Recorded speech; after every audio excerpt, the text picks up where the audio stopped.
Jesus can't save these. Nah, but I'm playing. I'm messing. I'm messing around. Since this is a specific, very specific show, hopefully this live stream can't.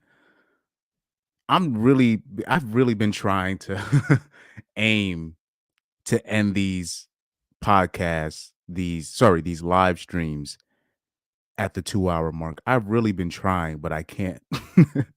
But this one, I think I can because I've done it before. I've done it before. I've done it before. I can definitely end these in an hour or two. I think I can do it. I think I can do it. Paul, also press a one in the live chat if the audio is good. Press a one in the live chat if the audio is good. So Candace Owens, she's going viral a little bit this week, but it looks like specifically today she's going viral because she's been fired from the Daily Wire. We'll go into the research of that in a little bit, but we'll we'll we'll we'll, we'll dive in that a little bit later. Thank you, August. Thank you, bro. Thank you. But man, she's going viral. Candace Owens is going viral today, because of what she said on the Breakfast Club, and I saw the discourse via Twitter on that, and it was funny to me. Uh, because I don't know, men they don't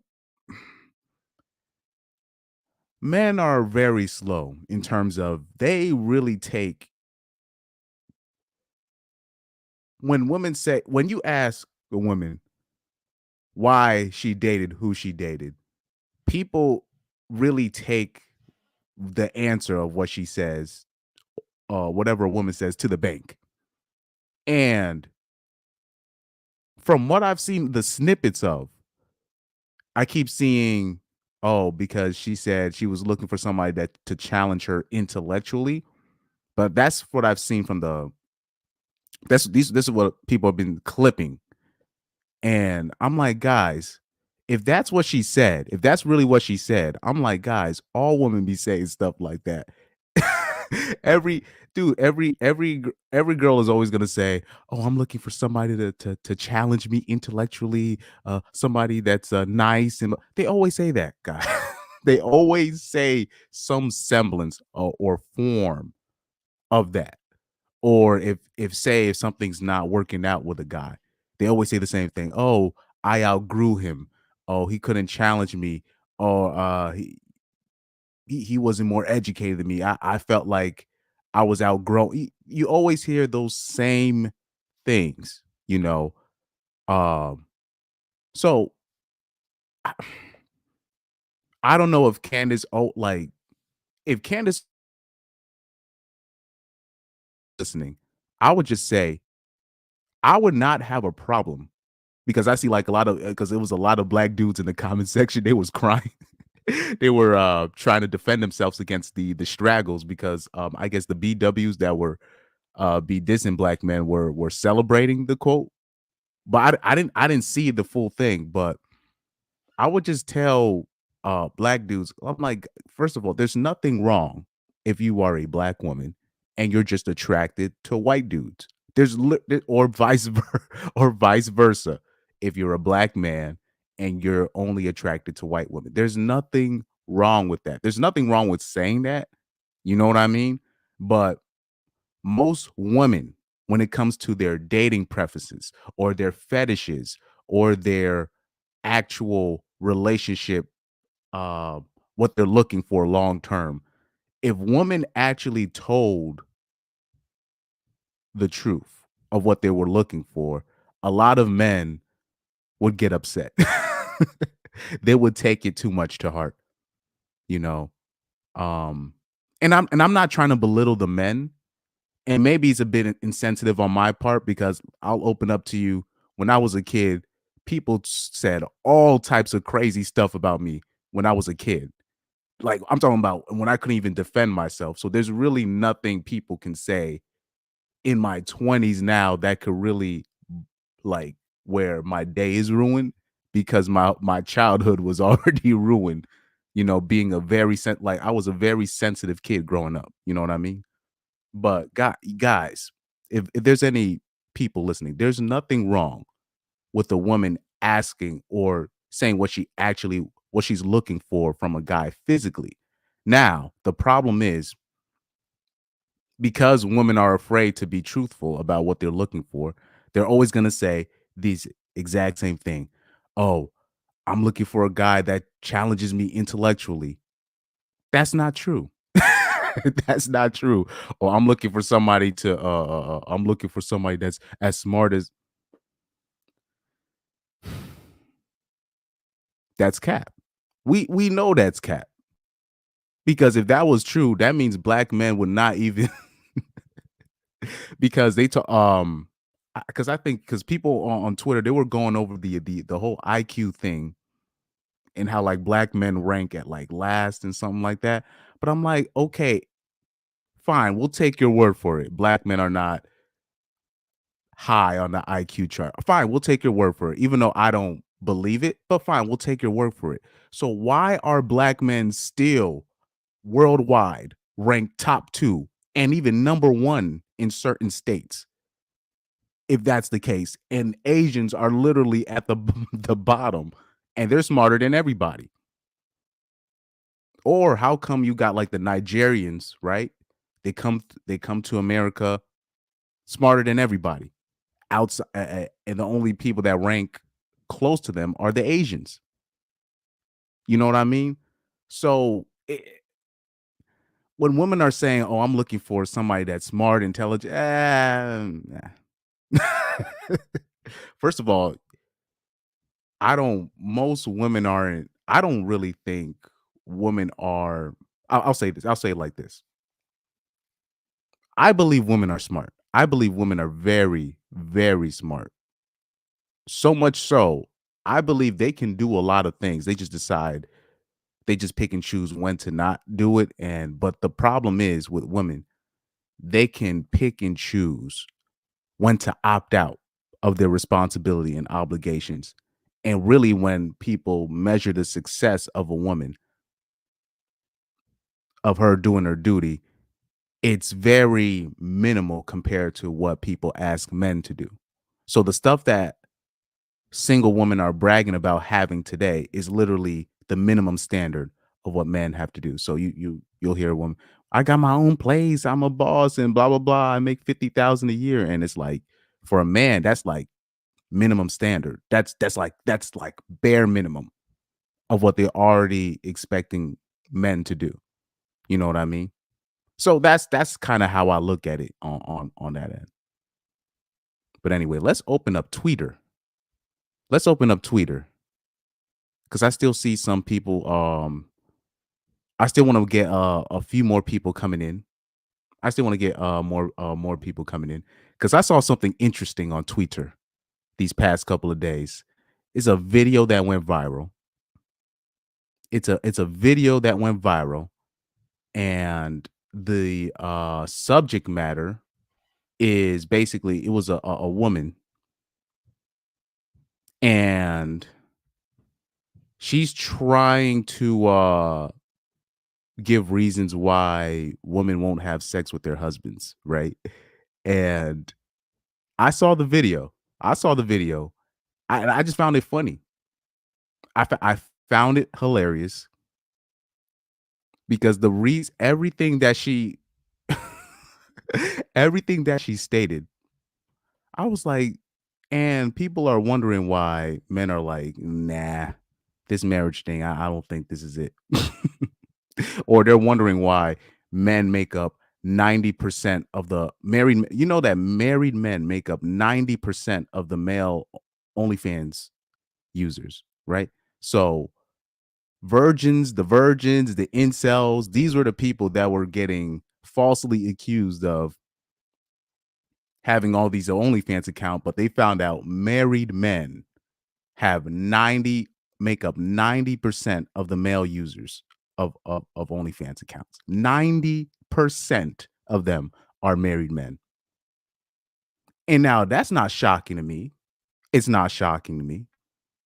The reason why is because if you ask the average sex worker, if you ask the average prostitute, what are your who makes up most of your clients? They'll tell you. And on top of that, I kept trying to tell people that guys, virgins and incels, they're not paying OnlyFans bras. They don't have the discretionary, the indiscretionary income for that. The virgins and the incels, whatever, that are not high achieving in life, they're spending all their money on Fortnite V-Bucks, 2K VC, and other like basically video games. That's what they're spending their discretionary money on. They're not spending it on broads. They're not. And then on top of that, when you look at the incels and virgins, but particularly the incels are just guys that refuse to pay for hookers. So they're just like they absolutely refuse to pay for sex in any way. Meaning they're looking at it like, well, because a woman doesn't like me for me, that's it. They're not even trying to make no improvements. They're just like, nah, why put in the effort for somebody that's a 3 or 4 on the sexual market value scale, and meanwhile the chads are getting the 4s, the 3s, the 2s just simply by existing. And that's why the incels are like, never mind. So but when you listen to this woman talk, I'm gonna let her talk a little bit, and I'm gonna break down what she's saying. This is the biggest reason that women stop having sex with their husbands. And I know what's coming in the comment section, and I don't care because I have to spit the truth. And yes, I do know what I'm talking about. I know, Stuart, you're going to comment and say, well, maybe it's this, this, and this. And you're going to get kind of mad about what I have to say. But here's the deal: I have a doctorate in social psychology. I've spent my entire adult life studying romantic relationships, the science of romantic relationships. Now, all those degrees, that means nothing. As soon as, first of all, let's hear what did she get her doctorates and all that stuff in real quick. Let me take a listen real quick. And this, and you're going to get kind of mad about what I have to say. But here's the deal: I have a doctorate in social psychology. So we got a Caucasian female that has a doctorate in social psychology. Um okay. Spent my entire adult life studying romantic relationships, the science of romantic relationships. The science of romantic relationships. Low key, those are man, those like if you're getting a degree like that in college, that's they're stealing money from you. They're basically stealing money from you. Both studying the science as well as publishing in the science. And so I am very well. Don't tell me she's also,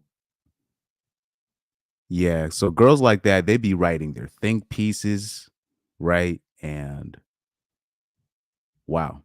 And people be actually reading what they had to say, but wow. Anyways.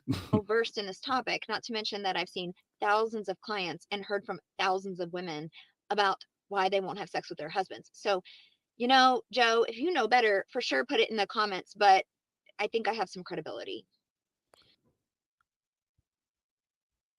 Not for me. Usually when I hear, or you'll hear certain demographics of women talk about we're the most educated. When I hear somebody saying that they're the most educated, usually it's somebody that's the most indoctrinated. That's kind of how I see it, because when we're actually looking at the categories of degrees, especially the degrees that women are getting, the stuff that women are usually majoring in. Now, not in my county, not in my county. Just to let you know, not in the county that I live in. Just to put it out there. But anyways, most of the degrees that women are getting is in stuff that it's like they're getting like seeing people, women getting their masters in gender studies, sociology, museum studies. I swear on everything, I saw that. Masters. A lady was bragging about she has a master's in museum studies. I was like, you, bruh. What? Anyways, I've seen this. I've seen these things. I'm like, that means nothing. That means absolutely nothing. It's not even a matter of, oh, that means nothing to your potential partner or husband, whatever. It's like that. To have a master's in museum studies, that means absolutely nothing to the world, to America, to your city. It means absolutely nothing. She was better off trying to be an athlete or something, a WNBA player, than having a master's in museum studies.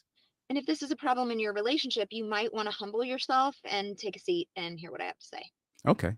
The primary reason why women stop having sex with their husbands is because they don't feel emotionally safe. And You see, this is how you know she's full of cap. Now, I already told you, don't listen to what women say. Look at what they do. Now, you always hear this, like, with all these degrees that she got, she's saying the same things that the average woman is always saying when in terms of when they're asking her, why don't you have sex with your husband? She's saying the exact same thing that all the lazy broads be saying that don't have sex with their husband. Hold on, let me check the chat real quick. Okay. husbands is because they don't feel emotionally safe. They don't feel emotionally safe. And then now, as soon as I hear her say emotionally safe, I'm like, okay. I already know then she's going to start talking about how men are not listening to them and not caring and about their needs, their emotional needs. Now, when you're hearing women saying something like that, or you're hearing your girl saying something like that, you might as well chop it up and leave that alone. Because when you're dealing with emotional needs and mental this, mental health that, those are things that are not, they're not tangible, meaning you can't really measure it. So you're grasping at straws. All right, is this gonna make you happy? Is this gonna make you happy? Is this gonna keep you from not cutting your wrists? Is this gonna keep you from not having a mental episode? When you're hearing women say stuff like this, emotionally safe, mental this, you might as well cut it off from there, because whatever you do to try to help amend that, fix that, it's never going to be enough, because you, first of all, you can't measure it. You can't measure it. Most things that men are held accountable to are tangible. Can he provide this? Can he give that? And it's like physical things, tangible things that you can measure. How much is he making? These things are tangible. What is he doing?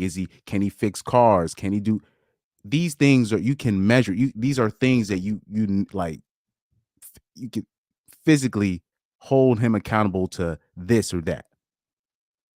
Now, when it comes to women and then why they're not doing their job, it's always something emotional, mental.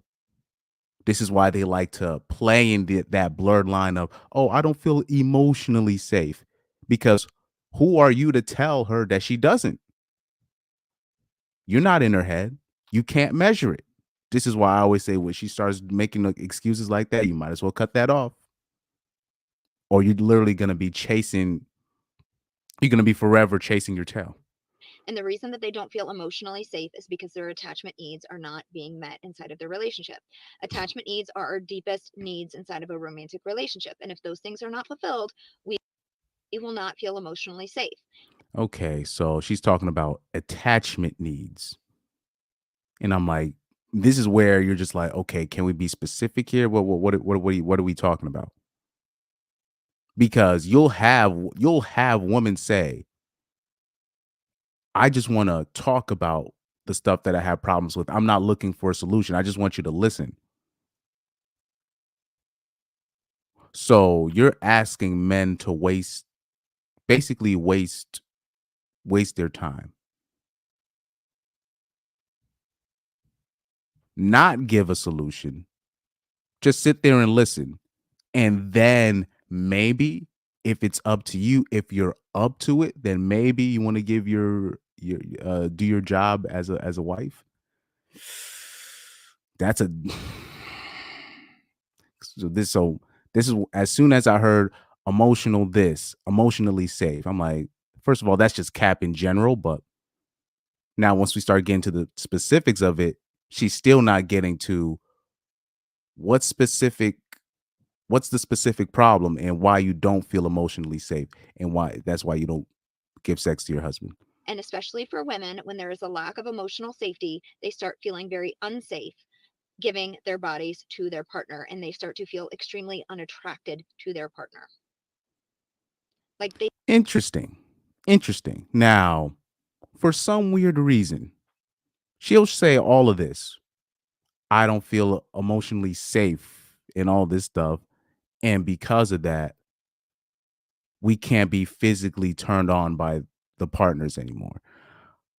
But then when you see the dudes that she cheats on you with, these dudes put in no money, no work.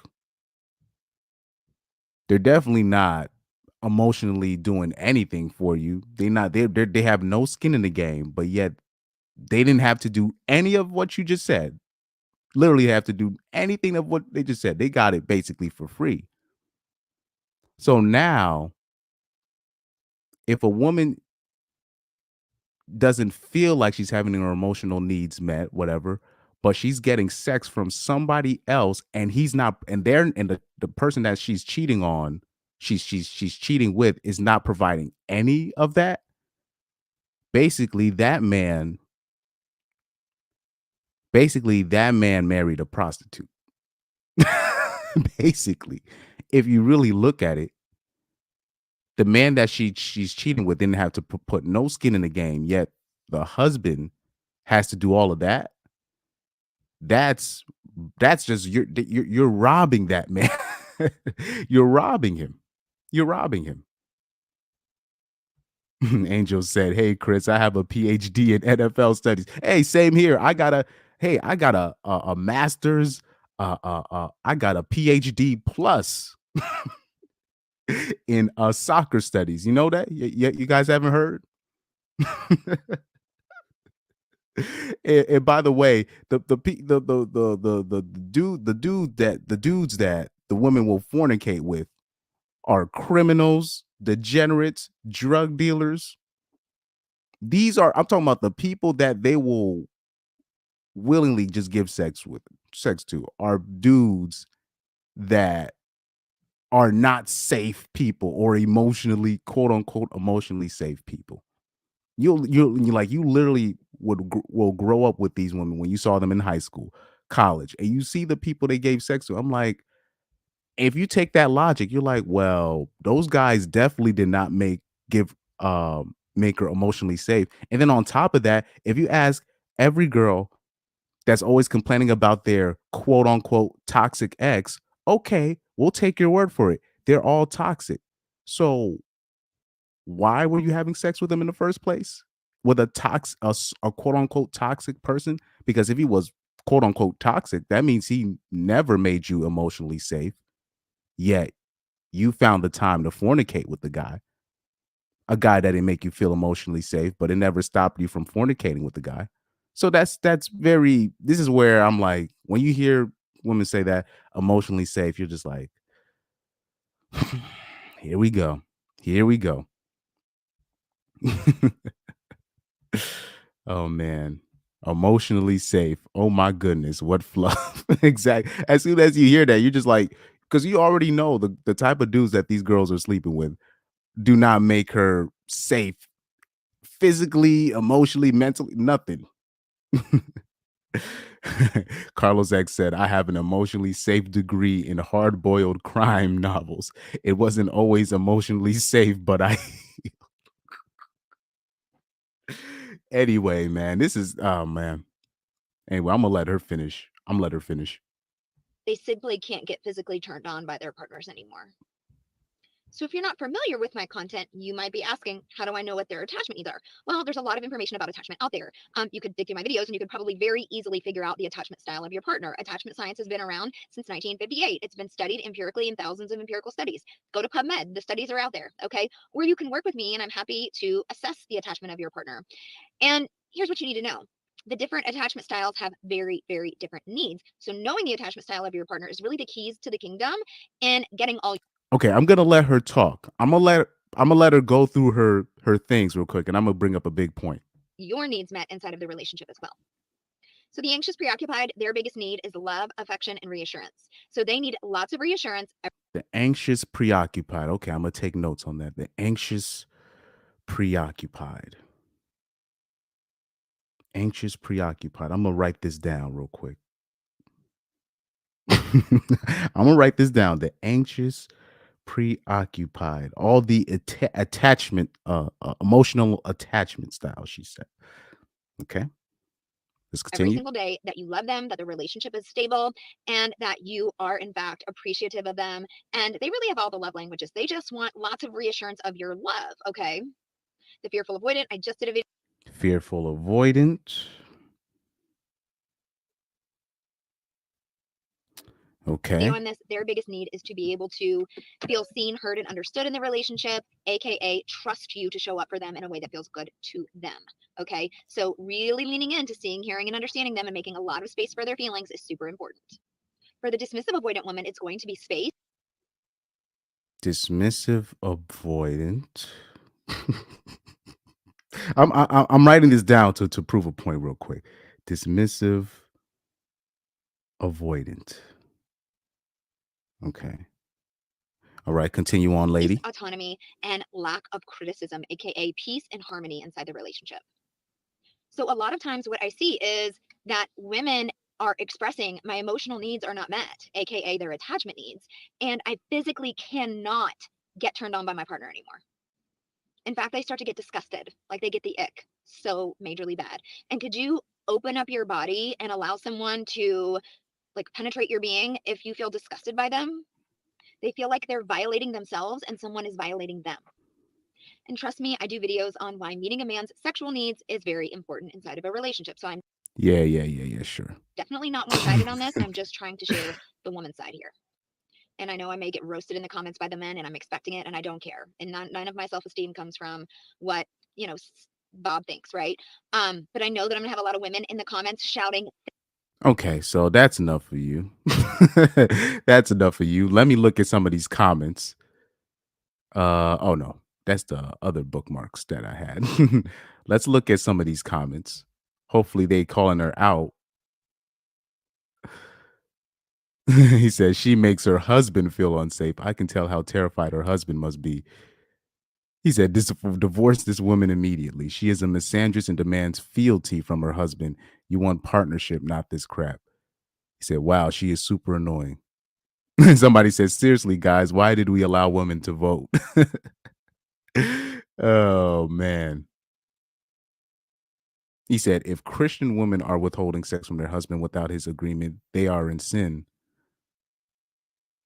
Oh, yeah. Like, I think apparently there's actually a Bible verse, apparently, where it's a sin for women to hold back from their man. But like I said, they've had, I've seen conferences.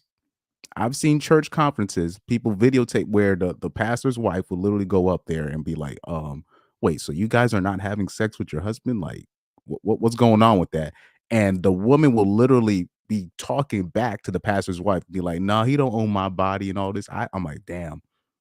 That's one of the main things in terms of the RP space, which I had no idea dudes were really going through this when we're looking at, sexless marriages. That was one of the main things that the RP put me on because I had no idea it was this bad. I would hear about it, but I did not know it was this bad. Because when you look at the statistics, they're showing you that it's like with most married men are going through is like it's either once a week or once a month or something crazy like that. I'm like, what? I'm like, nah, that's nah, that can't be it, bro.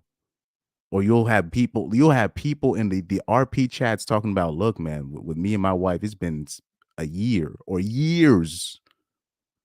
And you're looking at the percentage of that. You're just like, wow. Now, the reason why I wrote down all these, she said the anxious, preoccupied, the emotional attachment, right? These emotional attachment types. This is the stuff that apparently husbands have to study to get sex from their wife.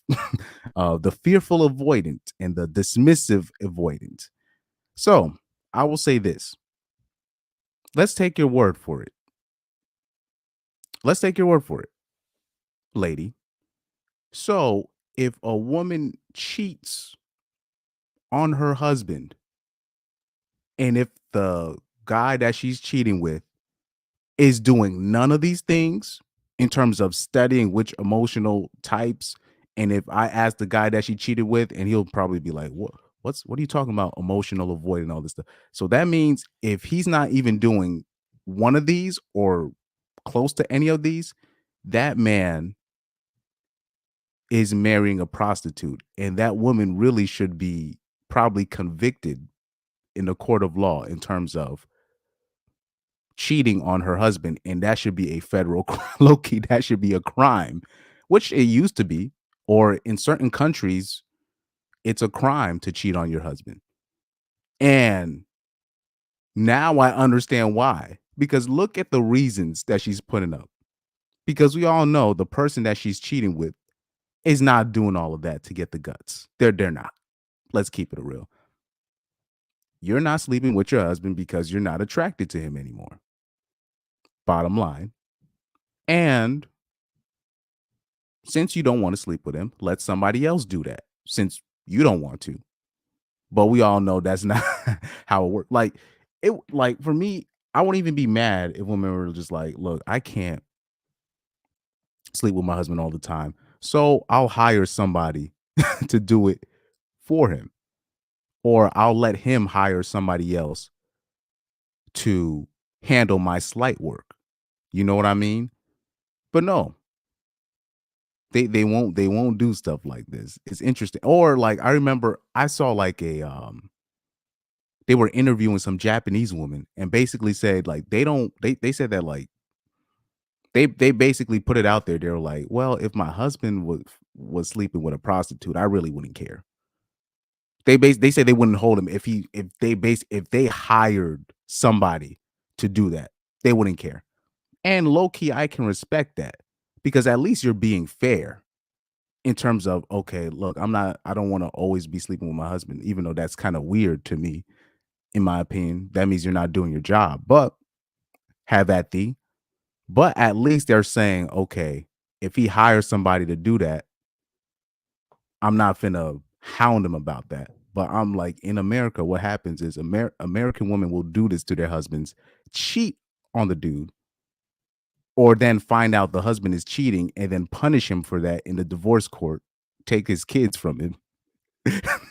And you're seeing now that women are expressing themselves on why they do the things that they do. Now you understand why these things were put on a tight lid. He said, I'm sure there will be some women roasting her too. Well, to be honest with you, like I saw this on Instagram as well, and I didn't really see women calling her out. Maybe I missed it. But the only time I'll see women call other women out like this out are women that are religious, meaning they have a religion. They're saying is through a religious standpoint how this is wrong.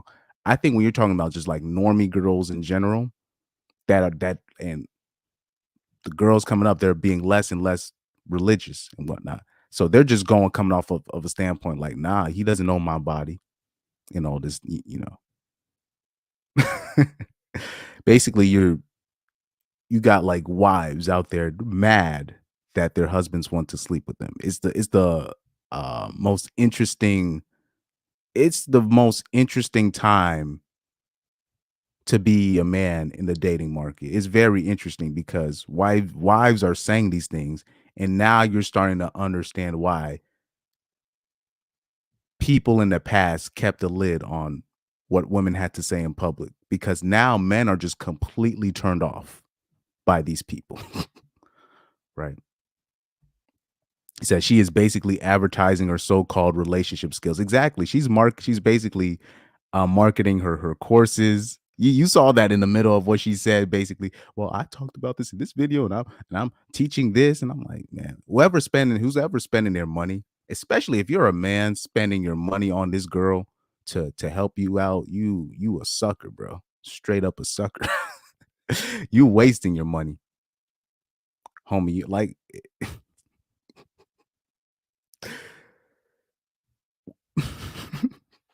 Because as soon as you said emotional attachment and all this stuff, I'm like, homie, I seen girls, they be dating drug dealers, criminals. I've seen women brag about dating drug dealers and criminals, degenerates, and all these people, athletes, all that. You think they're even paying attention to emotional attack? They don't know what that is. Please. Anyways, what minute mark are we at? 36-minute mark? Okay. So let me see this too. I get you. She like E40 without the talent, making up words and phrases. First of all, I don't even want to.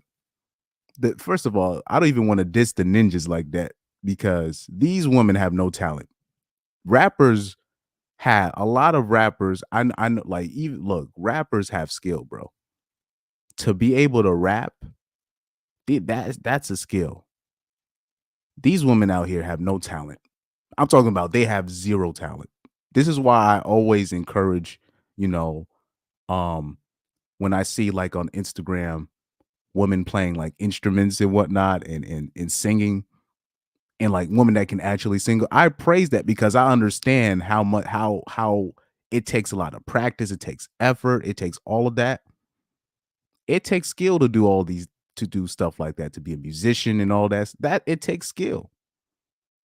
And it's something where I can learn where you're not like when you're looking at somebody that can play a certain instrument, you can look at it like, okay, she's good for this, he's good for that. You're not even really looking at gender. You're looking at who can do the job. That's why I advertise doing stuff like this. Not this stuff. This stuff when they're talking no. When women are talking about like relationships, they're always gonna say the things that they think sound good. Because look, I always give this example. Black women get a bad rap and they're usually last in terms of picking. The only reason why they are last is because they have no tact. The stuff they say the quiet stuff out loud. And if a woman is saying the quiet stuff out loud, most men are appalled. Like I'm talking about appalled. This is why black women get a bad rap. So I was telling so if all women were as open about their emotions, how they feel, most men would be turned off, right? Like imagine if this space didn't exist, or say if if I'm a man looking to get married and then I see a video like this, that's gonna definitely give me cause to pause. Now that these women are exposing themselves via TikTok and blah blah blah, all that stuff, it's giving men serious cause to pause. Now they're like, wow, I didn't know this stuff was happening. If men actually knew their chances of being in a sexless marriages were that high compared to most men would not get married. They wouldn't, because most men getting married, hope they're doing it for for a high possibility of sexual exclusivity. You take sex out of the equation, they're not getting married. Oh man, but anyway, let's go on to Candace Owens because this is what the show is about. I want to dive into Candace Owens. And I don't mean no pun intended. No pun intended, right? So, anybody that knows the story of Candace Owens going viral right now, She said she had an interview on the Breakfast Club, right? She had an interview on the Breakfast Club. Um, and what she said went viral. But let's talk about what's the major news of today. So Candace Owens has been, I don't know, they're basically saying that Candace Owens and the Daily Wire, they both mutually agreed to part ways. And they're saying that Candace Owens was fired from the Daily Wire for allegedly promoting anti I don't know if I say the word, it's gonna shut down my stream. For allegedly promoting Kanyeism. That's what I'm gonna say. That's how we're gonna anti-emitism, anti-emitism, or we'll say anti-emitism to get around the algorithm. All right. Candace Owens fired from Daily Wire for allegedly promoting anti-emitism. Now, in this day and age, being labeled an anti-emitism really holds no weight anymore. It's almost like when if somebody says somebody's racist, it really doesn't hold any weight anymore because too many people use it. So if somebody's actually being racist, it doesn't hold no weight anymore because too many people abuse that term. So this is the same thing with anti-emitism, right? Um so it really holds no weight, especially when you look at what Kanye West went through. And I will say this: I agree with ninjas on this end. Kanye West was saying all this stuff about ninjas, his opinion, whether or not slavery was a choice or not, all this stuff, his theories and all this. Then, as soon as he says one thing about the small hats, they basically try they try to bankrupt this ninja. They took his billions of dollars and they were like, "Ninja, we don't even want your money. Get out of here." After saying one thing, and then they decided to shut down his his his whole social media, his Twitter, try to say we don't want your money. You're just like, whoa, what? You're just like, wait, hold up for a second. This is crazy. So anyway, let's look at the official story. We're talking about the Daily Wire. Said Candace Owens has been relieved of her duties at the Daily Wire. Owens began working with the Daily Wire in 2021, hosting a weekday commentary show for the company's website. The Daily Wire CEO, Jeremy Boring, broke the news in a tweet on Friday saying Daily Wire and Candace Owens have ended their relationship. Candace confirmed the news in a tweet of her own that reads, "The rumors are true. I am finally free." According to Mediaite, Owens' departure from the outlet comes after months of tensions between her and Daily Wire co-founder Ben S. When we know who Ben S is, I can't say his name, over her promotion of various anti-Emitic conspiracy theories. Owens recently appeared on The Breakfast Club and spoke about an incident between her and the Daily Wire founder Ben S. She says they had a misunderstanding regarding tweets she made surrounding Israel. Oh shoot! Surrounding. I already said the country and hummus. Yeah. Okay. So instead of saying the H, we're gonna say hummus, right? Surrounding the state of the small hats and hummus. To which Ben replied that she should quit. During her sit down with Charlemagne the God, Owens stated, "Ben doesn't have the power to fire me." I remember when that kind of went viral. I already knew her days at the Daily Wire were numbered. A vote for small hats. Yeah, we're gonna call the country. We're gonna call that country the state of the small hats. SOSH, state of the small hats. SOSH. I don't know, SOSH. And instead of Hamas, we're gonna call him hummus. Oh man, I said the magic word and then my Wi-Fi started acting up. Oh man. Dude, as soon as I said H, the Wi-Fi literally went right on time. My Wi-Fi indicator went. Oh, they doing me dirty. They doing me dirty. As soon as I said the state of the small hats opponent. I said the actual word, and my Wi-Fi went boom. I was like, whoa, whoa. Yo, I'll say there's certain keywords that you say on your live streams or on YouTube. They gonna it's just not there's certain things that you can't like even I put one of my recent videos. I put the word Michael K. Y'all know who I'm talking about when I said Michael K. The conservative. His name is Michael K. The former actor. I put his full name in my title. My whole video got not necessarily demonetized, but limited monetization. And I'm looking at the tags. I didn't even put nothing. I put nothing controversial in the tags and the hashtags. Nothing.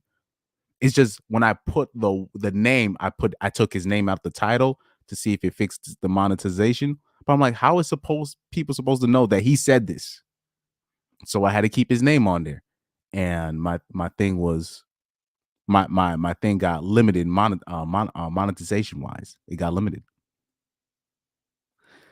Now, I know we had people like they were praising the Daily Wire, Ben S, the Daily Wire.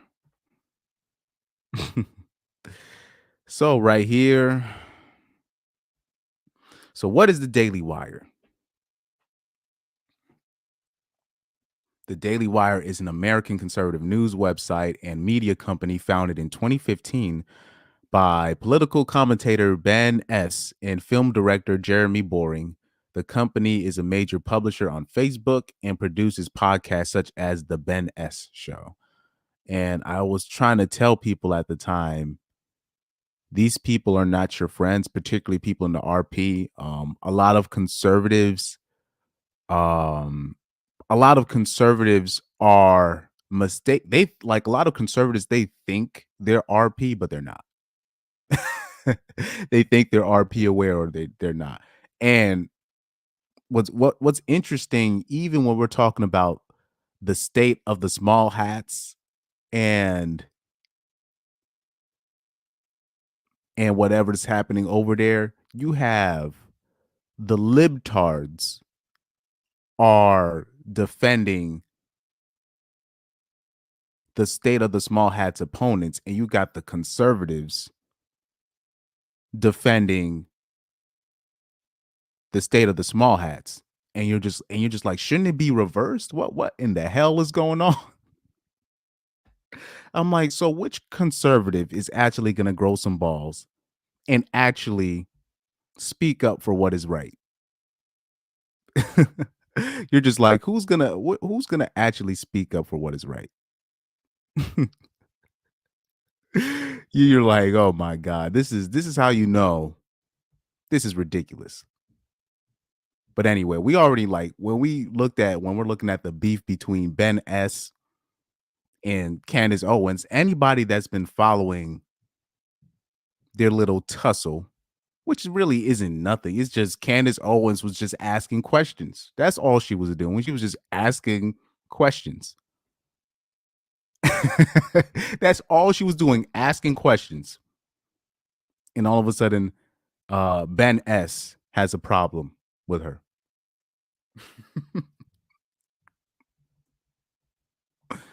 Okay, let's go under, since we have some time, the history of Candace Owens.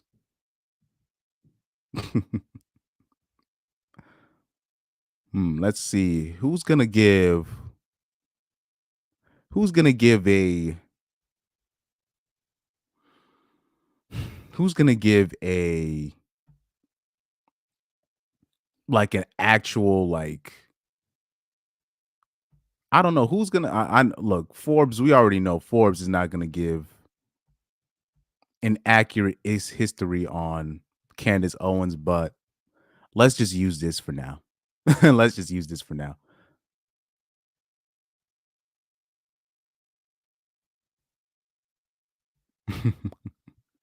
So they're showing the history of the beef between Candace Owens and Ben S. Okay, this is beautiful. I can use this. This seems it's a little bit accurate. It's a little bit. They're not showing the full thing, but okay. Okay.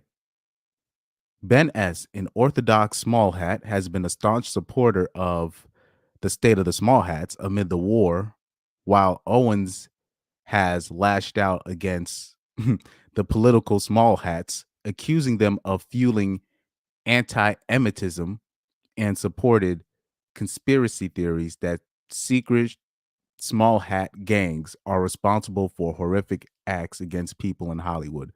Now, what she's saying is facts. Guys, just to let you guys know, anybody that's new to this game, Carlos X just said it. Daily Wire is definitely compromised by the small hats. She broke one of their unwritten rules. Look,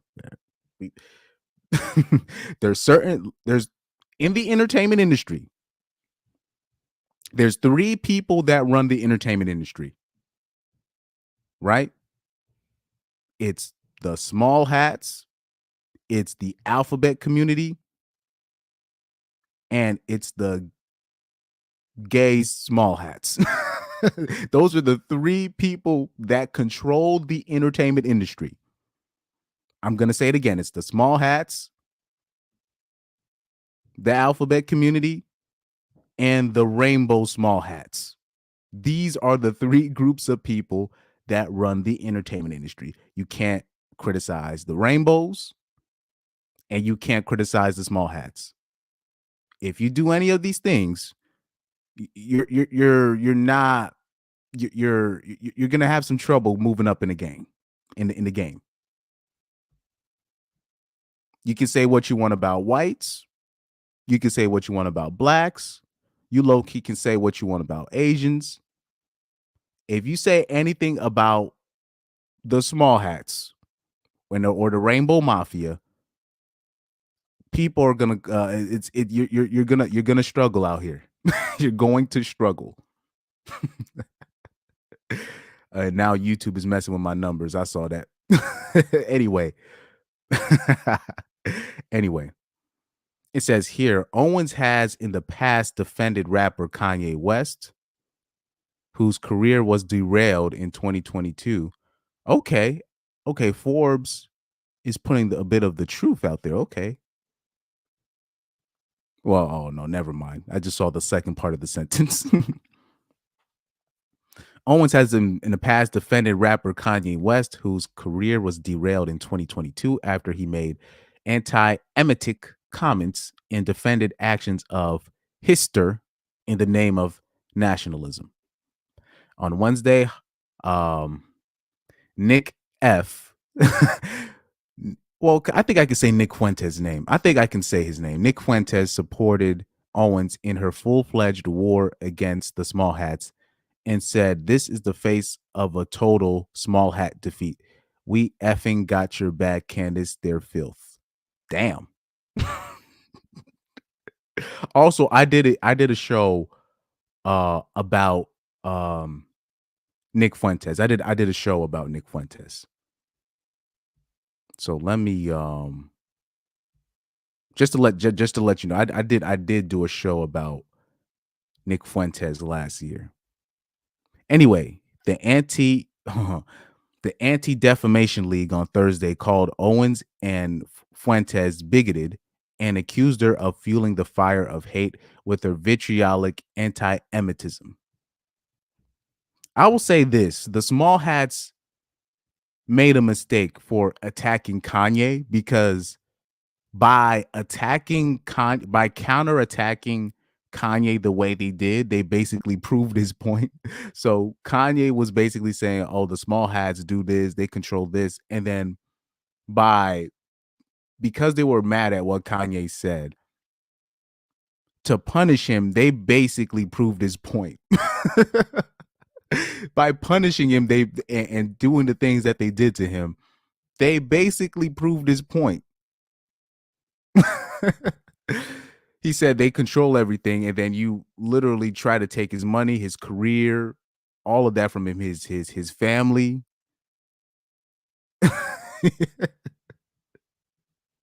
You know what I mean? So, and basically anybody that had a question about that, you try to silence them. If you're trying to silence me over asking questions, clearly there's something to it. What's that quote? I don't know who made that quote. Somebody that starts with a V. He said, He's like, to know who rules over you, just look who you're not allowed to question." Owens said Friday she would be bringing her show back to YouTube after a brief hiatus. Key background: Owen has been a conservative since 2017 after her idea to launch a website exposing those who harass others online was panned by critics on both sides of the aisle. That year, she said she became a conservative overnight after realizing liberals were actually racist. And I will say this is very true. Um, People want to ask who's the most racist group of people, and I'm speaking as a black man. Um, I I'll see conservatives say certain things online, but really in real life, they be quiet as church mice. And like the conservatives that you see saying certain racist things online, it's not. It's really not a big deal. But the stuff that I've heard these so-called liberals say, like I've had like a liberal Asian girl basically question my blackness. I've had like liberal white girls because off of first glance, I guess they think I'm like um, a starving African or something on first glance. So they'll say certain stuff, or they'll think they know me from somewhere, and I'll be like, "What are you?" So, like, let's take Sleepy Joe for example. People are trying to say to me, convince me that Orange Man is so racist, but you're looking at the stuff that Sleepy Joe. You're looking at Sleepy Joe's history. First of all, they used to call him Jim Crow Joe, and then on top of that, you look at what Sleepy Joe is doing to get votes. Where he's like he's so blatantly racist. I don't understand how people can still be Democrats, but he's like blatantly racist.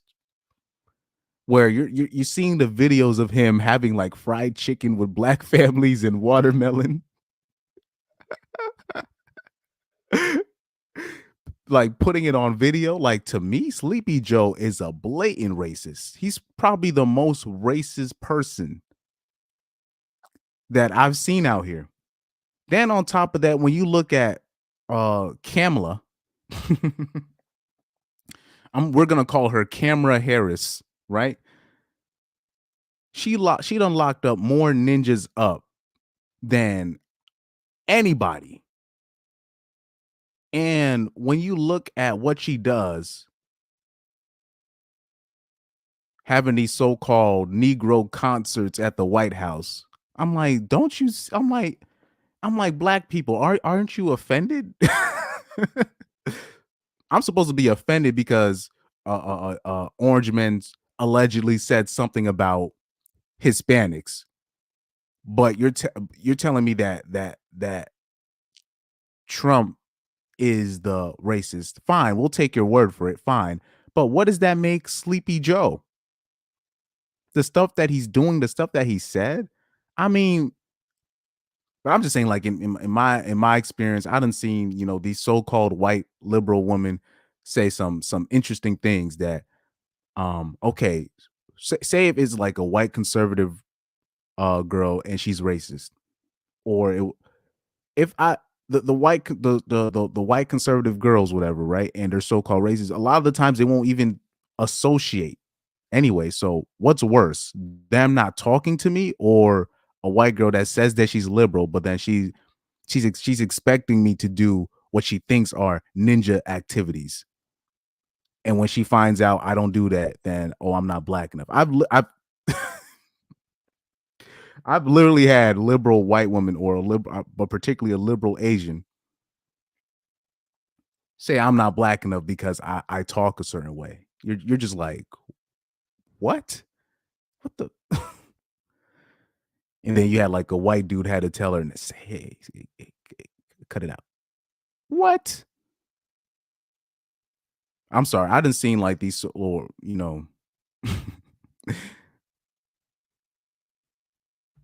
he said, I've gotten that too as a Latino. I usually just laugh in the face. Like, oh, they'll be shocked. They'll be shocked if they see like a Latino for for Orange Man.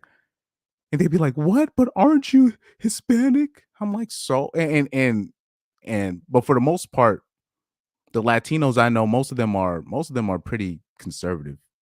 Most of them are conservative. From what I've seen, from the Latinos I know, most of them are conservative. Now, the reason why I like the Latinos on this case is basically a lot of they don't necessarily let their woman uh force them into a political stance to where they have to acquiesce to their woman. No, they're for the most part, what I've seen is Latino women basically serve their husband on that where they take pride in being a wife, or they'll be like they're not gonna you know how they do with black women, no voting, no effing, basically. Oh, if you're Republican, oh, you can't get sex and stuff like that. I don't really see that a lot in Latino culture. I could be wrong, but I haven't seen a whole lot of that. But meanwhile, like if you look at what I wish white conservatives could understand what's going on with the black community on this end. If you are a black man and you're an open conservative, you ain't getting no pussy, dog. I'm talking about none. Meaning, unless if you got to be like Tyrone Maximus to be a open Republican to even get a date. Trust me, I'm telling people. I always tell people most black men are conservatives, but they just can't say that openly, or they're not gonna get no play. Now, this is why Democrats aim their propaganda particularly at black women because they know everybody is going to acquiesce. Now, the key mistake that they made, I'll say this, that the Democrats have made, right? The key mistake that they made is just thinking that, oh, the average orange man supporter is just quote unquote skinny loser white conservative dudes that are not popular. No. The most of the people, a lot of there's a large makeup of orange man supporters are people that have been rejected, right? That I'm talking about of all colors. If they don't fit in the mainstream, guys that are conservative, but they said that they were conservative and they got kicked out their friend groups. A lot of guys like that of all races, they all love Orange Man. And a lot of them love Orange Man because he'll say certain things and it gets the liberals tight and they're actually entered that Orange Man can get people this flustered. And that's kind of where I fall in. I'll be laughing at how much Orange Man will get the average broad flustered. And my opinion is this: like, I don't have a political affiliation, right? Because I'm not a gangbanger. I don't I don't join gangs. Anyways, anyways, my opinion on Orange Man is this: the only reason why there's been this push to demonize Orange Man, and this is my opinion, I could be wrong. He low key, when he talks or when he talks about certain things, he low key exposes how women act around men with power, right? So when he's talking about grabbing 304s by the peace leave, he's not lying. He's saying because I got that paper, because I'm that boss, I can literally do whatever I want with these 304s. And he said things of similar ilk. And then when they ask him about it, he said, look, it's locker room talk. And he's not wrong in terms of when you are of a certain status, you low key can do whatever you want with broads. Look at how much Diddy and look at how much Diddy got away with for such a long time. Why do you think he got away with it? It's because he got status, paper, and money. If you got paper, Corey Holcomb said this. If you got paper, you could take a dump on a woman's forehead, and she'll just be like, "Boy, you crazy." This is what Corey Holcomb said. He said this in 2019, and then now you're having all these reports of Vince McMahon and all these R. Kelly and all these people taking dumps on 304s, and then they're not saying nothing until 20 years later, until they want to make a case talking about they let a grown man take a dump on them. Meanwhile, that same woman that you try to holler at, she don't even want to give you a hug. You got dudes talking about like complaining about women not even wanting to smile at him, but meanwhile you're letting a man with money just take a dump on you. I mean, bruh, what are we doing out here? Said the author of the Crime Bill, Joe. Exactly.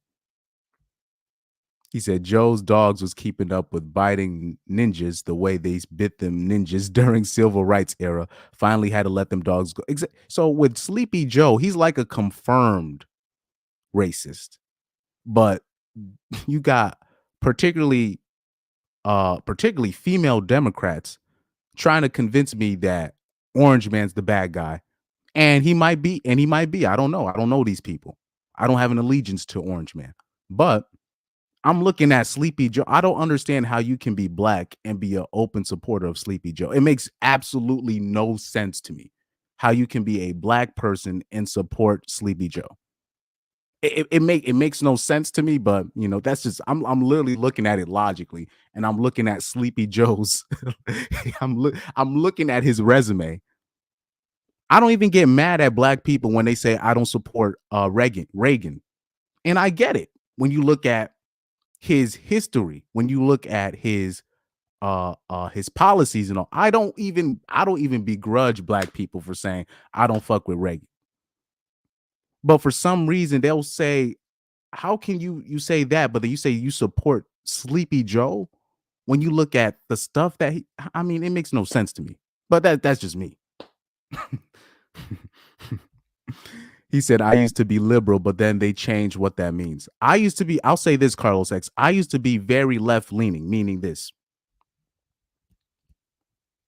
I would be what they considered at that time when I was in high school, and I still am that in terms of I don't really sweat on bitches having abortions and whatnot, them killing their kids. I don't even be sweating them for that. But at the time, I used to be pro-choice, but at the same time, I remember when I was in high school, I still was very anti-child support. You know what I mean? And the older I grew, right, and stuff like that, it's very clear to me that when it comes to these topics, especially when it comes to the topic of pro-choice, it's clear to me that women are just using that, or just people in general, but particularly women are just using these things. It's just it's a power move. It's not necessarily about the betterment of everybody else. It's a power move. And I think in looking at how I used to think when in high school, I think if I lived in England, I would still be considered a what they call it, a central conservative, right? So if like a conservative from England would be considered a liberal in America. You know what I mean? That's how, because in America it's just too, oh no, you're either liberal or you're conservative. It's just like there's no it's nobody trying to come to the middle in America. This is why I don't really participate in politics talk, because it's always a liberal thinking the conservative is the bad guy, or the conservative thinking just the liberal is the bad guy, just off the title alone. And they're just not trying to meet in the middle to come up with a solution. But I would say now I'm more right leaning. I would say, yeah, once I hit 18 years old, I became more right leaning. After my first year in college, basically, I was like, I really assessed how I looked at things, and I'm like, you know what? I think I might be more right leaning than I thought. Because I used to think I was more left leaning, but I realized how the way things are looked. Because people were shocked in high school when I was talking about the whole Transformers bathroom thing and Transformers in general, the alphabet community. And because I spoke out against that, people all of a sudden thought I was like some weirdo or some evil guy for saying that. But at the same time, I was the same person that, I was at my parents' church at the time questioning their religion. So and I'm always gonna ask questions. I'm always gonna ask questions. That's the type of person I am. So Carlos X said, "That's has been my experience as a Latino. Whenever I even hit at non-liberal views, women shame or disappeared. I'm in Portland." Well, yeah, you're in Portland. You should have, Carlos. You should have said, I live in Portland." Exactly. Bottom line. So if you're not, if you're not, this is what particularly the older white conservatives, they don't get it in terms of why the new generation of men coming up are leaning more liberal. It's not that they really want to. They don't have a choice. They don't have a choice. And what a lot of those older tradcon men don't get, the wives that they have that they found at what, 27, 28, 29, 30, 31, 32 years old, when their tradcon wives were in college, they were hardcore liberals. They were hardcore liberals, hardcore feminazis, but they realized 2 years into this life, they're like, let me change course. After I got my body count and I had my fun, okay, let me become conservative. So white women are very good at cleaning themselves up, polishing themselves to mold themselves a certain way. So you'll have the trad comment be like, just find a conservative woman. I'm like, well, they're not really conservative.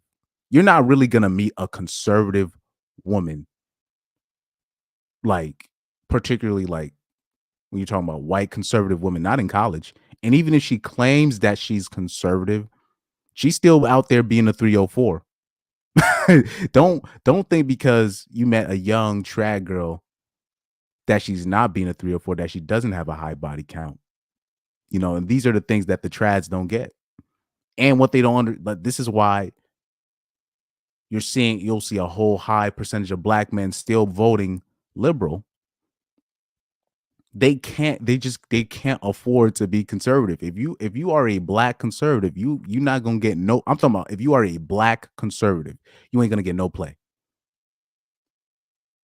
Especially not from black women, and black men want to be with black women.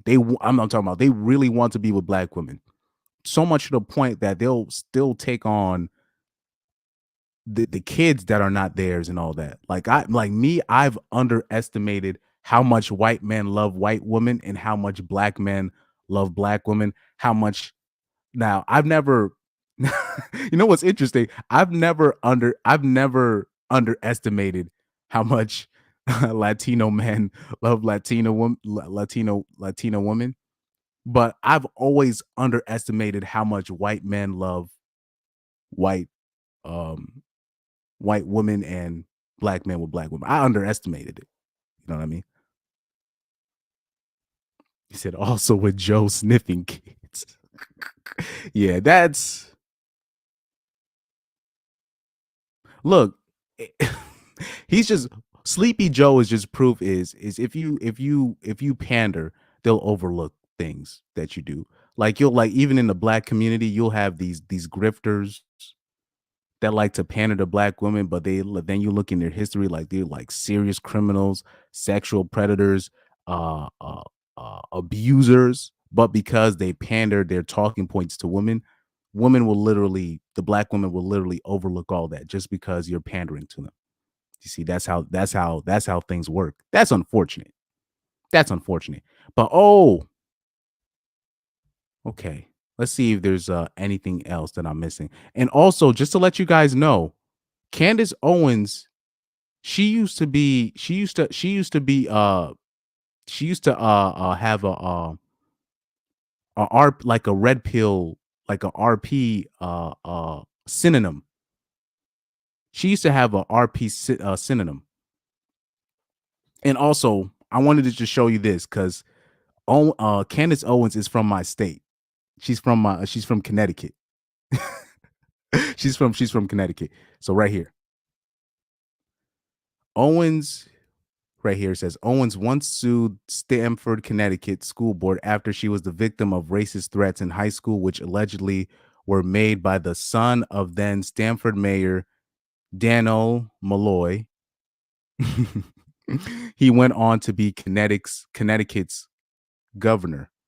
Owens' family sued the school board for failing to protect her and won a $37,500 settlement, according to the Connecticut Post. And by the way, when we're talking about Fairfield County, this Fairfield County in Connecticut is there are towns in Fairfield County where you'll meet up with a lot of teenage white dudes, right? And they're very racist. I mean, like just blatantly in your face racist.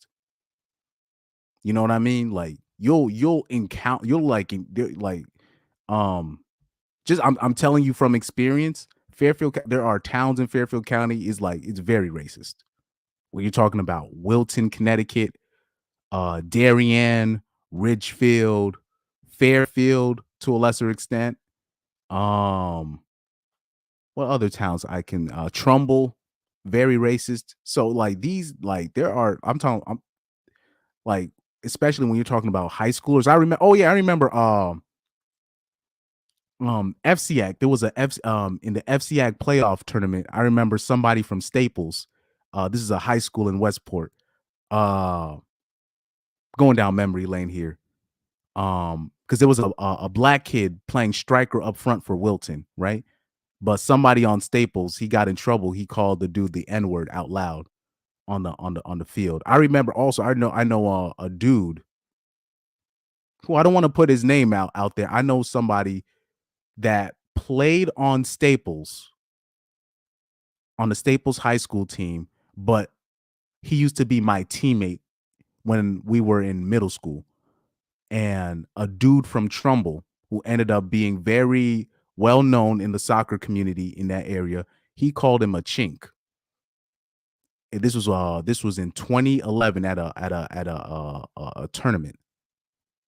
This was a Asian dude that I knew that played for Staples, and he called this dude and this dude from Trumbull that I knew personally, actually, who never said anything to me, but he called him a chink straight up and was very non-apologetic about it. So there's a lot of racist people in these spots. So when you're looking at Candace Owens' story from that time, is interesting. That's kind of how she first gained public light.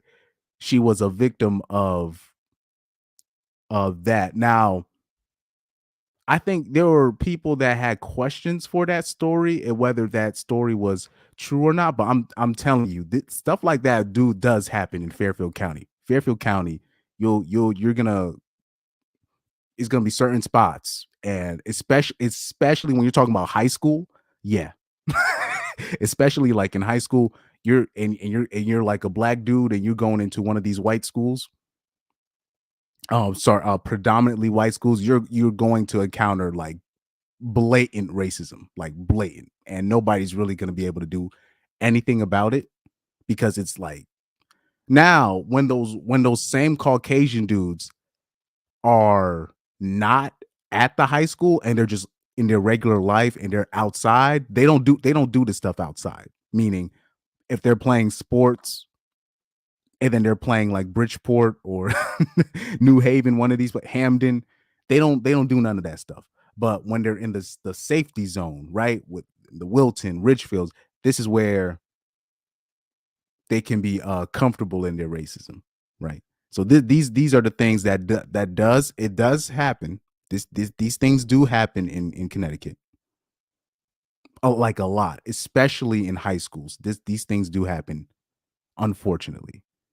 Right. So, but yeah, that's the little background on Candace Owens. Now, I wanted to go to because her interview on the Breakfast Club went viral a little bit.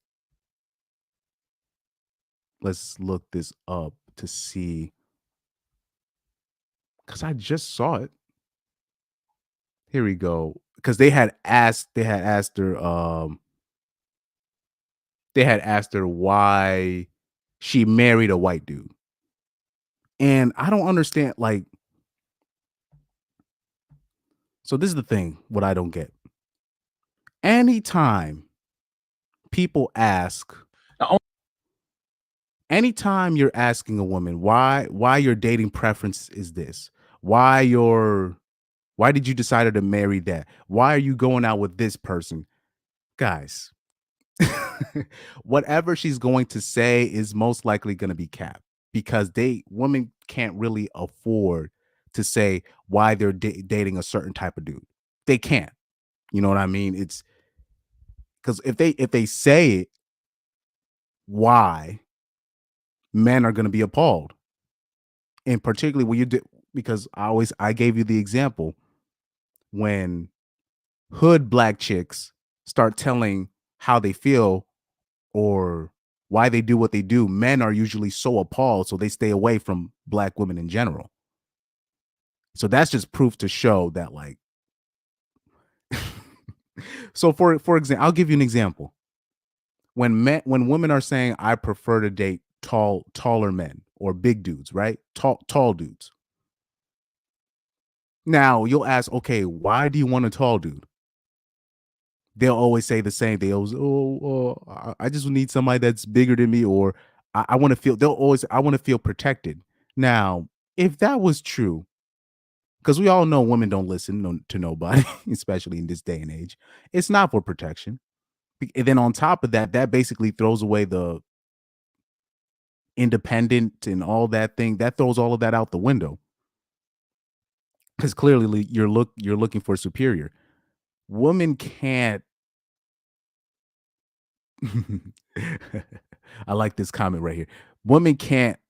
The reason why women love taller men is because they want to be sexually dominated. Hence why they want the dude to be bigger than them because they want them to do certain things in the bedroom that they believe only tall if you're a taller person you can do. Like there's a lot of things she wants to women want to be sexually dominated. And it's easier for women to have a taller dude there so she can be sexually dominated. And on top of so then that's number one in my opinion. That in my opinion, but women can't say this. Women can't say this, right? Then number two, if she has her, you know, her cabal of of her friends, right? Her friends, she wants to be able to show off, look at what I got. So that's number two. But number one, what I said in terms of the sexual domination, that's really what it is, number one. But women just can't afford to say it. Now let's address Carlos' comment right here. He said, "There's no right answer for liberal stooges like Charlemagne. He's baiting her into a gotcha clip." But it doesn't matter. It doesn't matter because they still clipped it. They still clipped it on Twitter. They still made this one. They still made this go viral. I'm going to show you why. So I didn't see the clip, but they're taking excerpts of it because they were talking about IQ or she said something about intellectual this and that or blah blah blah. Here we go.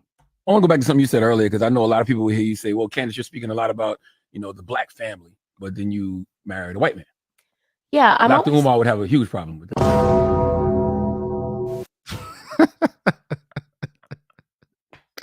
Yo, I'll say this. Umar Johnson, he is a clown. This man is a clown. I'm not saying he doesn't put Umar Johnson put me onto the information in terms of the ADHD medicine, the stuff that particularly Caucasian female teachers are putting your sons, regardless of race. If you got a female teacher that can't quote unquote control your son, all of a sudden, if she feels a certain type of way about that young boy, he could end up being put in a program where he's taking ADHD medicine, which is basically cocaine at 6, 5 years old, 7 years old. But overall, Umar Johnson, he does too much tomfoolery. And bro, you bogus about that school. Where's that school, bro? Where's that school that you was talking about? But when ninjas like me was calling that out when I was like in high school, I was like, where's that school, brother? It's how many years later we're still waiting for that school. Okay, I would love to talk to him more about that, because I mean, it's always very interesting to me to hear. And that is true, Carlos X. Yeah, he is trying to get her into a gotcha moment, but it doesn't matter if he was, because they still clipped it. I still believe if it was a respectful person that asked why you married a white man, even though I don't really think that's anybody's business, in my opinion. I don't think that's anybody's business, but just asking the question, they're gonna clip it anyways. This paradox of Black people who will make an argument that, the system is racist, and then also make an argument like this, which is essentially making an argument for the Supreme Court to revisit Virginia versus Love and basically say that Black Americans and white Americans shouldn't be marrying. I think the greatest thing ever is when people come together on the basis of who they love. And by the way, where she's from in Connecticut, I'm from a similar area. It's pretty normal. First of all, it's a predominantly white county where she's from, right? I don't know if she grew up in Stamford her whole life, but I'm just telling you, it's a predominantly Caucasian county. So I'm talking about outside of Bridgeport, Connecticut, right? Outside of spots in Norwalk and New Haven, right? Or Stamford to a lesser extent, even though there's a lot of Hispanics in that area too. It's a predominantly white county. So you can't be shocked in the state of Connecticut if you see a Black man with a white girl, or if you see a Black woman with a white dude. It's, homie, I'm talking about, I'm telling you, I'm from that area. It's not, I've seen that my whole life. Like, I've seen that my whole life, bro. So this is why sometimes I still get shocked. I'll be seeing Black dudes. They'll be shocked. They'll see like a supposedly pro Black girl with a white dude, and they'll be shocked. I'm like, guys, if especially if she went to a certain type of school. So say, I don't know what high school she went to specifically, but they're saying the soon to be governor at the time was there. So that means she was probably at like King's Academy in Stanford, or one of those academies. Those are predominantly like those private schools in Connecticut. Those are filled with predominantly white people. So you can't be shocked if somebody that grew up around white people, in terms of school, when we're talking about school, you can't be shocked or be offended if they decide to date or marry that, because they've literally been around that most of their childhood. That's what they're used to. You know what I mean?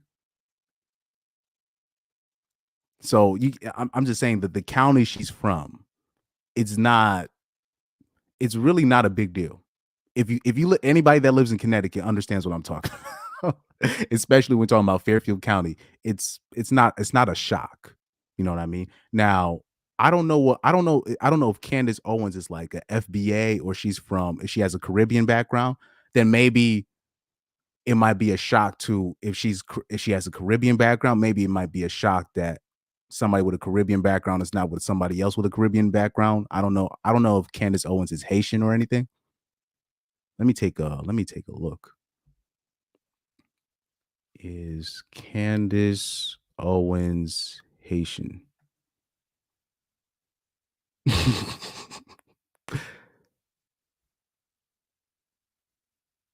Let me see. No, it looks like she's FBA. Yeah, it looks like she's FBA. So yeah, so I don't understand why people are shocked that Candace Owens has a white husband. But she's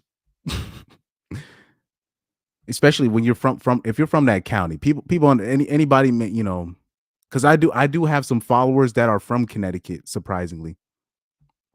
Lorette said that she's Nigerian, then that's still not shocking because I know plenty of African women that have white husbands. Let me see. Oh yeah, I've seen that in Portland. We have a higher percentage of whites than probably. So if you're living in an area like that, especially if it's like a liberal area, or even just in general, if it's mostly that, and then you got like the few black people in that area.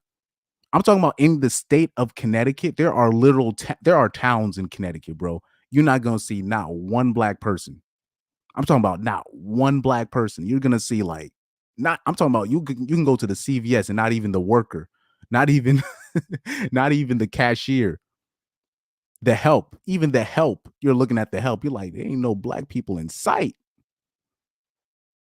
You know, and you know, people forget like black people only make up a certain percentage in this country alone.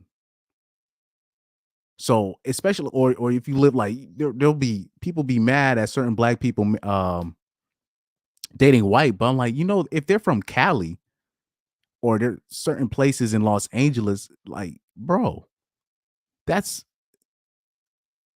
if you're talking about a black person dating another black person, that means that black person had to intentionally look for a black spouse. Like he's that means he's like, I'm looking that you're asking that black, particularly if you're talking about a black man.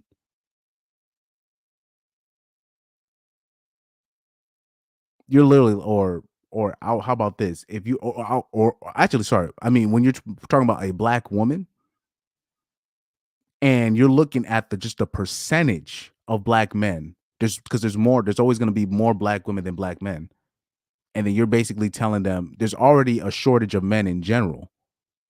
And then how about this? If you are a black man, you're literally telling them to look past all the 304s, basically all of them.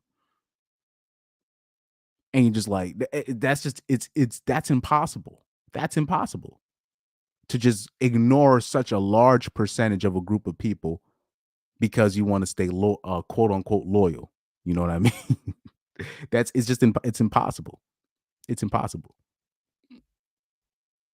Let me hit play. And get married. You know, for me personally, I never thought of my husband as a race. It's just very interesting to me that see people go, she's married to a white man. When I look at my kids, I'm not like, oh, my kids are mixed. I married the person that it made the most sense for me to marry. I have a mind that is just, you know, if you even knew half the things that I'm thinking about, the stuff that I'm reading, just go all the time. It's So that's what something that usually women say. difficult for me to find. It was difficult for me to find a partner that was a challenge to me. You know, the challenge that I needed, whether you want to say like an academic challenge, whatever it is, with my same interests. It just was. What you will know, a lot of times people think that when people come together, it's because of how they look. Actually read this in a Thomas Sowell book, or maybe it was a Shelby Steele book. People tend to marry their IQ, which is interesting. You think like if you see two black people together, oh, it's because they are two black people, but actually they are probably better matched based on their IQ. You know, I fell in love with my husband. Well, that's true, because when you're looking at, okay, that makes sense, because when you're looking at the past, a lot of people meet their spouses at work. So that means that so when you're looking at a large percentage meeting their spouses at work, a lot of the times both of them qualify for the same job or similar job. And the guy was probably one step above her, at least something like that. You know what I mean? And just because I think he is one of the most brilliant people ever. I love him very much. The stuff that we talk about, I'm like, there is no other person that I could have married. We have 3 beautiful children who are growing up in an environment that I am just so happy that I was able to, what every parent wants, to give your children better than you had, and that's all I can say. I'm just the luckiest person in the entire world. How is he gonna feel about you not finding him attractive and just liking him for his mind? What do Oh you? my God. Yeah, Charlamagne was trying to. he's trolling the shit out of her right now. He got the smear already ready for the journalists that are listening. Candace says her husband is not. It was a bonus that I also think that he's beautiful and gorgeous and handsome, but it really was about his mind. I know I married the right person, and I want every person to never allow race to be a barrier to you finding love. That is so foolish. That will stop you. And by the way, there's this. There has been. Yeah. So, yeah, Charlamagne the God tried to do a gotcha. He said that's how we should start looking at diversity: IQ, personality, learning style, values. Yeah. So I don't see. So I don't even see why this even went viral on Twitter. I don't even see why it went this stuff went viral on Twitter. He said, "I'm a dreamer." Look, man, I always say, I don't even me personally. I still believed in I people might get mad at me, but I think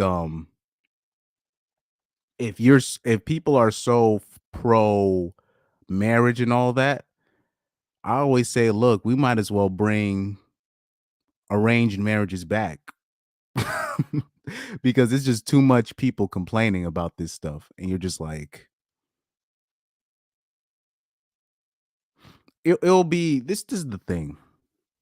It's too much people complaining about people's preferences. Now that we have the freedom to marry who we want, it's too many people. I'm talking about on all aisles of all races.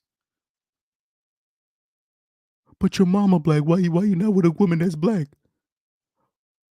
But you're a black woman. Why you with that white man? Or it'll be because now I'm seeing Latino men date more out now, and I see Latino men get shamed for that. Or you'll see some Asian dudes, they decide to date out and then they get shamed by their family. So it's clear to me, because people still be player hating, because now that we have the choice and people are saying what their preferences are, the people that feel left out,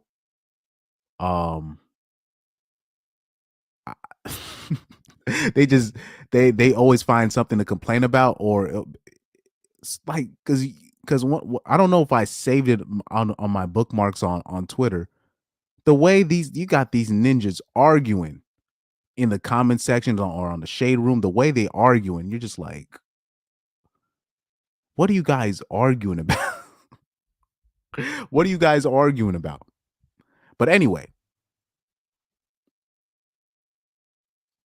all Candace Owens had to say, in my opinion, look, I was attracted to my husband. All right. He just happened to be white. And just leave it at that. It's always, because if you're asking a woman, she's always gonna talk about, oh, I need somebody to challenge me intellectually. All women say that. I need somebody that's gonna challenge me intellectually. Do you know how many white women I've heard say shit like this? Or you'll hear black women, those be like, I need somebody. What you always hear? I need somebody at my level or above, and then they always feel like they're smarter, quote unquote, smarter than their partner. You know what I mean? And you're just like,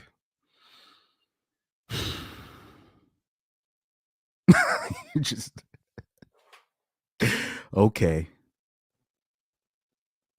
But there's nothing wrong with a woman procreating based off genetics because they do that anyways, but they just can't afford to say that. So this is what, because I just believe when it comes to this conversation, people miss the point. They'd be like, she said IQ. What is she trying to say? Bruh, it's just, that's just a lip service. That's just lip service. So much toxicity, and particularly in Black relationships, because of the media portraying Black men as this or Black women as this. And we just have to stop doing that, you know? Yeah.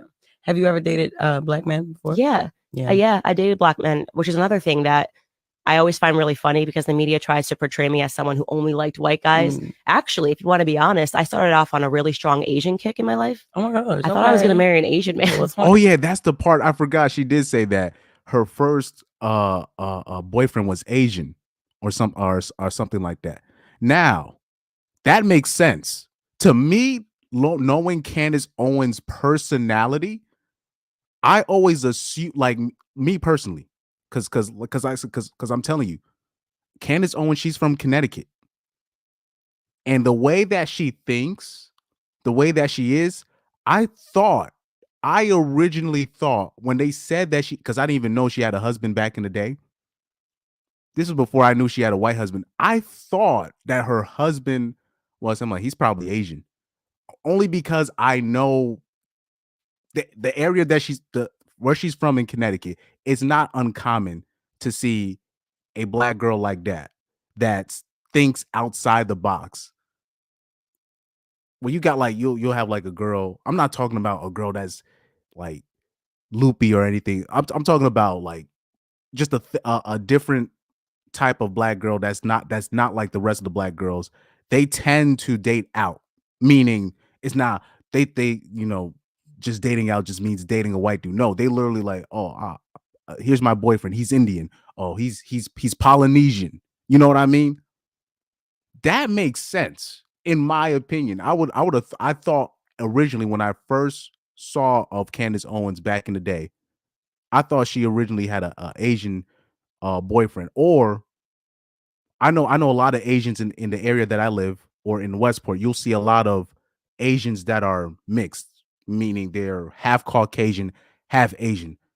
You know what I mean? So they're like really pale, but they're Asian in the face. But you'll see like they have like a white dad, Asian mom, or Asian dad, white mom. It's not uncommon to see stuff like that in like Westport, Connecticut. You know what I mean? I see a lot of that in Westport, Southport. You know what I mean? I see a lot of Asian dad, white woman, stuff like that. So that was the type of dude I would think Candace Owens would be with in the first place. So I don't even know why people were shocked on that end. I'm shocked that she's not that she's not married to an Asian dude. But that's not shocking that her first experience, or like her first experience with having relationships, is with an Asian dude. That's something I would expect from somebody like Candace Owens, her personality type. I did. My first boyfriend was Japanese. My second boyfriend.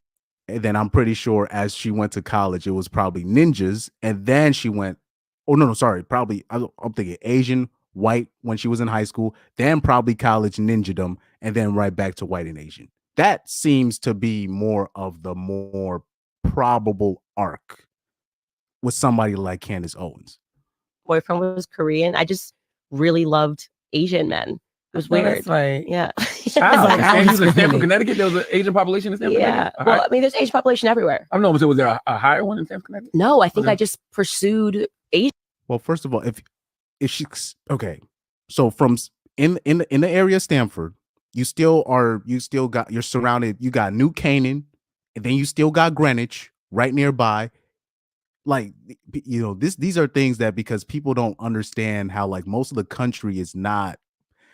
So you take a country ninja like Charlemagne.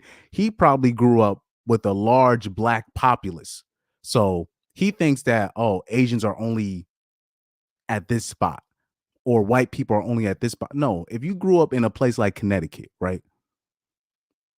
You take the area that Candace Owens is from, you still, New Canaan, Greenwich is nearby. You still got Norwalk nearby. You still got what am I thinking? Wilton. Richfield is not too far away from Stanford. It's about a 20-minute drive. So yeah, Westport is not too far. So there's plenty of Asians in that vicinity. And then especially if you're going to certain schools, it's going to be a pretty large population of Asians, like in general. And on top of that, you take in account the mixed Asians, the ones that are half Caucasian, half Asian. So, I mean,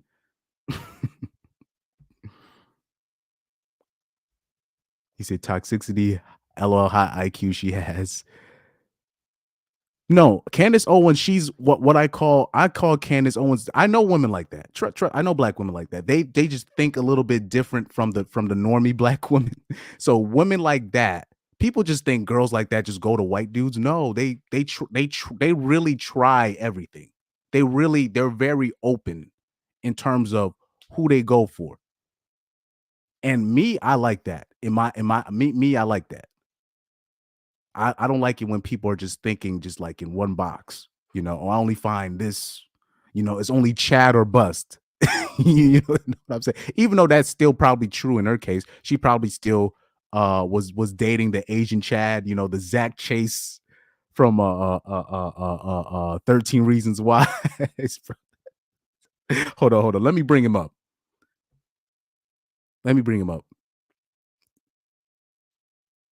Well, nah. She probably like because in her case, she was probably dating a regular Asian dude. There's plenty of girls like that. They'll still date a regular dude in high school, especially when we're talking about when let me see how old is Candace Owens? Let me see how old is Candace Owens. Let me see how old is Candace Owens. Age. Let me look up her age real quick because she always seemed to be the type to be a type of woman that would date a Asian dude. Let me see. 34 years old. So exactly. So when she was in middle school and high school and let me see. So yeah, in the early 2000s, yeah, she probably dated a regular Asian dude. No biggie. Like this happens like in Connecticut. In Connecticut, yeah. Yeah. He said, I had a feeling she would mess with them a little by saying something like she had an Asian kink. She's awesome. But yeah, that's what, like, when I first heard of Candace, I was like, she's probably one of those girls, she'll be like, that's very open about who she would date. Let me see. Asian men. I don't know. I just Yeah. liked Asian guys. Yeah. Candace Owens fetishizes Asian men. Oh my gosh. Stop painting the headline so they can grab it. What is wrong with you? I want to go back to something you said earlier. So obviously there was no win for her in that end. There was no win for her on that end. Oh man. Anyway, let me see. But basically, when I look at the comments, they missed the point. they missed the whole entire point. Because here you see in the comments, basically, let me see. You see, maturing is realizing Candace wants the best for blacks. She's very blunt and straight to the point and offends those who live in their emotions. She goes against the government's agenda, against the family structure, and I love it. But yeah, it was a lot of. Let me see. But yeah, there was a lot of. I guess because there was a lot of black women praising what she said in general. And I guess a lot of black dudes didn't like that. You know what I mean? But I think everybody are missing the point. She just likes who she likes. Every woman I've heard but most women are going to always say this. I want somebody to challenge me in they always say that. They literally always say that.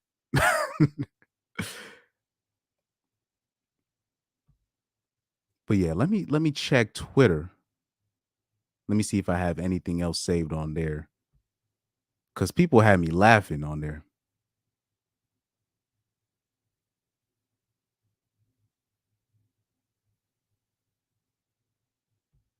But yeah, like when it comes to, dating preferences,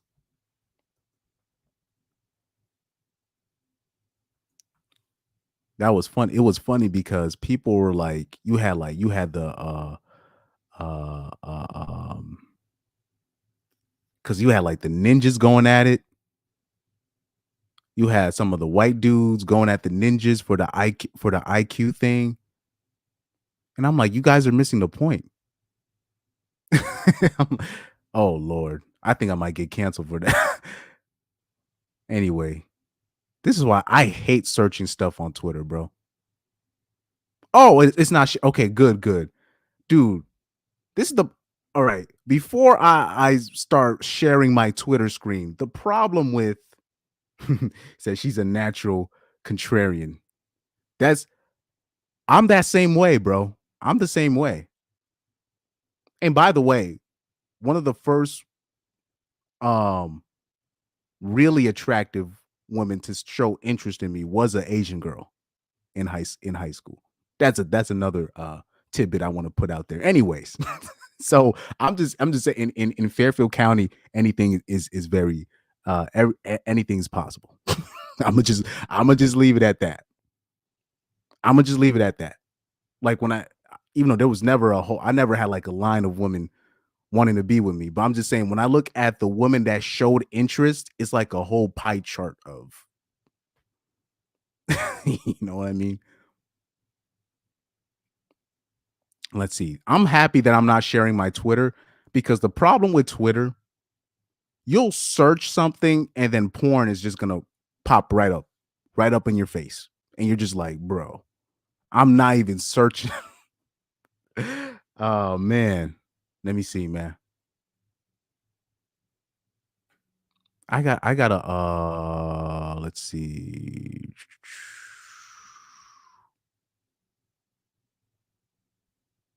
Cause she said some other things that I liked. Oh, right here. I like this video. Candace Owens talking about the two-party system. Oh, okay. Let's see this. By the way, out of all the conservatives, I like her the most. I'm talking about out of all the conservatives. He said, did Candace get fired from the Daily Wire in your opinion? Yeah, but I don't care because I don't hold up the Daily Wire in the air like you know what I mean? I don't even like it was always gonna happen because she criticized the group of people that you're not allowed to criticize. There's certain people you can't criticize in the entertainment industry. So I already knew eventually, especially when you're looking at who the co-founder of the Daily Wire is. He's a small hat. So you already knew what was gonna happen. All right, since I got like 10 minutes left, let's do another video. Share this tab instead. This is beautiful. I like this right here. It's not even Republican or Democrat. And I want people to wake up to that because I'm not here like ride or die for Republicans. They all sell us out. Like the stuff that they did during COVID is criminal. It's criminal. And Who was found on it?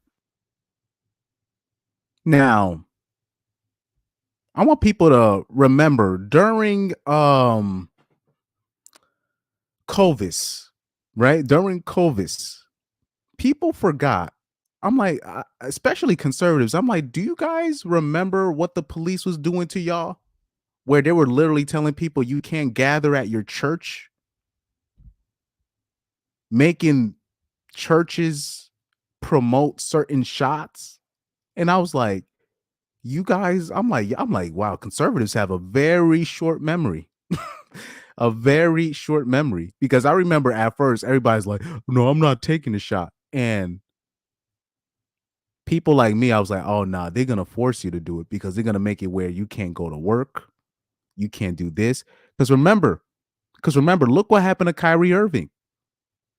Look what happened to Kyrie Irving. Look what happened to Kyrie Irving. I don't think he had enough. To me, in my opinion, he didn't get enough conservative support on his end. In my opinion, I don't think he got enough conservative support. Because Kyrie Irving was really standing on his nuts. You know what I mean? Now, I will say this. He said, I think both owners of the Daily Wire are small hats. I think, yeah, because I know obviously Ben S is a small hat, but Jeremy Boring, I think he's a small hat as well, if I'm not mistaken. Jeremy Boring. Yeah. Yeah, he's gotta be he's definitely a small hat. Yeah. Oh man. Anyway, hey man, don't cancel me. Don't cancel me. Let me see. Boring.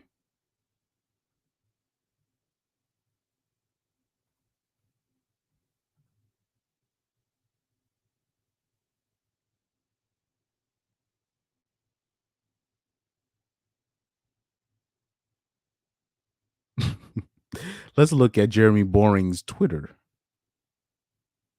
We are not a small hat backed organization, and I'm not any kind of expert on the creators of the Z word. I have been to the state of the small hats, though, and it is certainly not a.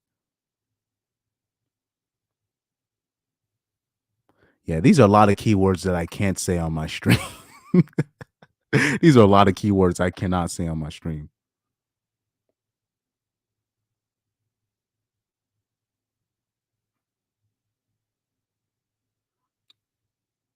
But yeah, I think he is a small hat. Yeah, he is. He is. Never mind. Especially when you're talking about PragerU, these people, yeah, that's small hats. Let me see.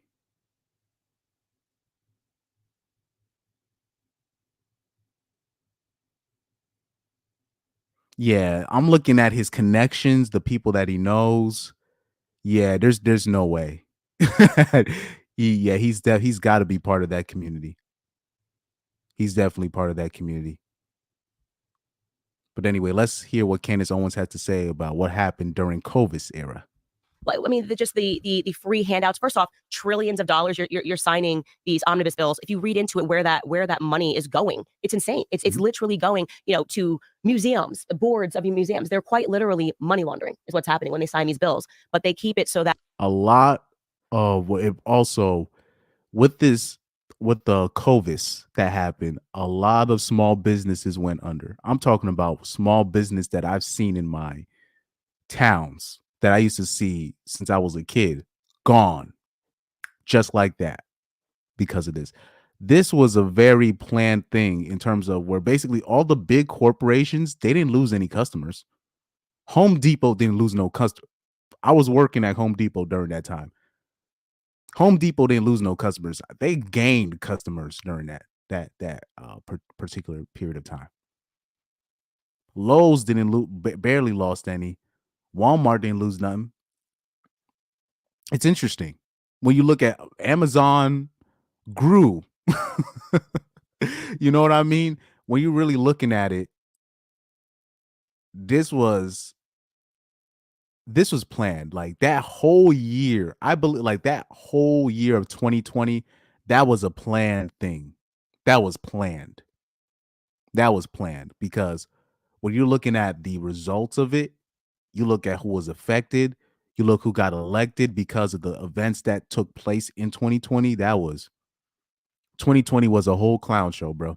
A whole circus. A whole circus act.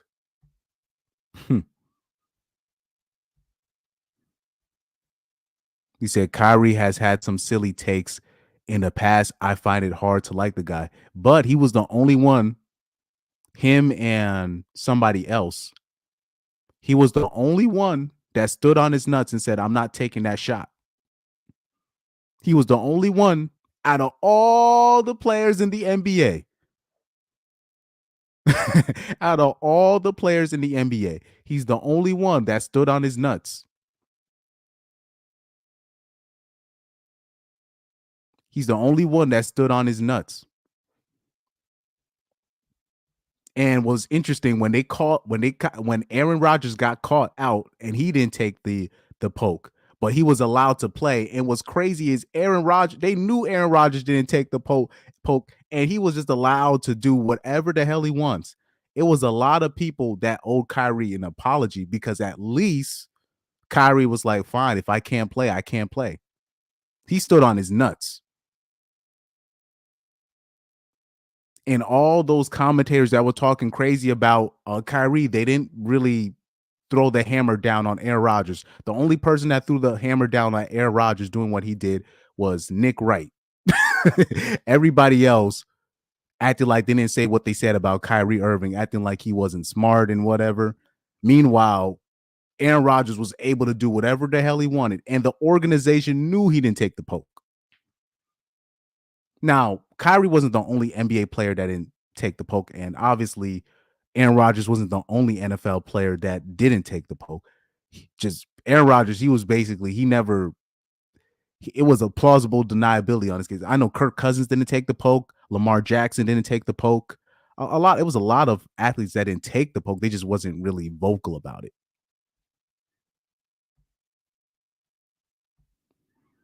You say, I want to like him, but I'm at the stage, but I don't even like his attitude towards basketball. Well, that's just media stuff. Because Kyrie Irving's the type of person, he looks at himself as an artist more than an actual athlete. He's more of a pure. He's what you call one of those basketball purists, right? Kobe Bryant's his idol. You know what I mean? He's one of those type of dudes. I think he loves basketball. I think he loves playing it. I just believe he doesn't take it where he's always been kind of that casual type of guy. It's just when before like without if LeBron never came to Cleveland, he would have never been, I don't think he would have never been the star that he became if it wasn't for LeBron. Because when LeBron came in, Cleveland had to end up, being in urgency. There was an urgency that came with signing LeBron. And I think that raised Kyrie's game to another level, because especially if you're playing with a guy like LeBron, if you are a scorer, LeBron likes you, and he has no problem deferring to you, especially if you can shoot, like Kyrie can, because Kyrie, not only was he a great dribbler, he can also shoot, and he can shoot spot up shots as well. So I believe LeBron elevated his profile because it was a perfect fit. Pause. LeBron and Kyrie, it was a perfect fit. Like in my opinion, that was the perfect fit. Who you had LeBron the facilitator and Kyrie the scorer. You know what I mean? And LeBron's the type of person, I can tell he really doesn't mind if you want to be the guy to take over the scoring load. He doesn't mind passing you the ball, especially if you're the number 2. You know what I mean? Now, there's always been questions about Kyrie Irving, if he can be the guy to lead the team. And obviously that hasn't worked out. But his NBA peers most of the people still look up to him. I think he's still the president of the NBA Players Agency. I think he's still the president, if I'm not mistaken. And if he wasn't, he was the former president of the players. And he spoke. I'm talking about Kyrie Irving has stood on his nuts when most people don't. Like me personally, I want you to do, like, Carlos, I want you to do more research behind the stuff that Kyrie Irving has stood up for. Most of these NBA ninjas, they don't do it. They don't do it. What Kyrie Irving is getting, the treatment from the media, is similar to what Isaiah Thomas from the Bad Boy Pistons got. And those, like Kyrie's the only person I low-key respect in the NBA. I like him. I like Westbrook. I like Kevin Durant to a lesser extent. I like Kawhi Leonard, though, is my favorite player. Kawhi Leonard is my favorite NBA player. Kawhi Leonard's another person that didn't take the poke. But Kawhi Leonard, he's smart. He just didn't talk about it. He be minding his own business and Kawhi Leonard is the quintessential. I just show up, I play, and I be out. Kawhi Leonard, that's my favorite NBA player. KD, I like KD because I feel like he has more to say, but he can't say everything. In my heart, I feel like he has more to say. Now, when we're talking about somebody that doesn't care about playing basketball, I don't know who would qualify for that in the NBA. That would be like a lot of the stars in terms of load management and all this stuff. I would say the person that I dislike in the NBA the most. I got to think about that. Who I dislike in the NBA, because NBA, the basketball's not my first sport. Yeah, just look into Kyrie a little bit. He's done stuff. It's the media smears him a little bit. It's similar to how the media has smeared Isaiah Thomas from the Detroit from the Detroit Pistons. There's a lot that goes into that. I would say the person that I dislike the most though in the NBA. I don't know. I guess I'll say maybe Paul George, because he be doing a lot of capping, but I respect his talent. Who else? It's not many people that I dislike in the NBA. I don't know. I don't know if I could say I dislike a person really. I don't know. I don't know who I could say I just, man, I don't mess with what they do. I'll say this. I'll give you a confession for me. He said LeBron. He said you don't like LeBron. I'll say this. LeBron is what you call somebody that was groomed to be a star. So they already knew when he was 15, 16 years old, okay, he's going to be in the NBA very soon. Let's make sure this guy is media trained, because people don't know this, because these guys, they made sure he was media trained before he even got into the NBA. So you see how like LeBron already knows what to say. He's already like, boom, boom. I'm talking about even when he was like 16, 17, they already put him through the program. He's already media trained. So he already knows what the deal is, you know. But LeBron, I respect LeBron on the court, but when it comes to his politics, I'm like, bro, why would you be a person that is easily used like that? But I think that's part of the program, in terms of that's part of the deal. I think that's part of the deal with guys like LeBron, these type of people. That's yeah. I can't, but I really can't say like in the NBA, man. I don't like. I'll say this. I don't like what the culture that LeBron has started in terms of this culture of stacking the deck. You know what I mean? Where this whole stacking the deck stuff, I don't like that, like at all, because I already know, because this stuff has seeped into AAU, into high schools, where you got these AAU teams, these stacked up as AAU teams. I remember back in the day,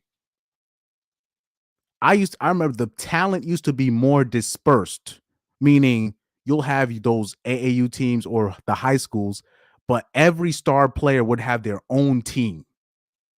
That's how I grew up. But now all this shit about, oh, we need a big three, we need a big, nah, I don't like that. Not in basketball. I don't like that in basketball. Now that I don't like, because now this stuff has affected even the AAU, where you're facing these AAU teams, and it's like every single player's 5-star recruit, and it's just like, where's the parity? Where's the because the way I grew up, it was like every star high school player had their own team where they're the star. But now you got all the star players from their respective teams. Now all of them are in one team. Nah. You can't grow like that. How can you grow where all the best players are playing with each other instead of against each other? How can you grow? That's my opinion on that. And it's like, look, this is why I believe after this Olympics, I don't think it's gonna be a sure thing where oh, USA basketball, the national team, they're just gonna sweep the competition. No, they're you're seeing them, they're starting to lose more and more. And that all the international countries have been catching up. And what's funny is when USA basketball team, they lost to Germany in like the quarterfinals, they was making you heard all the ninjas. These ninjas was making mad excuses. They was making so much excuses for that. They was making all these excuses, bruh. They was like, nah, that's the little brother team, man. That's not the A team. Okay, all the people in the A team, these guys are 34 plus years old, 35 plus years old, 33 years old. After these guys retire, the people that you saw on the USA team that lost, they're gonna be the star American players. And look how they're playing. They're playing like trash. The only dangerous American player, young American player that we got is Anthony Edwards. And Zion Williamson and John Morant are supposed to be part of that, but these ninjas is either injured or getting suspended, not getting a bitches. they always doing like our actual great American players. They're not doing what they're supposed to do. He said in the major market cities, no, exactly. This is why I respect Giannis. I respect Kawhi Leonard for bringing parity back in the league, right? But these guys with this whole stack the deck stuff, I don't like that. I don't, like, look, I don't like, not in basketball. I believe in like like soccer is different. Football in America or football in America where you need a whole team to win a Super Bowl. I understand that. But in terms of basketball, I don't like that. It's only five. It's 5v5. You can't have all the players. I mean, you want all the star players? I believe this. For Allen Iverson to make the finals, right, in 2001 with the team that he had, I don't want to hear nobody talking about, oh, they had no help. Allen Iverson was 5'11". And I think the second best offensive player on that team was Eric Snow, if I'm not mistaken, on that Sixers team that made the 2001 finals. I think the second best offensive player was Eric Snow. And the same with LeBron, the team that he made the 2007 finals with. He made the 2007 finals team with very limited help on that end too. So I don't understand why I said, oh man, I need a whole all-star. He said, I like Snow. He said, I like Snow.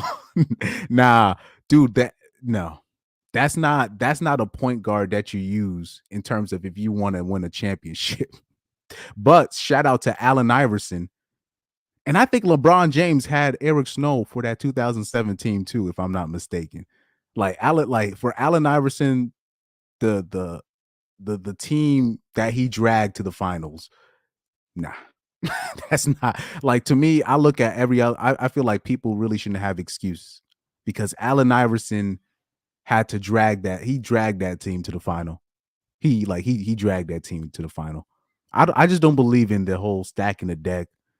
You need everybody needs to be an all-star. Nah, I don't believe in all that. F all that. F all that. Football in America is different. Like, you need a team to win the Super Bowl. You need a complete team. But at the same time, if you do have that team, oh yeah, Mutombo won the defensive player of the year that year. But if you look at the but it was a defensive team with Larry I hope I'm saying his name right. Larry Brown. Oh, let me not disrespect that man. I'm blanking on his name right now for some reason.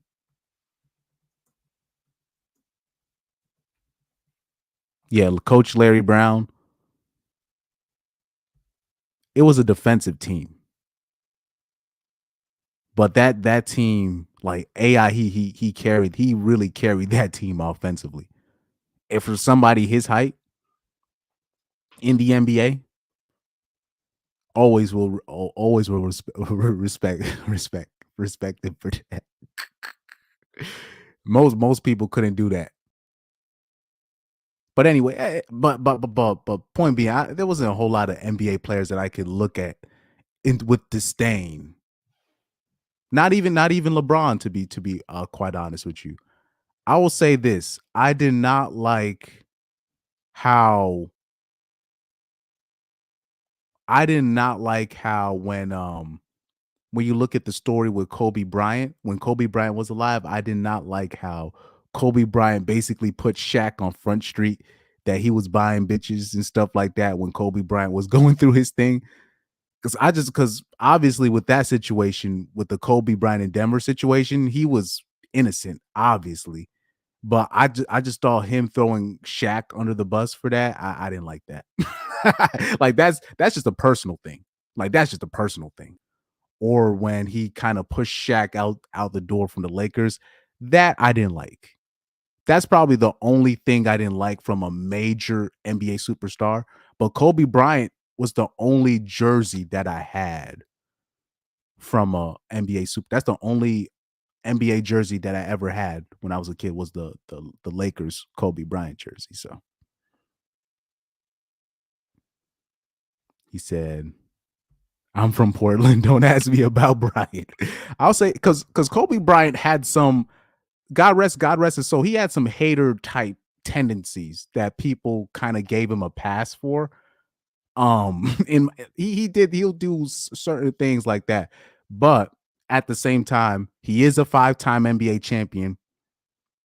The Lakers wouldn't have had 5 championships without him. So I can't take that away from him, you know. So that's why I respect Kobe Bryant on that end. But he had something, and I don't like the way he couldn't work things out with Shaq. And I didn't like that he felt the need to defend himself by throwing Shaq under the bus on several occasions. You know what I mean? Because maybe I might be soft for Shaq, because I like Shaq. I like Shaq, but personally, and Shaq has said things that I don't agree with, but Shaq at his best was so dominant. Like Shaq at his best was probably the best player ever, low key, but he just doesn't get the credit on that end. Shaq was unstoppable. Where basically, you're unstoppable, where it's like they're creating rules to stop you, and on top of that, where you're looking at all the centers. All right, how do you stop Shaq? Oh, you got to foul him. You got to put him at the free throw line. I'm like, but how do you stop him? You can't stop him. You can't. Shaq was just he said he was annoyingly dominant. He was just you just couldn't stop him.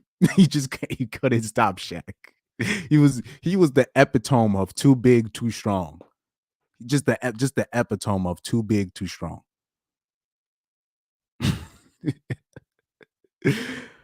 But yeah, that like I if people tell me to me, when it comes to the GOAT conversation, I don't understand why people forget people for some reason they forget Kobe, they forget Shaq.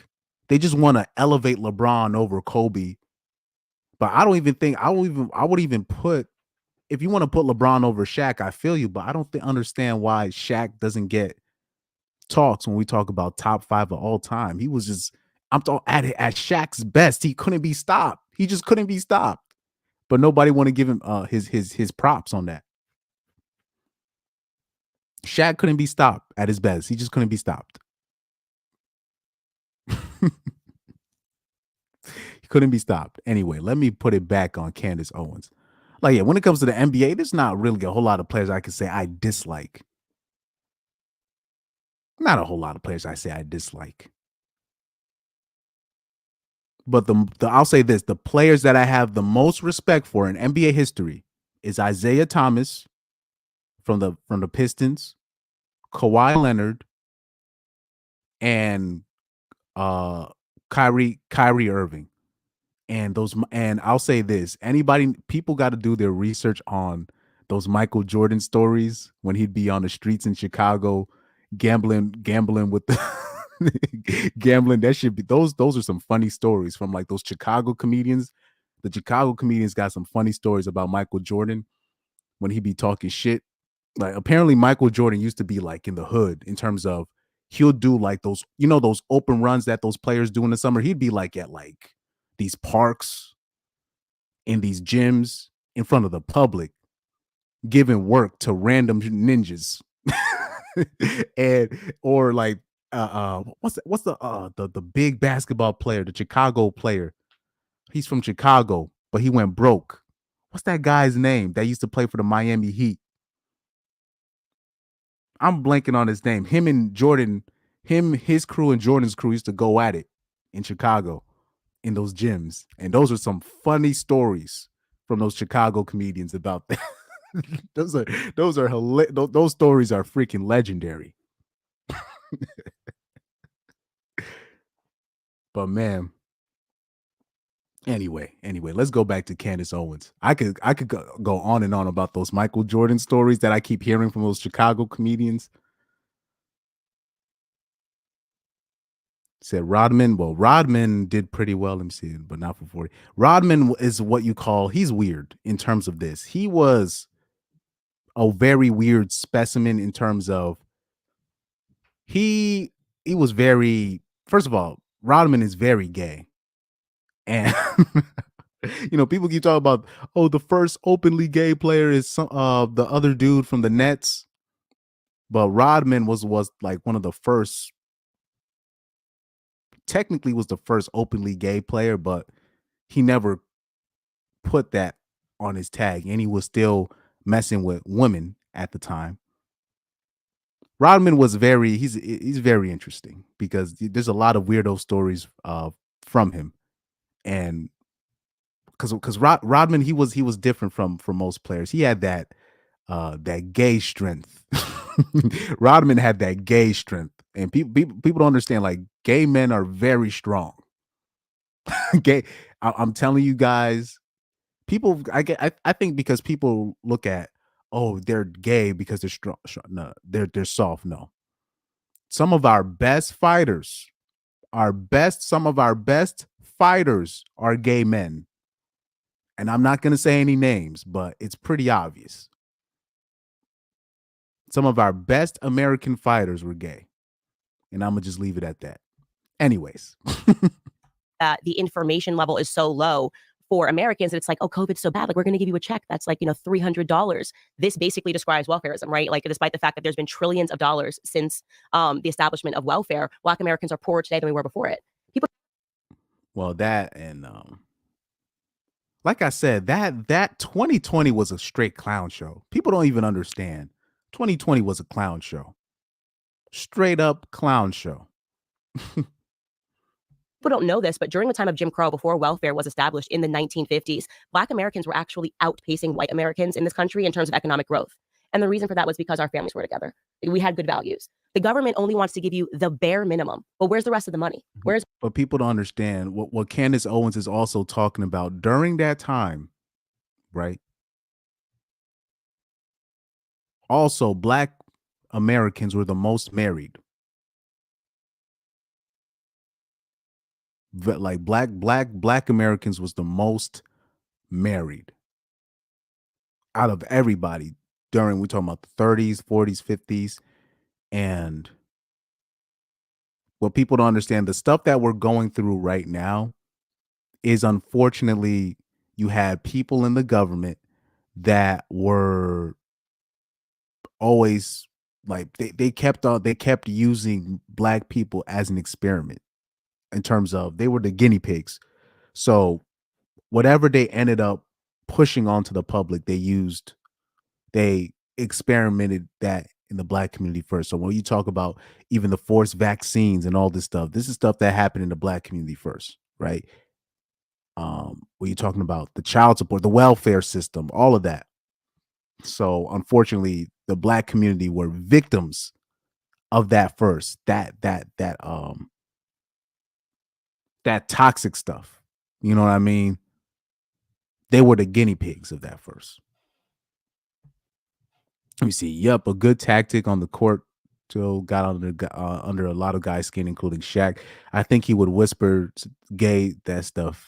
Yeah, well, yeah. I'm telling you. First of all, I'm telling you, gay people are very strong, very strong. People just think if a man is gay, he's a wimp. No, those dudes are some strong people. I'm telling you. I'm telling you guys, just off of observational experience. Have you ever seen that video that went viral? It was like a conservative white dude. I think he was wearing a Trump hat. I don't think he was, but it was a white dude. And he was talking crazy to this black gay dude, but that dude was huge. And the white dude tried to say something to him or try to get into a fight with him. That big gay black dude had that dude in a McChicken position. I don't know if I can show if I show the video, I'm gonna get a strike because it's a fight. But he had that dude looking crazy he had him in a position that and the dude was like, "You see the position I got you in?" And that guys, don't be trying to start fights with gay dudes. These dudes be huge, bro. And plus, what people got to understand is that I never met a transformer that was under 6 feet tall. I've never met one transformer that was under 6 feet tall. They be huge, bro. Trust me, these guys are not to play with. Because at the end of the day, these guys are men. Remember that it's ma'am. It's ma'am. Do you remember? People forget how huge that guy was. Huge. And people want to start fights with these people. Man, please. I'm not starting a fight with no transformer. You're dealing with somebody that's mentally ill and he's that big and he's that strong. I'm telling you, it's a recipe for disaster. Where's it going? They sign these bills making you think that this money is going to you. It's not. They're stealing from the American people. And you look at your congressman, whoever it is that you guys sent down to DC, and you realize that. And then on top of that, when you look at the organizations in 2020, when they were lighting cities on fire, lighting small businesses on fire, even the small black businesses that people say support, those were getting put on fire. And really, when I remember somebody pointed out, when you look at the outline of certain cities, it was almost like it was orchestrated, where it was like a line of all the small businesses. That's where and I don't want to say the ANTIFIFA, right? ANTIFA. The Tifa group. The Tifa group. That's what we're gonna call it. The Tifa group. When you look at the outline, it's almost like they were told, riot here, but don't riot it, the big businesses. None of the banks were touched. It was all small businesses that they attacked. Like 2020 was very orchestrated. That was an orchestrated event. That they're all just puppets. I feel like we're watching a performance, and who can say the most outrageous thing. The Republicans don't want to sign this because they want, slavery and they want you back in chains. The Democrats don't want to sign this because they want grandma to die. Whatever it is, you're watching to me, it's a play. That's why I don't think, that's why I think if you're black, you shouldn't be beholden to any political party. But that's rich coming from Charlemagne, because this guy was really pro liberal, in my opinion. Especially when you had excuse me, when you had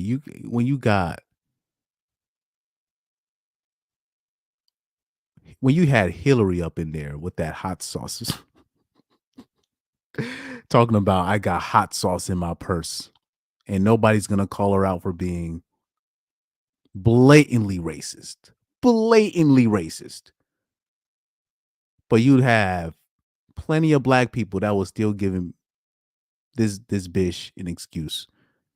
Got Sleepy Joe saying, "If you don't vote for me, you're not black." Like, this is wow, it's insanity.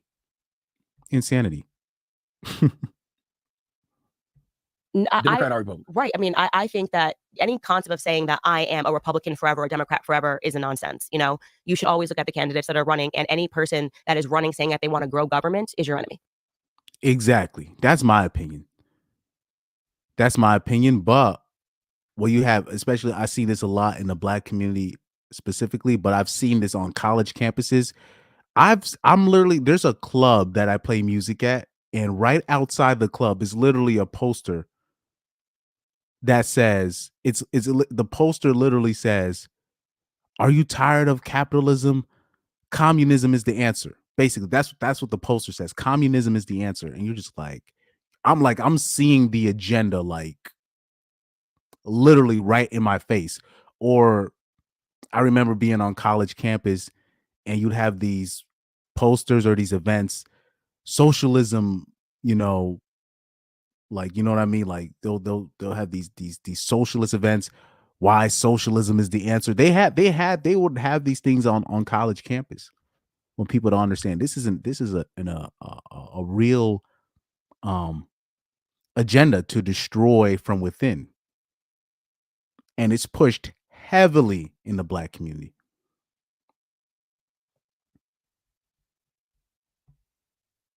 Oh yeah, Biden said you ain't black. But he said, but communism hasn't worked anywhere. Oh well, you know, you can literally tell these people that, and they just act like you didn't say anything. But yeah, they'll have socialist rallies. I remember in college a lot. I saw that a lot. But like literally, there's a club that I play at. Right outside of it, there's a pole, a big like a telephone pole or some, and there's a poster, basically saying communism is the answer. Now, now a poster like that in like the 50s or 40s, you could get captured for for having a poster like that right outside your club. But you know,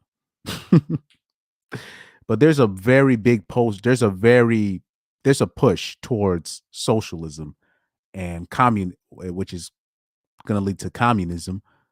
But I don't think there's really any stopping this, in my opinion. I don't think there's any stopping this.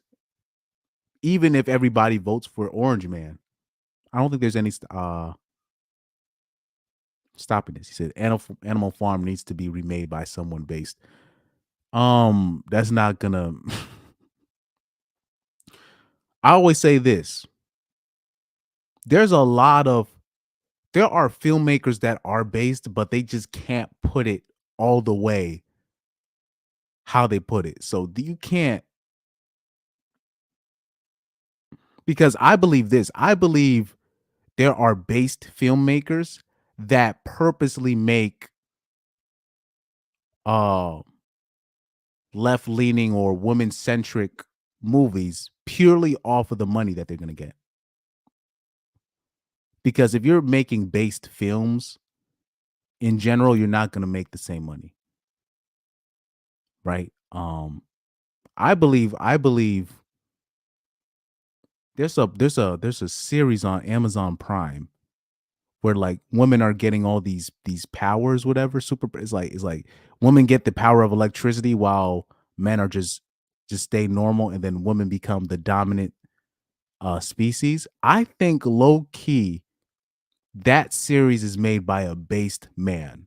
In my opinion, I think he's trying to show what would happen if women gain power. But the normies are taking it as, oh man, this is a woman empowerment film. I think that's what's happening. I forgot what that series is called, but I watched it. It's low key based. Like I said, there's a lot of based filmmakers out there. They just can't put it how they want to. What's that series called? Women gain powers, electricity. What's the The Power. That's what that Prime series is called, The Power. The Power series.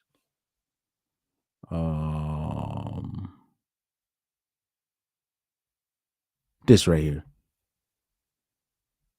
Yeah, if anybody that has Amazon Prime, and so if you have Amazon Prime, you have Prime Video for free. Please watch The Power. I think low key it's a based film. I could be wrong, but people are looking at it. Oh, look what happened when all these women gain electric powers. This is an empowerment film. I don't think it is. I think whoever wrote the script for it is actually based, and they're trying to show what would happen if women gain powers like that. That's my opinion. I could be wrong. So why the last the Power series? I think low key it's a based film. I could be wrong. Maybe it was a woman thinking that, oh, imagine if this was if women were empowered, quote unquote. But low key is showing what would happen if women gained powers like that. You know what I mean? I'll say this because I found that series after Manosphere Highlights, a channel that I follow on YouTube. I don't think I'm subscribed to Manosphere Highlights, but I watched a video of him reviewing the series, and I'm like, looks interesting. The concept looks interesting, so I started watching the series, and I'm like, this is interesting. This is very interesting. I believe people need to watch it with an RP lens.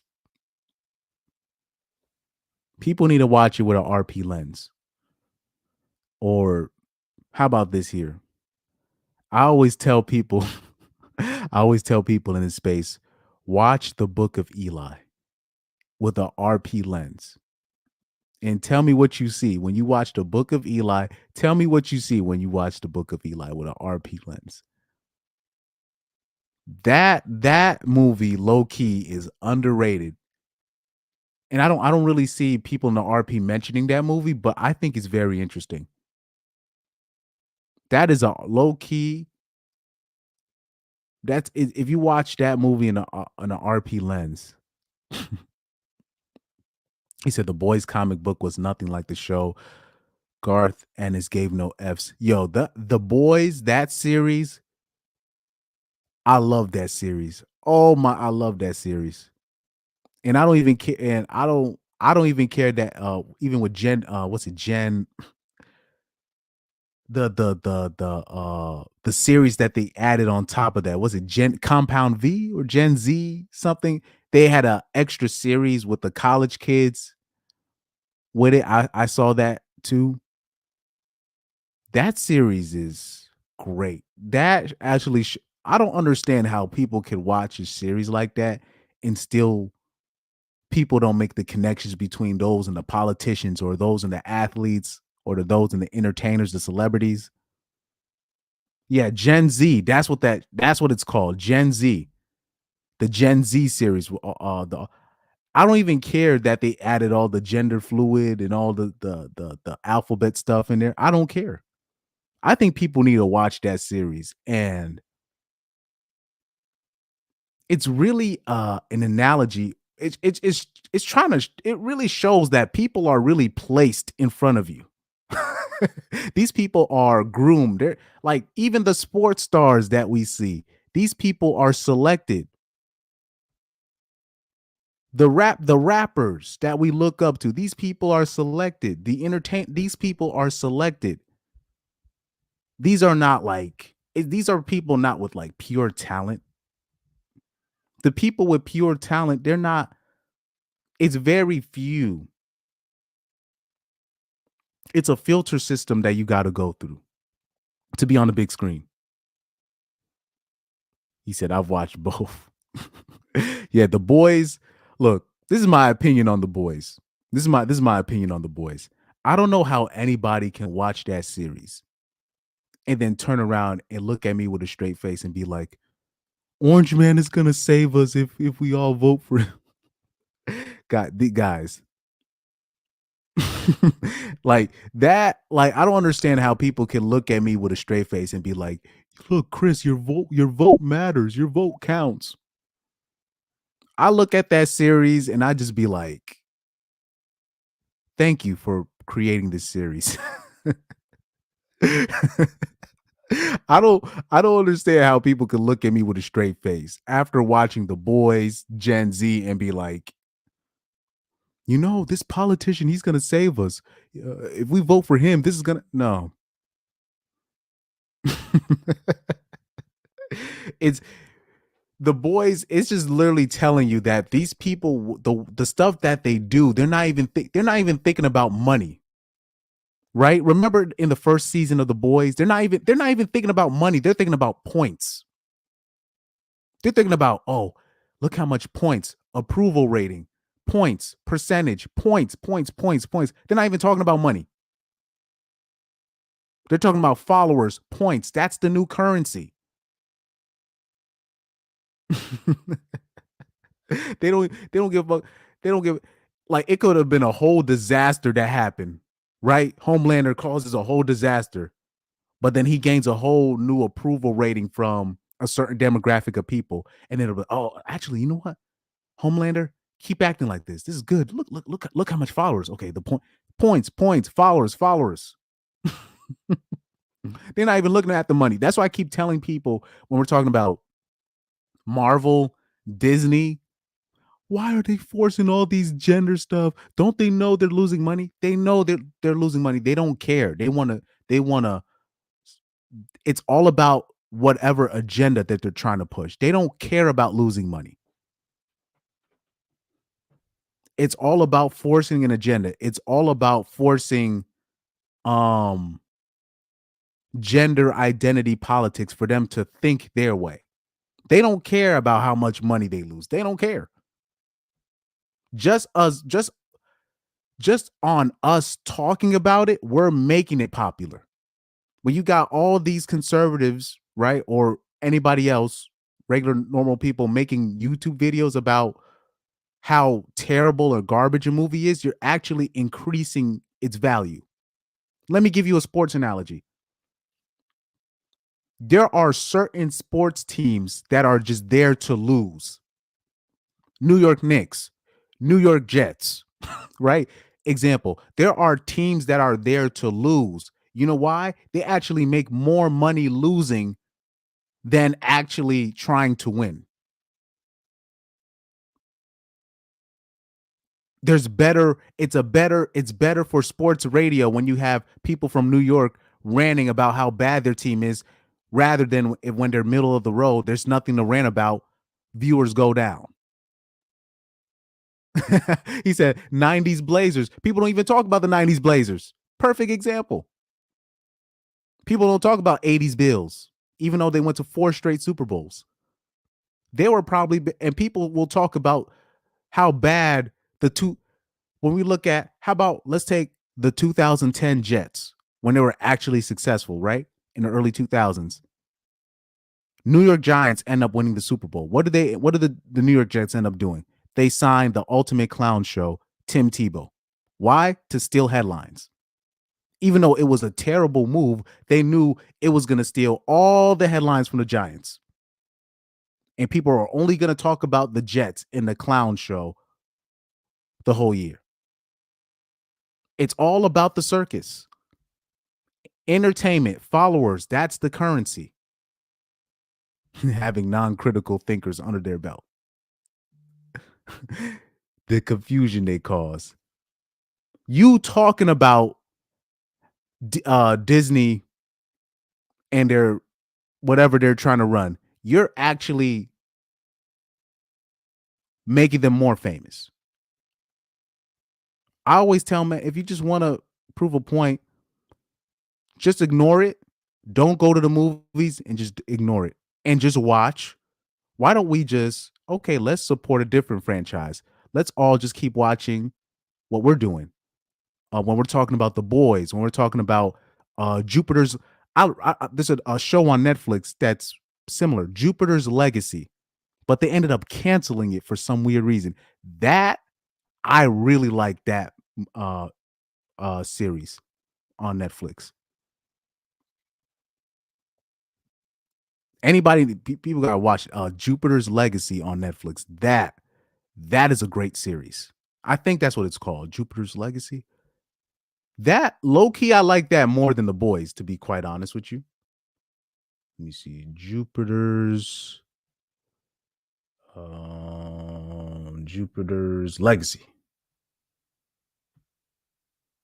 on Netflix. Man, that is a great show. I don't know why it got canceled. I like that.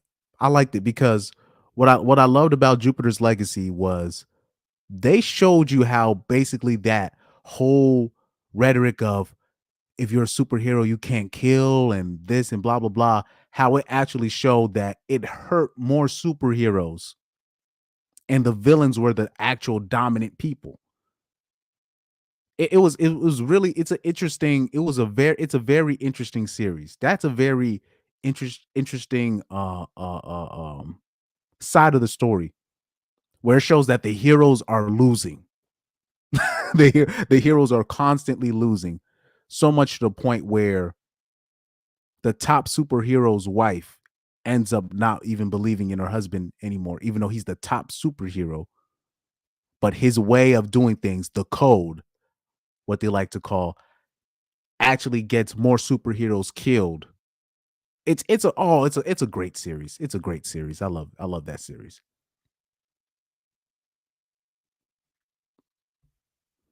You said Sweetie T said my boyfriend told me about Jupiter's Legacy. Yeah, check it out. I honestly I like that more than The Boys. It shows a realistic perspective on what it really like. If you actually had these superheroes following a quote unquote code, the superheroes would be losing. Because here you have the villains that have the freedom to do whatever they want. They can kill, they can steal, they don't have no moral code. And here you have these superheroes basically fighting at a level. This is not, and they showed how like the top superhero in the 30s and the 40s, they were the heroes were the dominant ones because they were just fighting robbers and street criminals. So obviously those guys were considered gods at the time, but now you got all these people getting powers. Most of them are going to lean on the side of evil. How can you gain support where now you got these superheroes, they're all dying, trying to live by this code? And I'm talking about you got young superheroes dying. It's a great series in my opinion. He said my comments are lagging. Well, I think it's because of the settings I put it. I think I have it on. Well, no, because with StreamYard, I don't know if you can change the settings in terms of how the comments pop up. I don't know how that works. I remember when I had OBS, I can actually change it if it's like low latency mode. And yeah, it's too much work. Too much work. Early Batman, late 30s, early 40s, had no problem offing criminals. That's why people, well, that Batman's different. I'll say like my favorite superhero. Because if you really look at it, if you have these superheroes trying to follow this code, right? It's actually going to get more innocent victims killed more than like the villains would be the dominant, not the superheroes, especially in this day and age. If you have random people all of a sudden gaining powers. Most people are going to use their powers to take advantage of people. Let's keep it a buck. Don't give the average person telepathy to like say like somebody had the average powers like Charles Xavier had from X-Men, right? Or Jean Grey from X-Men. We would be effed. Most people are gonna take that power and take advantage. People just think I don't know why people just think that if people had powers, they would be a superhero. No, they're not gonna do that. Please.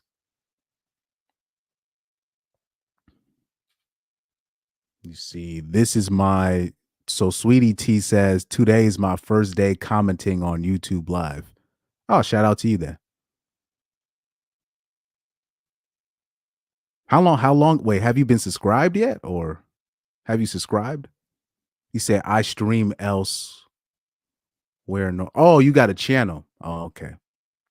Okay, so you have a channel. So yeah, make sure you're subscribed. You're not gonna like everything that you see, but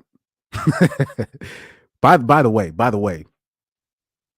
unfortunately, because with the content I make, I was surprised. There are people that I've been on the road with sometimes, where I do certain gigs. They'd be like, "Oh yeah, I saw your channel." I'll be like, "You did? Oh shit!" Somebody like a singer I'm working with saw the Sierra video I did, and I was like, "Oh shoot!" I was like, "Oh shoot, that's not good. That's not good." But anyway, because this stream was about Candace Owens. This stream was mostly about Candace Owens. But actually no, let me keep it on here because when I scroll through X, when I scroll through Twitter, you never know if porn's gonna pop up. So I gotta watch out. I gotta pop back up.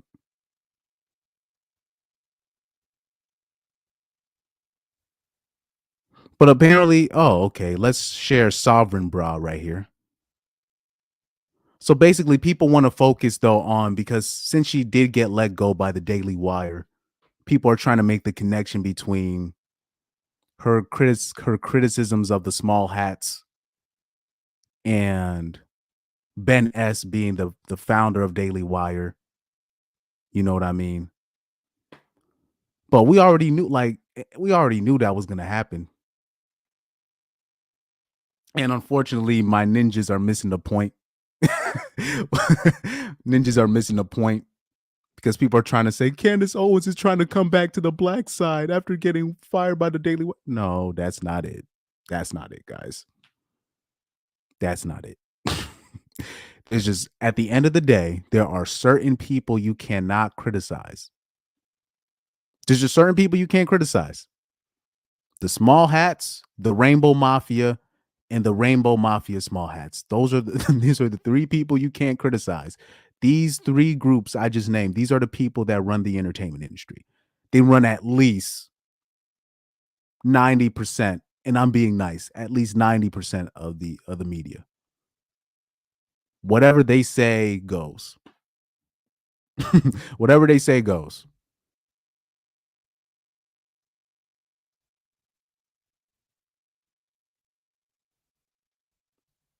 You said, "Oh, you in music." Yeah, but I'm not gonna say what because sometimes I've played in churches, so so I don't even want to. And unfortunately, because when I started making this content, my channel was a music channel, so I only started making this manosphere related content because one of my first videos on this was in 2022 when I was highlighting the rise of witchcraft being the main religion used amongst women, and I was very concerned about this. I'm still very concerned about this, especially when you look at even I think across all demographics, it's not just black women. I think it's across all demographics, witchcraft is the number one rising religion amongst women in general. So this is stuff, and I was trying to explain to people witchcraft isn't what you think it is. Oh, hold on, let me see. Carlos X said telepathy is scary. There's this sci-fi novel, The Demolished Man, almost an Elon Musk character who wants to commit the first offing in 70 years hasn't happened because of telepathy being normal. Yeah, if telepathy was normal, oh Lord, that I would shoot. That's scary. Oh, the small hats. I can't say who they are, but you have to use your imagination, right? Rainbow Mafia, the alphabet community. You got to start putting 2 and 2 together. You say, yeah, keep your yeah. And also anybody else that's listening, Undead Chronic is right. Do not show your face. I've already showed my face on here, but if you are going to make a channel like this, stay anonymous, because we got this thing where people are taking pride in doxing people and making sure people don't have their jobs and whatnot. So I already made that mistake. So people know who I am. People like, yeah, that's how my the singer that I know, he found out my channel. He's like, bro, actually like what you had to say about the Sierra Russell Wilson. I agree. I was like, oh, thank God. He said, so proud of Candace and Putin. Oh, I can't say his name, for exposing those fake small hats. That's a whole nother conversation. When you're talking about the European, particularly the European small hats, it's just like I said, it's these people. Sweetie T, if you're paying attention, that's when I talk about the small hats. Those are the people I'm talking about. The fake J's. Those are the people I'm talking about. But I gotta say, small hats for algorithm purposes. And yeah, shout out to Candace Owens. Out of all the conservatives,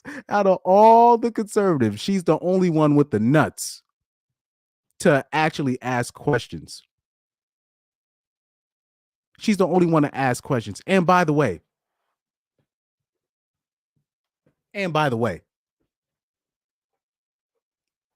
this might be a side point. This is going to be before I sign off, because there's a lot of men complaining about the Me Too movement and how it's destroyed everything, and it has. But what I want people to remember, the rise of the M2 movement started with that Bill Cosby case. And when the Bill Cosby case happened, he did not have a lot of male support.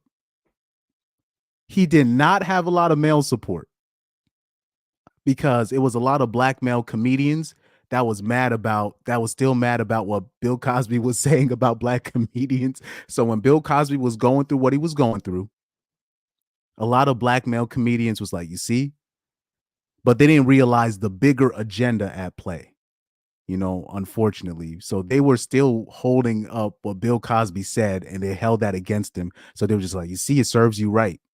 But they didn't understand what was happening. I took it as like, whoa, hold on for a second. So because of what a woman said 50, 60 years ago, or what happened at a Playboy mansion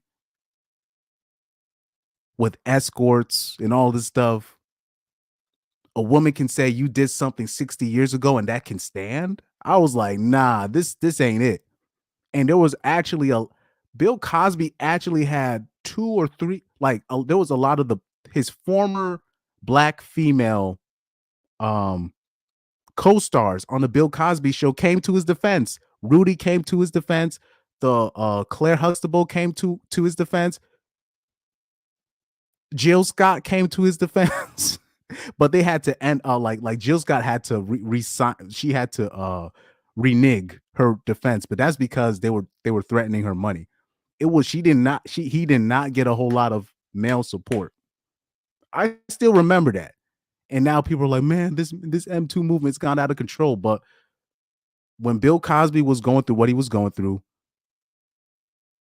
the black male comics did not stand up for some weird reason. I don't know what that was, but that's a whole nother story. And it's interesting, these so-called based conservatives, which I've called cap on, particularly the male conservatives, out of all of them, Candace Owens was the only one with the balls to be like, whoa, hold up for a second.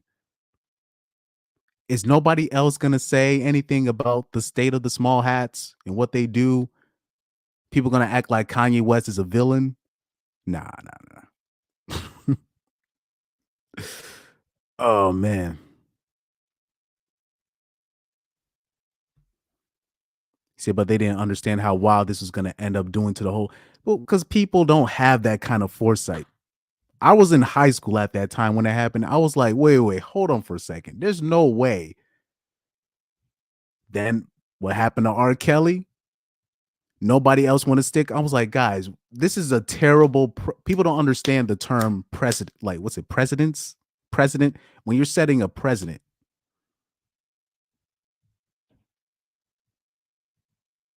When you talk about setting a president was set. I don't know if I'm saying it right. Presidents. This is the word I'm talking about because I'm not that educated.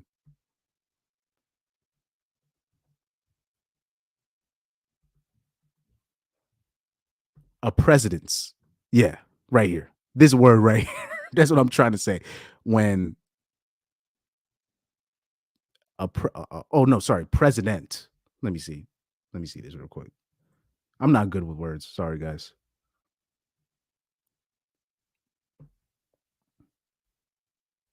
So a president, an earlier event or action that is regarded as an example or guide to be considered in subsequent similar circumstances. So now this is the standard. This is what people don't understand. With the Bill Cosby, the R. Kelly situation, those were and Orange Man, but particularly with Bill Cosby and R. Kelly. That was the start, really. And then they try to use that situation with Orange Man. That didn't work. Move on to R. Kelly and all these people, but people didn't understand with the R. Kelly situation. That was just Sony, like they were trying to take control of his catalog. You know what I mean? That was bigger powers at play. But because that precedent was set with Bill Cosby, now all the celebrities, they're in trouble now.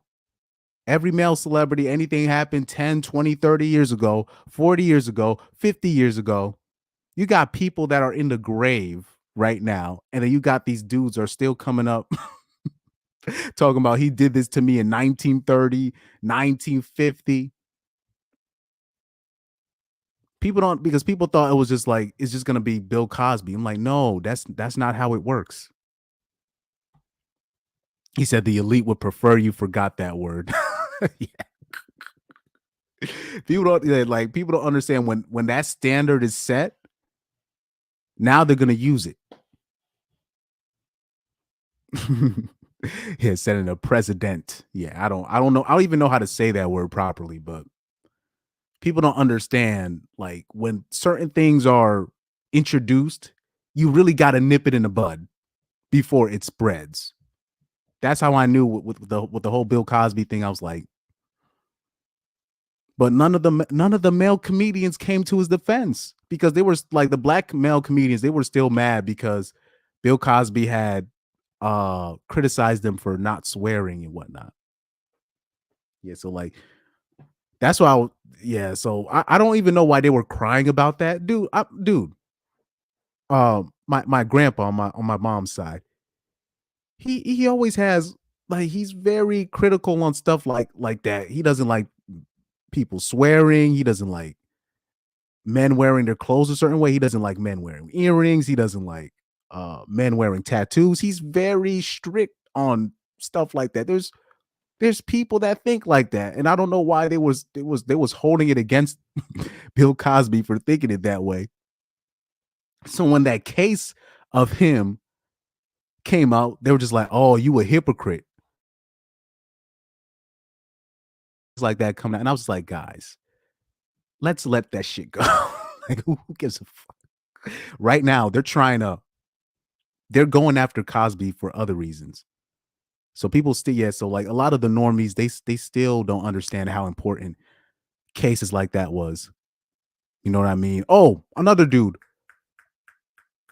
Because of cases like Bill Cosby, you got Brett K. I can't Brett Kavanaugh. Okay, it's about the end of the stream, so I'll mention these names. Brett Kavanaugh. These people. When you, this is why now all these people are getting into trouble for consensual situations, and now it's just like he said, low key MJ was the first. Yeah, people don't. But with that was that. Those are, we talking about Michael Jackson, Whitney Houston. These people had catalogs, so to take your catalog, they're going to try to. They're either going to kill you. Now they don't really do that anymore. So what they do is they destroy your name through the media, so they can devalue your catalog, so they can get it on the cheap. You know what I mean? So that's oldest trick in the book. He said, never thought of that. It's a bigger. It's these are the issues. These are the real issues right here. Because you'll have these people, they swear they swear they're in the know-how. Then in the next sentence talk about Bill Cosby's a predator, or R. Kelly's this, or you know, and you're just like, you don't see the agenda, you don't see what's going on here. Okay. You got like conservatives now. Like, I remember seeing a comment from a conservative where I'm talking about in 2024, because of what's happening to Diddy, or they're looking at how Diddy's connected to all these powerful people, how he's connected to Michael Jackson and all these people. Now the guy was saying, okay, now I'm starting to call into question these allegations against Michael Jackson. I'm like, now you're doing this?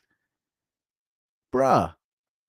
Like I said, you still got people that think Michael Jackson is this pervert, but you literally had other kids that were there saying that Michael Jackson did none of that stuff to me. But people don't understand how the game works.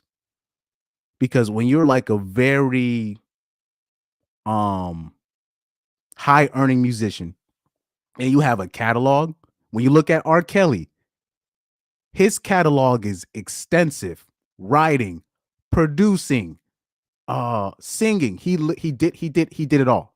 He did it all. And his catalog was like R. Kelly has written for so many powerful artists. At the end of the day, the elites, they don't care what you do in your private life. They really don't care. You could be a whole animal lover as long as you stay on code. But when it's time to get rid of you, they either kill you, and if they can't do that, they're going to devalue your name in the in the public eye using whatever means necessary to devalue your catalog so they can take it. When I did my R. Kelly stream in 2022, I did a R. Kelly stream, and I showed people the Yahoo News, where basically, like, literally the hour after they put R. Kelly in federal prison, they were already talking about, okay, who has his music rights. They put the person that they thought had his music rights. They put his address out there. They put his whole information out there. I was like, whoa, what? It reminded me of, like in the Daredevil season 2, when they were about to convict Kingpin, and then like the prosecution starts naming out people in the juries, their address and all this. That's what they did. I was like, oh, so this is what it's all about. It's clearly about his catalog. Okay, whatever. Have at it. They're trying to the charges against R. Kelly. They're just trying to they're trying to make it stick as long as possible. They're trying to buy time until they can get his get control of his masters and his catalog. And that's why he like I think eventually they're going to release him. I think eventually they're going to release him because they just can't. I don't think they still haven't had because first of all, he refused to, his people refused to sell it, and then on top of that, the charges are bogus. The charges are bogus anyway. But like I said, if you talk about R. Kelly and these people, people are gonna call you a what they call you the victim. They call you something. An assault apologist or something like that. A grape apologist, something like that.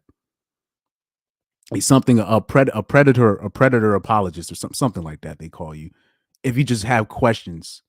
Now the problem is people knew about what R. Kelly did from like the past, and people did not care. The only person that was calling out R. Kelly in the 2010s was Vince Staples. Everybody else didn't care. Now, with R. Kelly, with his situation, the women that are turning against him now, those were his hoes. Those are the people. Like R. Kelly had like this harem of women that would follow him wherever he went. They have videos of these women like praising him during his shows and whatnot. And then once the money ran out, now they all started turning against him. We talk about Jocelyn Savage. These people were on camera defending R. Kelly.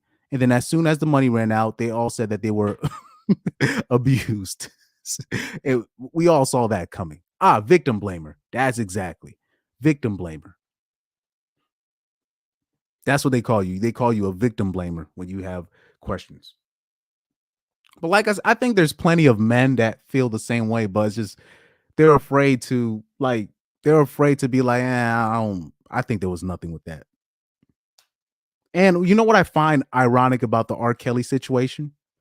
So I have people in my mentions, my comments, all that ish talking about, but didn't you see the sex tape with him and the 13-year-old? And I'm like, wait a minute.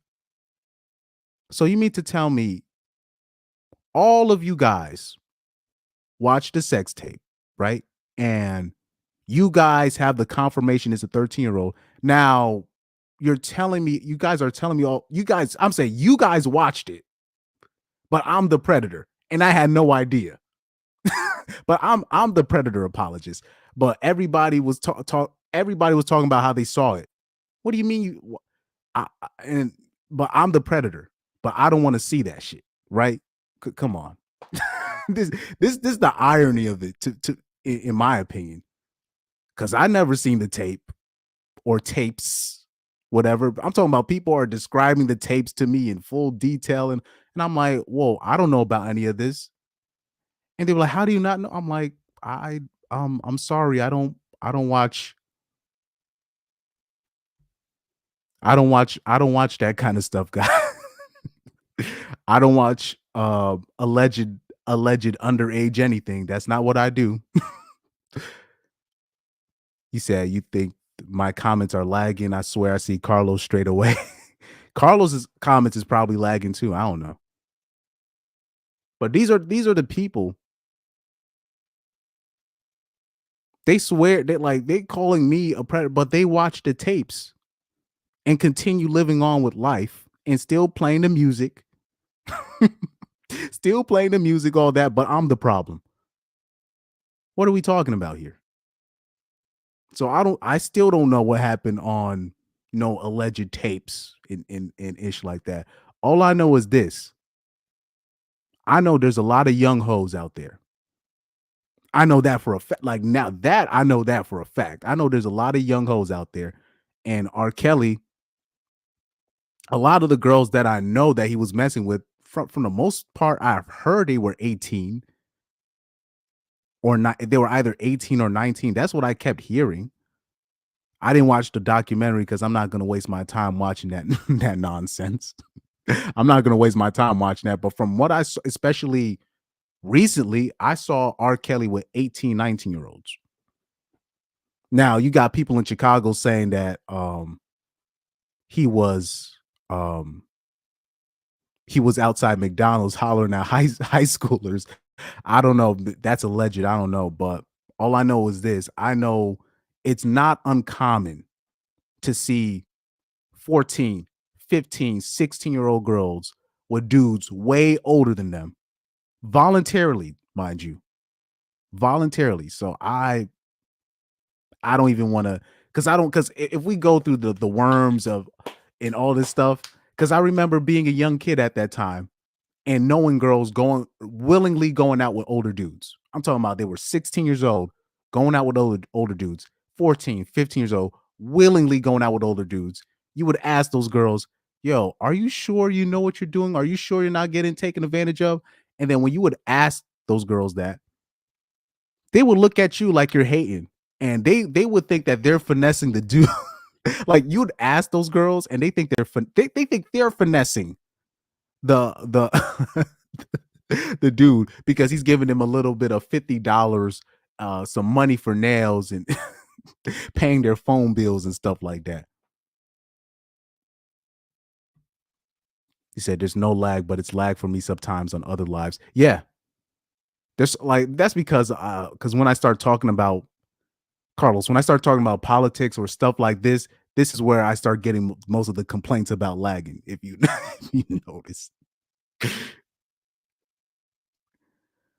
He said doubt a man like Kels be outside McDonald's like that. That's why, because I keep hearing stuff like that. But I'm like, first of all, because you still got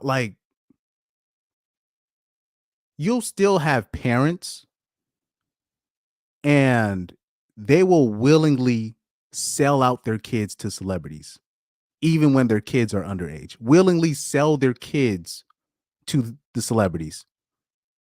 When you saw those parents talking about R. Kelly, they willingly gave their daughter to R. Kelly. I don't know at what age. I don't know if she was 16, 17, or 18. We're talking about, I think, Jocelyn Savage's parents. They gave him permission. When you look at the Aaliyah situation, right? I think she was 15 or 16 at the time.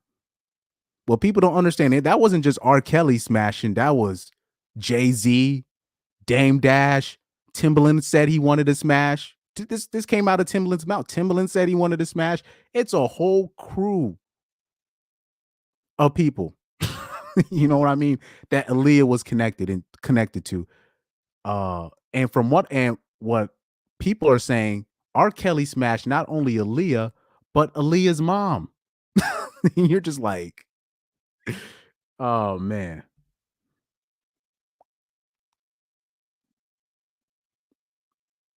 No, you don't. Go home and close your what? I don't know what she's saying there. C. Jameson. I would simply tell homeboy Chris Amson, go and get you. Look, man. I remember what high school was like. This didn't only happen in the hood. This also happened in the suburbs. I knew girls that were doing this, going out with older dudes, smashing older dudes. Or I know one girl in particular, she was already getting flown out by 16. And the guy was like 26 years old she was dealing with.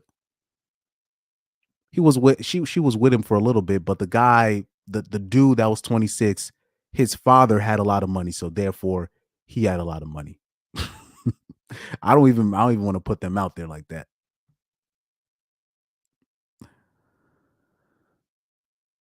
Well, sweetie T, I'm not gonna touch that subject because then my stream will really get shut down. I'm not even gonna touch that subject. Let me leave it at this. Let me leave it at this. Because I made a meme about this. I reposted a meme about this. One of my favorite posts that I ever posted on Instagram, and people did not want to touch it. Out of all the posts that I made on Instagram, nobody wanted to touch this one. This is one of my favorite memes that I found. Just take a look. Just take a look. They're not arresting Big J and Big G's clients because those are his clients. Oh man, she said, I'm cut from a different cloth. I would tell my sisters, go home and close your legs. Well, like I said, people have choice. That's all I would say. That, like, people have choice. At 15, 14, 15, 16, you know what people know what they're doing out here. It's just when things don't work out a certain way, then we want to practice revisionist history. You know what I mean? But just take a look at that meme. Now, the person that commented on my post and liked it, she was the only person that liked my meme. Most of my memes, 500 likes, 400 likes, 600 likes. One of my 16,000 plays, 20,000 plays, 300 likes, 20 likes, even 10 likes here and there, 15, 20 likes. This is my least like meme. She was the person that commented to show support on my meme. Mind you, she was arguing with me over nothing. But mind you, nobody else wanted to touch. Everybody saw that meme. I would share that meme on my stories. Nobody want to touch it. Nobody wants to touch it. But the reason why nobody wants to touch it, because when you're dealing with real gangsters, dog, real gangsters, people that can make actual moves. Like, he said, this meme would be huge on Twitter. It would. But I don't know why people didn't want to support it. And the only person that showed support for me was the person that was arguing with me over nothing. So she looked at all my posts and she was like, you must be one of those, like, how people find your if you're a manosphere creator, you they're like, you must be one of those RP incels. She was on that tip for a little bit, and then she saw that and she was like, oh, I like this meme. Yo, because people don't want to touch this stuff because they know that, people saw what happened to certain people in jail. Everybody knows that homie didn't kill himself. Everybody knows that. But that's how powerful. That's how like, the people that he was connected to were very powerful people. That's how you know. Because everybody knows what happened, but they just won't talk about it. That's true power. That's true, like, yeah. Because I believe, like, if the actual list came out, they know, like, they seen the list, but they just don't want to. They're like, I don't want to touch it. So we already know you got people in there. That means there's people in there that we love that's on that list. People that we love that's on that list.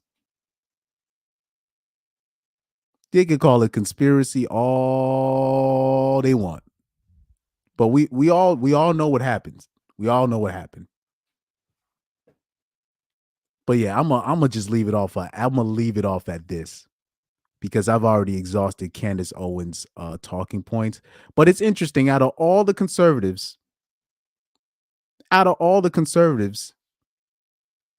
she's the only one with balls to to call out the obvious. Only one. You know what I mean? And mind you, I'm not the biggest Candace Owens fans because I don't like how, like, the the conservatives, what the conservatives that join the RP space, what they do, they think they're RP because they go on the whatever podcast and they start shaming 304s. I mean, who gives a fuck, bro? I'm not gonna go like I'm not gonna be on the whatever podcast, right? And then talk about and I'm start virtue signaling to porn stars. That's a waste of my time. Oh yeah, the French yeah, and his alleged wife. And his alleged wife. Yeah, she had some things to say about that too. And to be fair, her husband too. I saw like a clip of I think her husband on the PBD podcast. Yeah. So I gotta look into that. I gotta look into that. But it's interesting the topics that I've seen Candace Owens touch. I'm surprised that no other conservatives really touch it. It seems like the only time that catches conservatives' attention is if they see a group of white bitches dancing to some rappers' music, and then now they want to, or when they saw that when the white girl got her head bang on the pavement by that black girl, and then they was about to like go to war over that, and then they found out that Kaylee, the white girl, had a black boyfriend. They were like, never mind. I'm just like, guys, who gives a fuck, bruh? The conservatives, a lot of them, they're worried about the wrong things, like things that don't matter in the grand scheme of things. But yeah, a lot of the conservatives, I'll see what they want to do is spend their time on trying to go on the whatever podcast or Fresh and Fit, where they're having a round table of porn stars and OnlyFans models and trying to lecture to them how they're not wife material. Like I just think that's a waste of time. I think that's a waste of time. He said it's a man. Well, the evidence is there. The evidence is there. Somebody broke it down to me via Twitter. So yeah, that's not. And also, I remember somebody had shown me, like, somebody showed me something interesting about how. I'm afraid to say this though. I'm afraid to say this. Somebody somebody showed me something interesting where basically in Germany, before a certain person took over, there were a lot of Germans, particularly German men, participating in cross dressing, and they were out in the public with it, where they were. It's basically the year 2024 in the year 1930 something, and the officers of that time in Germany, apparently, who we call very evil today, they were shutting that shit down. That's a part of history that they kind of leave out. I just recently found out about this. I was just like, yikes. Yes. Okay, right, exactly. So yeah, this is true stuff. I'm not lying about. Somebody put me on to this recently. I was like, why am I learning about this right now? Here I am, I'm thinking this is some new stuff. And basically the same thing that's happening now, it was happening during that time. And one of the main things the officers at the time, they're like, we got to shut this shit down. I'm not going to repeat your comment. I just want people to do the research on that end. I don't Yo. People don't know about these things. They're not going to teach you these things. These are things that you just find out. You're like,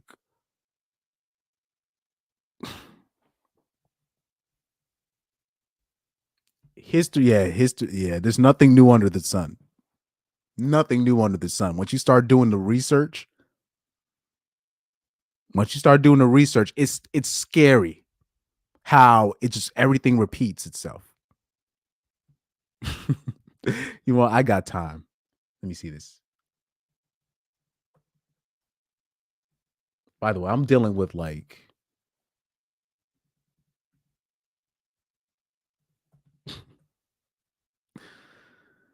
oh man, that's wow. If you guys get the chance, if you guys get the chance, just take a look. If you guys get the chance. There are certain things that in history, even okay, let's even talk about, I'll be fair here. People need to really do the research behind the civil rights movement and who it was spearheaded by, or look at the certain institutions that Martin Luther King Jr. went to, right?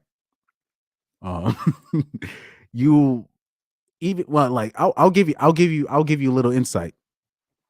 The nonviolence thing, that wasn't Martin Luther King's original idea. That was an idea given to him by a gay man. His name was Bayard Rustin. I think his Bayard Austin or Bayard Rustin. This was he was very left leaning. He was the one that gave Martin Luther King that we got to do stuff nonviolence. We got to do things. Yeah, Bayard Rustin. That's his name. He was really the guy behind the whole nonviolence movement. Martin Luther King was actually anti that, if you do the research on that. So when you look, just so you see when you look up the people that Bayard was connected to, and you're just like, oh, you just start scratching your head. You're just like, oh shit. You're literally, once you really look at history, you're just like, oh man. Yeah, Bayard Rustin, that was his name. Bayard, I think that's his first name, Bayard Rustin. So this is like when you actually look at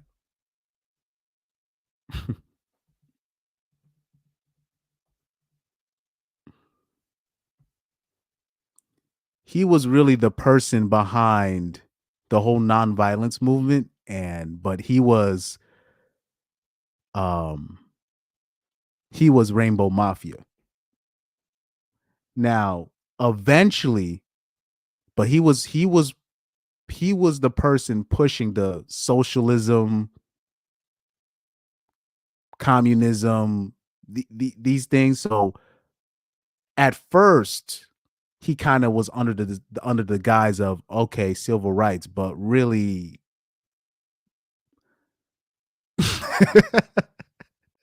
oh man, I gotta get a sound button for that. It's a really yeah. It's a rabbit hole. It's a rabbit hole. Once you see who are the people behind, like when you see the people behind who's really behind the civil rights stuff, and surprise, surprise, Martin Luther King ends up getting assassinated when he starts to ask, it's not necessarily about the economic reparations. It was really, he was trying to get people together in terms of making sure the working man, the average working man, that means black, white, anybody, like he was trying to get them some paper, and lo and behold, okay, that's it. And then that's it. Same thing that happened to Fred Hampton, because he was very Fred Hampton, he wasn't just like a leader for the Black Panther movement. He was very, like, he had even, like, I'm talking about even people like he had the hillbillies on his side. He had people in the Hispanic movement on his side. He was very how do I say, very charismatic, very radical. So they had to kill him immediately. They had to get him out of there immediately. And also, another thing, when we talk about Candace Owens, this is why being labeled anti-Emetic, right? Anti-Emitism, right? That label means nothing. People don't understand. Muhammad Ali, Malcolm X at the time were labeled the top Emetic people at the time. Like there used to be like a poll at the time in the 60s, the 50s, in the 60s, and the 70s. And during that time, Malcolm X, Muhammad Ali, but these guys were considered the most anti-Emetic people. So this is why the Muslims at the time didn't get the small hats financial backing behind their movements. Yeah. It's it's a rabbit hole. It's a rabbit hole. You really especially when you're looking at back at the history of certain things, you're just like, oh man.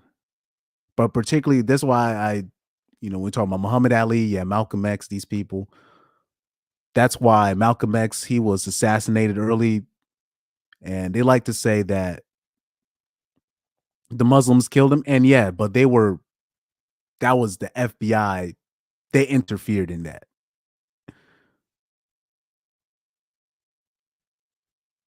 Saying, when do you normally go live? I'm trying to go live in the middle of the day as much as possible. Usually I don't go live at night because usually AJ goes live at night. I don't want to do that shit. I don't want to be like, okay, AJ's live at the same. Nah, I want to watch AJ's live when I can.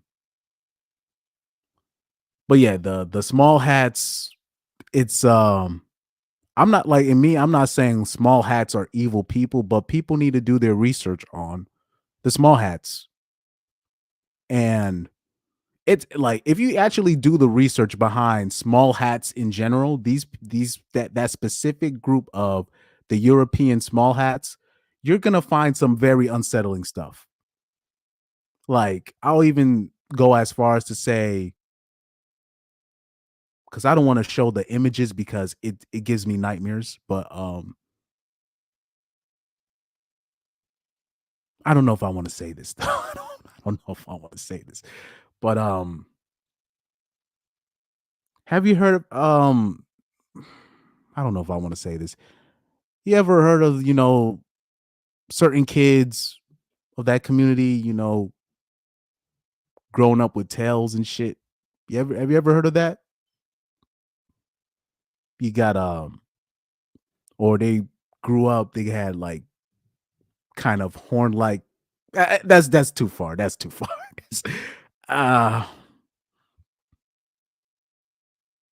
He said you should stream. I don't know.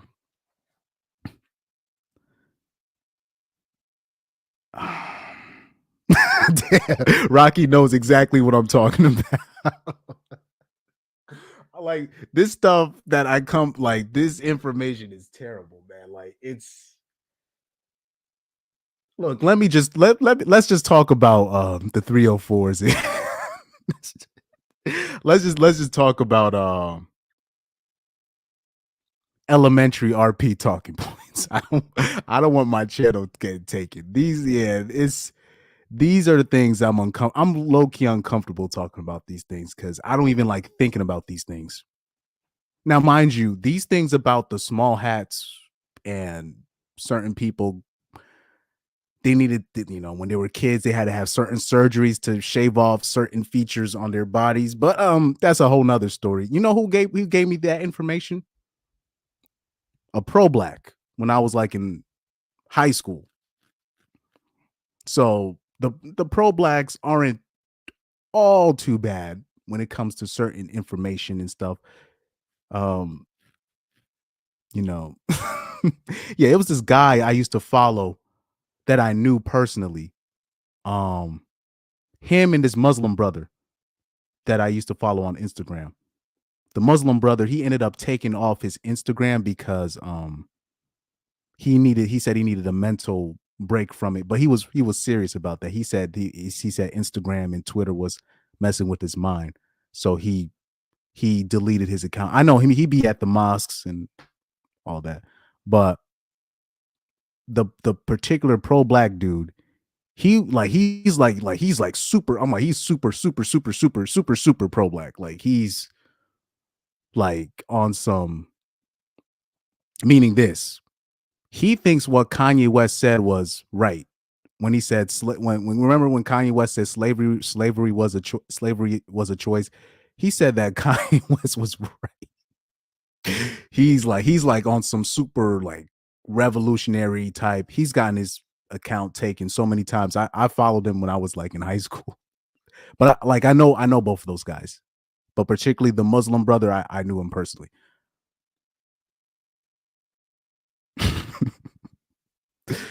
But yeah, the guy, the super pro, he put me on to that info. I was like, this got to be fake information. What are you talking about? People grow. Oh, I don't even like thinking about that stuff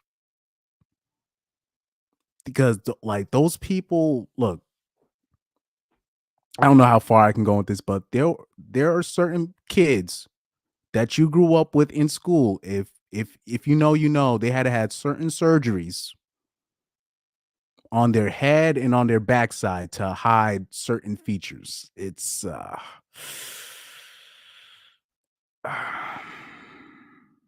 this. I don't know. Say AJ the sports commentator. No. This is somebody different. This is I'll show you his channel. AJ Sports Rants and Reaction. I'll show you his channel real quick.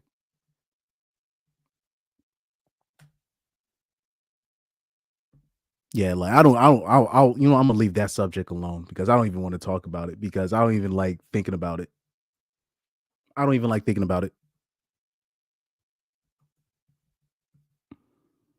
So right here.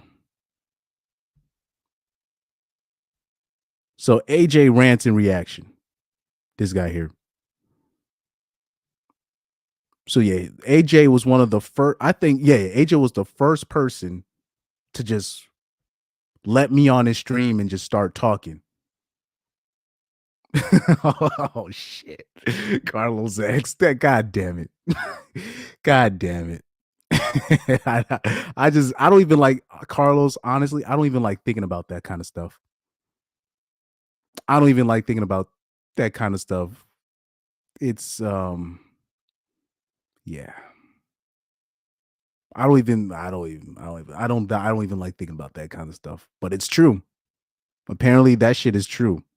It's and it's like swept under the rug, but people know about these things, and you're just like, oh my God, oh man. That's really uncomfortable talking about that stuff because it's really unsettling because I found that out because the very pro black dude he has no chill. So when I was in high school, he would put this stuff, no warning. He'll just show the pictures. he'll just show the pictures of these kids when they let their things grow out. Oh my God. He would just put the picture there. And I'll be like, bro, I don't want to see this shit. So I was forced to do the research on it. Because he would just put the thing. He would just put it there. And I'd be like, man, I don't want to see that. Man, I want to still think the world is innocent and stuff. I'm like, God damn. Uh-oh. Hold on for a sec. Yeah, it's I think Carlos has a channel. Let me check. If I'm not, let me subscribe while I'm at it.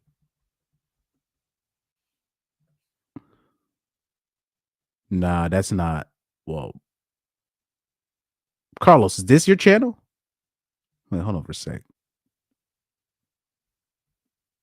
Put a 1 in the chat if this is your channel. That might be somebody else. I don't want to.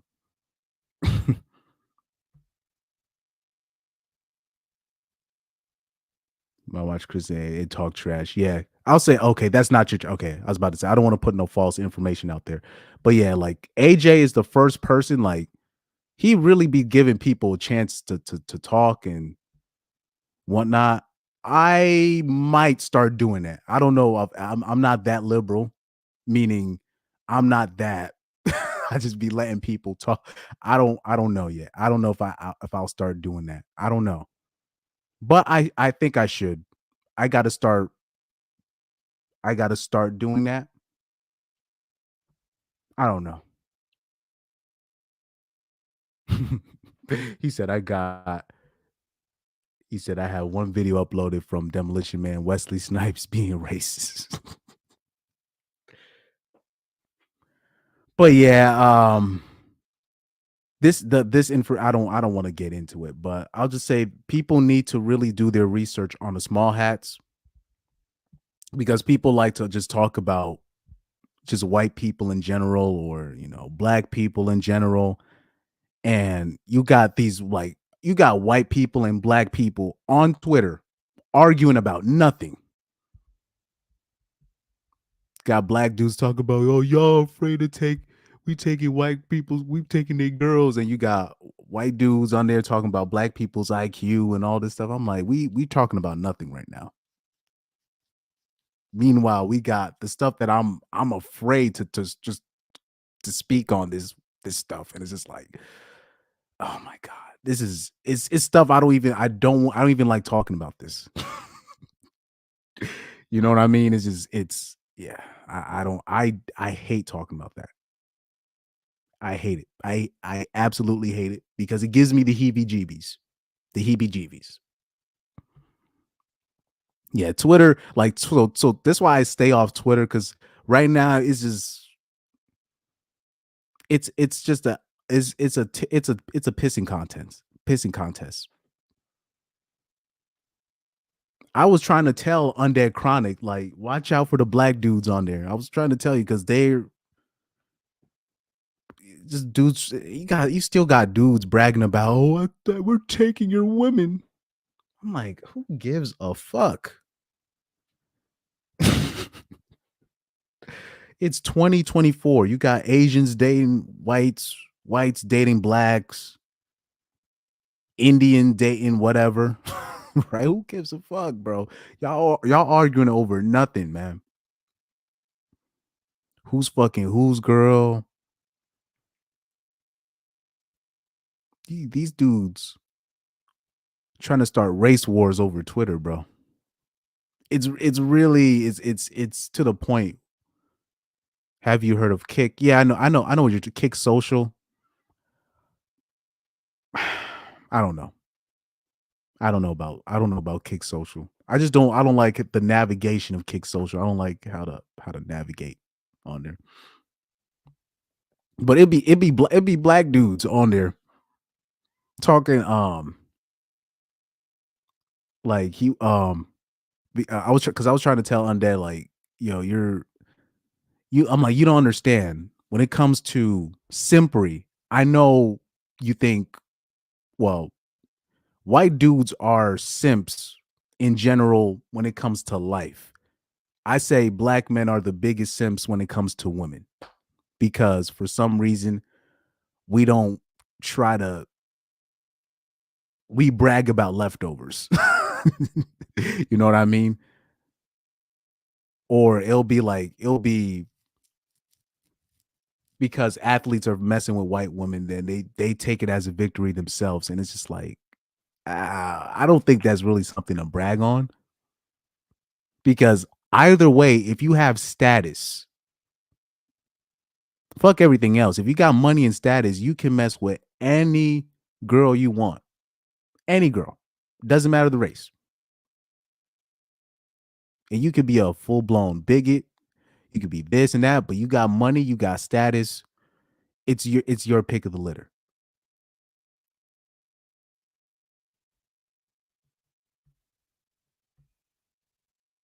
You say you can talk easier on that. Yeah, I know, but Kick Social, I don't like the navigation. Like I like how, like, even with YouTube, it's just the reason why YouTube is still popular is an easier navigation process. It's very easy to navigate through. You don't have to, you click on Kick Social and then a whole different media player pops up on your phone, and you're just like, you can't save where you at. YouTube already automatically saves where you at. It's easier to navigate, and it's more popular. The problem with YouTube is it's so easy. It's just easier. Easier, more popular. Oh, sorry, it's easier to get canceled on YouTube. So you got to use code words like I'm using now. You know what I mean? So that's I guess that's the dilemma on that end. Yeah, you still got black people, black dudes in general shaming dudes for paying for sex, quote unquote, right? And it'll be dudes on child support bragging about that they don't pay for sex. And these dudes would be on child support. Or it'll be like these same dudes. They think their baby mama's cool, right? Or say if you got a black dude that has a baby mother, right? And they'll say their baby mother's cool, but she got you on child support. I'm like, bro, she put a case on you. That's not your friend. Like,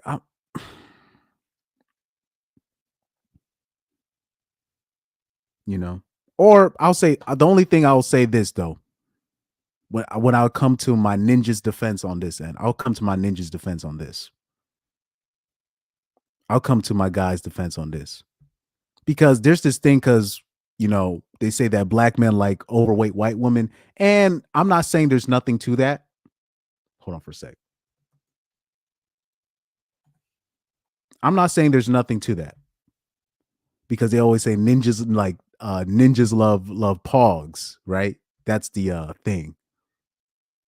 That's the stereotype. What they like to say, like a moth to a flame, but it's more to it than that. Those are broke ninjas, right? So you're gonna see mostly broke ninjas with pogs, not necessarily because of fetishes, but a lot of the times you'll see ninjas with pogs is because they don't have a place to stay, and usually overweight white women, they'll have a place to stay. So you'll see. So if you see a ninja with a pog, it's most likely he's broke. So that's not necessary. That doesn't necessarily mean that's a preference. You know what I mean? That doesn't mean that's a preference, really. So that's the misconception. I'm gonna show you. I did this. I think I did this yesterday or 2 nights ago on my live stream. Let me show you what dark skinned ninjas real preferences right here. This is dark skinned ninjas preferences right here. This is Samantha Lee Gibson. This is the girl that's dragging Tyrese in divorce in family court right now, while simultaneously having a manosphere channel. That's a whole nother story for another day. This is ninjas preferences. Girls that look like this. When black men get their money up, particularly dark-skinned ninjas, these are the girls that they go for right here. Girls that look like this. And this is what it is. People think it's pogs. It's not pogs. Ninjas stay with pogs because they broke. I'm telling you, that's ninjas' preference. Girls that look like that. Because especially once the ninjas start getting on their feet, or once they start getting money, these are the girls that they chase after. Women of that specific complexion, which there's nothing wrong with it, but I'm just saying pogs are not ninjas' first choice. It's more to it than that. It's broke ninjas' first choice, but it's not. Ninjas don't really like pogs like that, in my opinion. From my experience, that's not a look. I'll just put it to you like this. Everybody done went to school with ninjas where they fell for a girl that looks like Samantha Lee Gibson. Right here. This face right here. And it'll be particularly a very dark-skinned ninja for some reason.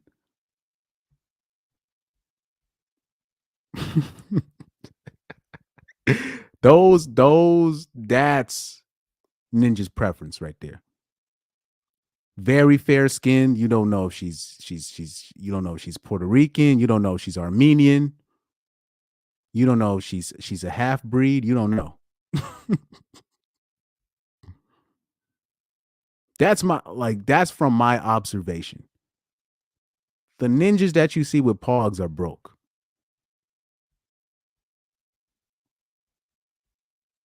I'm trying to find the other example that I used on my Instagram. Trying to see if I can find that real quick.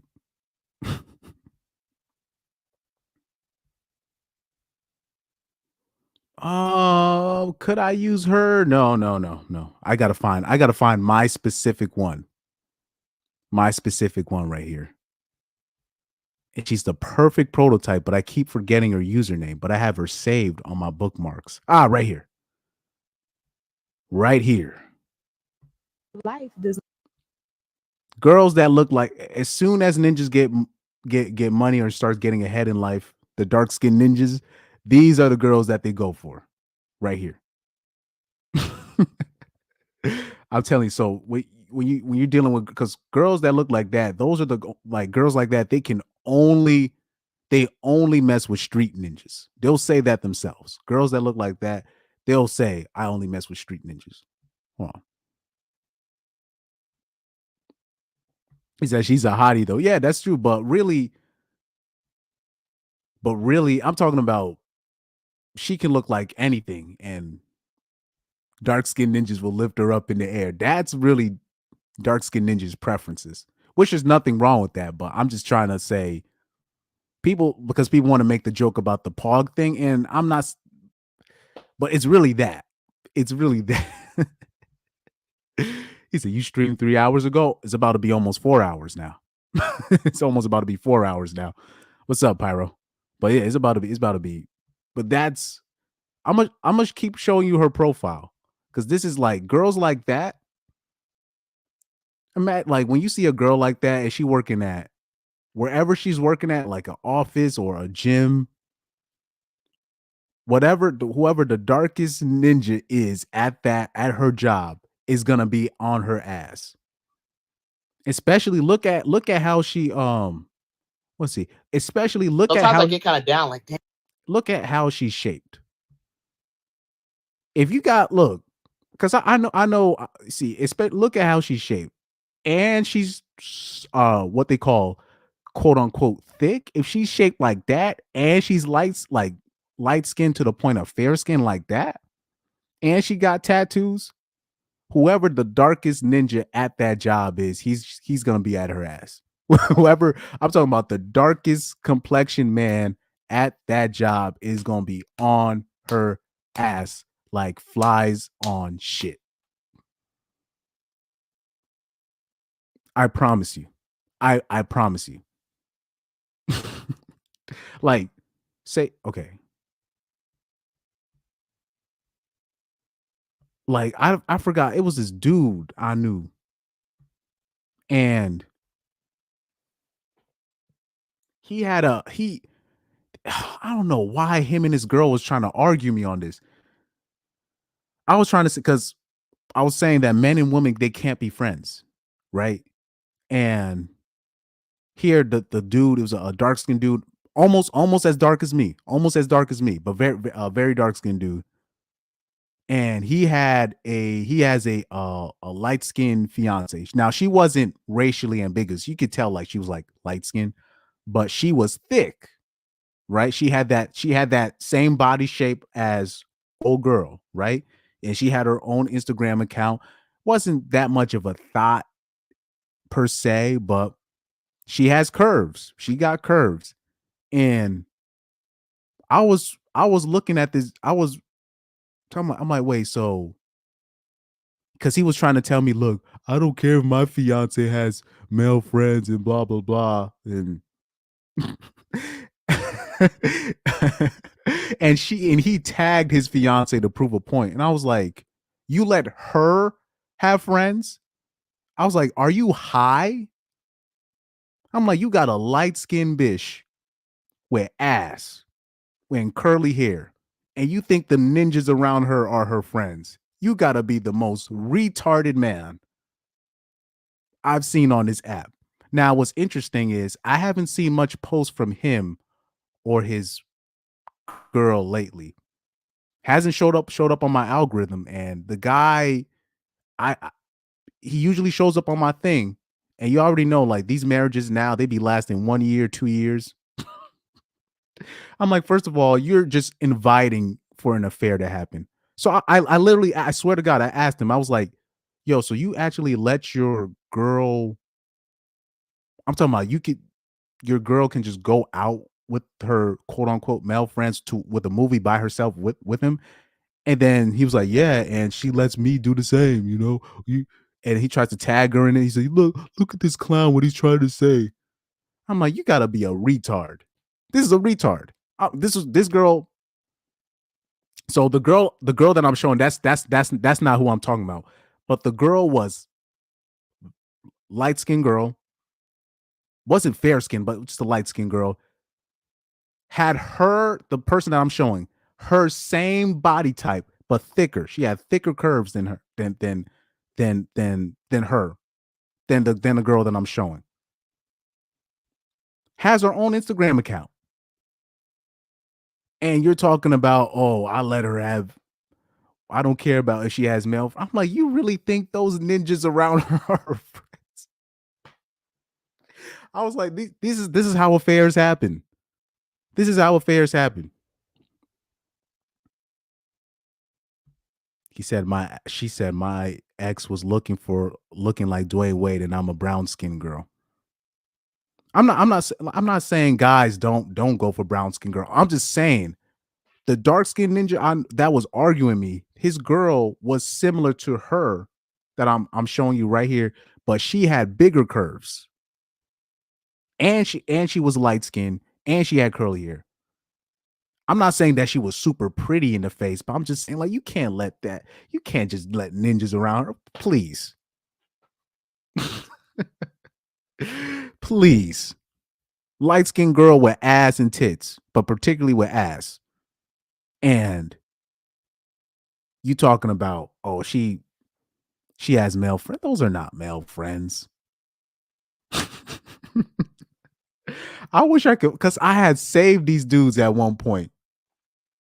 But it's interesting. I don't see them pop up on my algorithm anymore. They had like a whole couples page, and they had a separate accounts, had a podcast together and all that. I was like, all right, man. I mean, you could be a retard by yourself on that end. That's just retarded. I'm sorry. I don't care. I don't even care about the algorithm on that end. But that, I was just like, you're just being a retard. I'm just it was like, I wish I could show you her profile, because I had her saved. I had her in the guy saved at one point, because I was like, these guys can't be serious.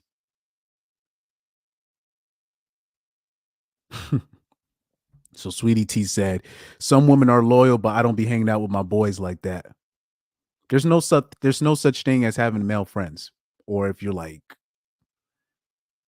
if what's it, a man with woman friends, woman with male friends, that doesn't exist. Now, what people got to understand, like, I'm a friendly person in public. I'm a friendly person. I have acquaintances. I have colleagues, right? Or if you have a work buddy, somebody that is easy to talk to, that does not mean that's your friend. This is what people don't get. Like, people just think that, like, I say this and I just don't talk to nobody. No, I'm friendly in real life. I promise you. I polite, all that.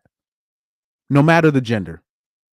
No matter if you're alphabet community or black, white, Hispanic. I'm a friendly person, trust me.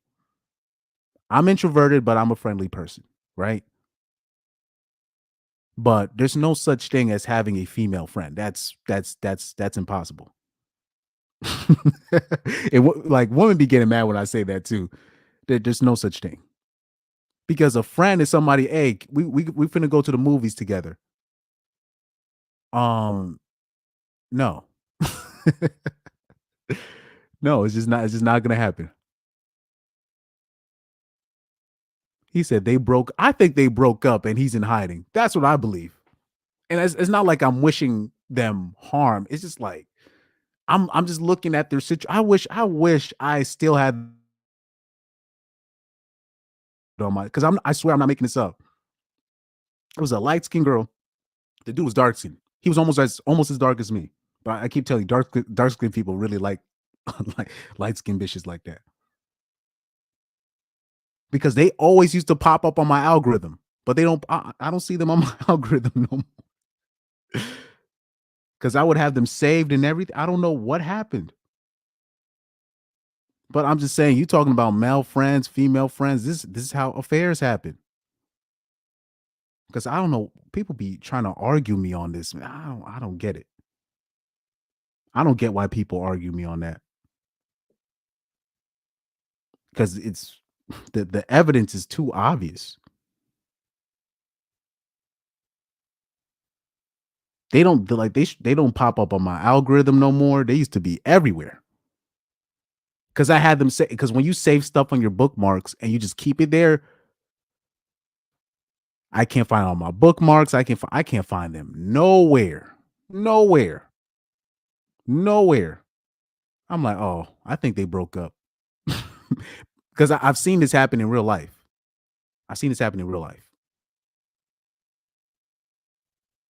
Pyro said, I'm 25. And the more older I get, the more I become an asshole.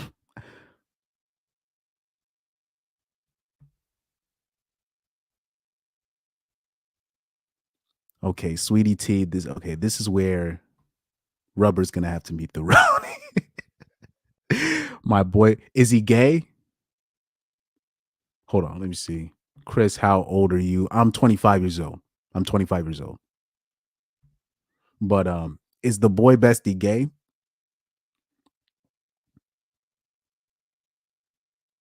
Because dudes have better things to do. Dudes have better things to do. The only way if he's sticking around like that is because he likes you somehow. Only way he's sticking around. Only way. Cause yeah, they're like, man, cause I used to have, cause they don't pop up on my algae no more. And I was like trying to find these people. I'm like, you can't find them no more. Cause we already know what happened.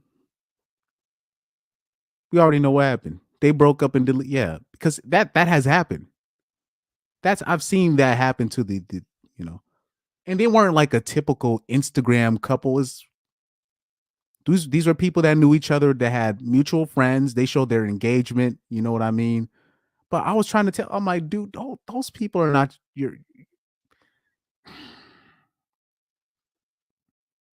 You can't be afraid to tell your girl you can't have male friends. I'm sorry. If you're gonna participate in dating and all this stuff, look, I know there's dudes that women keep around that they don't have a chance at all, and I feel you, but bruh. Oh man.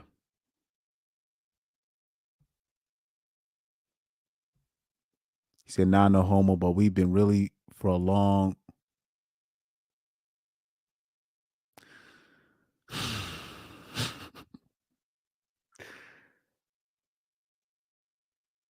You saying since 2009.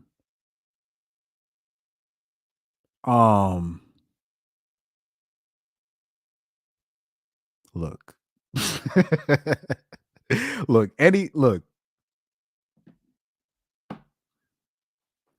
He likes you. And you know it. And you got to say he likes you and he knows it. Look, there are women that I know in my life that I've known for years, but we're not friends. We've done music together, all that. We're not friends. And I barely invite them out. Barely. Because I don't want to hang with them because they're not my friend. So if y'all are hanging with each other too, he said, yeah, Carlos X said, I mostly agree. There are rare exceptions. I just ended my last female friendship. Never again. Now look, there's no point. There's no, he said, now we don't hang out like that. We talk. I had a BF for 6 years and another for 4 while we've been friends. He's like a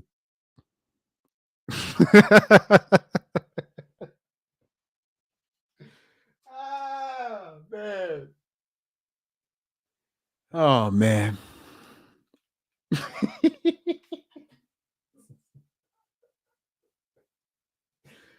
Yeah, yo, man. Then stop it.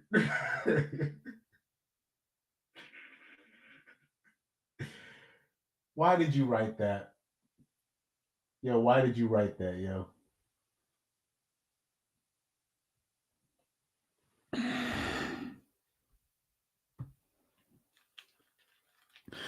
Yo, why did you write that, man? Stop it. Stop it, man. Oh man. Hey man. Hey yo, man, stop it, man. Stop it. Sweetie T, please stop it. Hey yo, I like you a lot, but that's that bull right there. Well, if both of your exes like him, that means is he shorter than you? Is he shorter than you? Oh man. Hold on for a sec. Female friendship is like sisters and cousins who live near, by, or together. Look, there's a lot of women that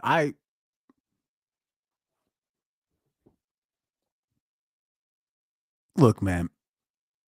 I'll say even this I would say there's probably one woman in my life that I can say, yo, that is my I can kind of consider her a friend, kind of.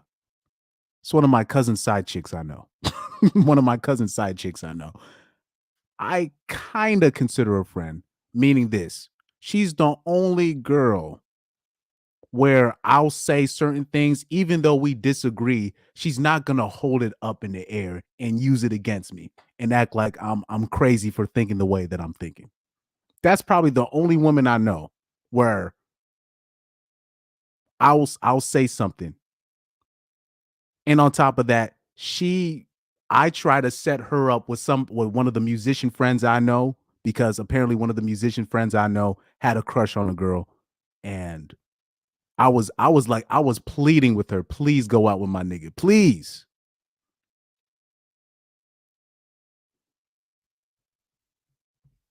You see, not shorter than me, but shorter than my exes, exactly. But he probably likes you a little bit. He probably likes you. Like we'll lean on he likes you. But when I'm talking about her, and on top of that, it helps that she's Haitian as well. I'm Haitian, so we can laugh at certain things. And in terms of, but even then, I can't really consider her my friend. But that's probably the only woman I know I can talk about stuff like this to her. And even though she disagrees, she's not gonna act like I'm crazy. She's not gonna act like I'm just making stuff up. And I did try to set her up with my musician friend, but my musician friend, he fucked up. That's the one thing though. If you have like, I'm not saying I have a lot of female friends in general, but I know a lot of women that I knew them, and they knew my Instagram, and then or it'll be a girl that I was smashing back in the day. That's not a female friend, right? But it'll be a girl that I was smashing, and then she's showing a DM of one of the dudes trying to holler at them, and I just be like, oh man, why did he message that? So the girl that I'm talking about recently, I said, please give my ninja a chance. I'm like, he really, really, really, really, really, really likes you, right? She gives him a chance, right? After pleading. But in between like those 2 or 3 days, she kept sending me the DMs he was sending her, and I was just like, no, why is he sending this shit?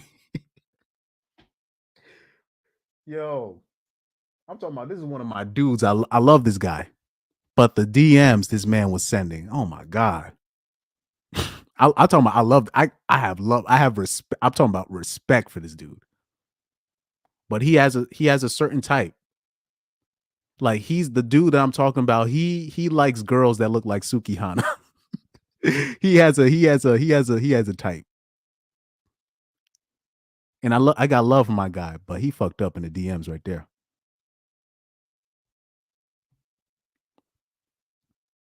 In my experience, it ultimately never works out. Look, I always say this because I'm keeping it real with you.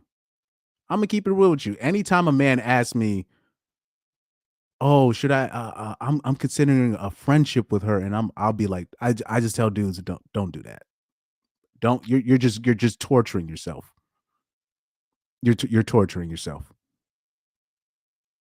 So, like, yeah, you might see him as like a cousin, but look, man, I always well, since you're still with your BF, I'm not even going to tell you what test you got to take, but this is the easy. I always say this: the easiest test to always take. Just always say, "Hey, yo, if you're a girl," and most girls were not going to take that test. Call them up one day. Hey, I'm horny, thinking about you. You want to come through? 99% of men are going to smash. 99%. You see how easy it is. I've got along with y'all. I got along with the boys and don't take things too seriously. That's you. that's you. That's you. Even then, I tell dudes, don't talk about this stuff at your job. You're gonna lose your job. I never said him. But okay, sweetie T, this is the thing that come on. So this is the thing. You gotta, if you're his friend, you gotta set him up with bitches.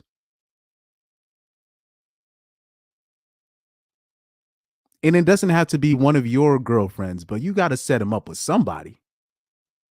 That's what a friend would do. Like the girl that I was talking about, she tried to put me on to her sister. She tried to put me on to her cousin. And I pleaded for her to give my musician friend a chance because he really he really liked her, right? Or I'll say this. That test that I'm talking about, calling saying about, oh, you want to smash and whatnot. Now, I'll tell you this. There was a girl that I went on a podcast on my cousin's podcast, right? And my cousin basically offered her up to me as, hey, I don't really want to mess with that girl anymore. Do you want to turn? And when he gave me that ask, I was like, nah, I don't, because that specific there's another girl that I'm talking about now. There's another girl I'm talking about now. There was a girl that I went on the podcast with. She talked about how open she was mentally and sexually and blah blah blah blah blah blah blah, right? And I called cap on it. And I didn't know. Apparently she found me quite interesting. I had no idea at the time, but she did. So then I end up finding out through my cousin, oh, she thought you were cool. She said she'll let you smash. And I said no, only because, not because she's not cute or anything, or she's not smashable.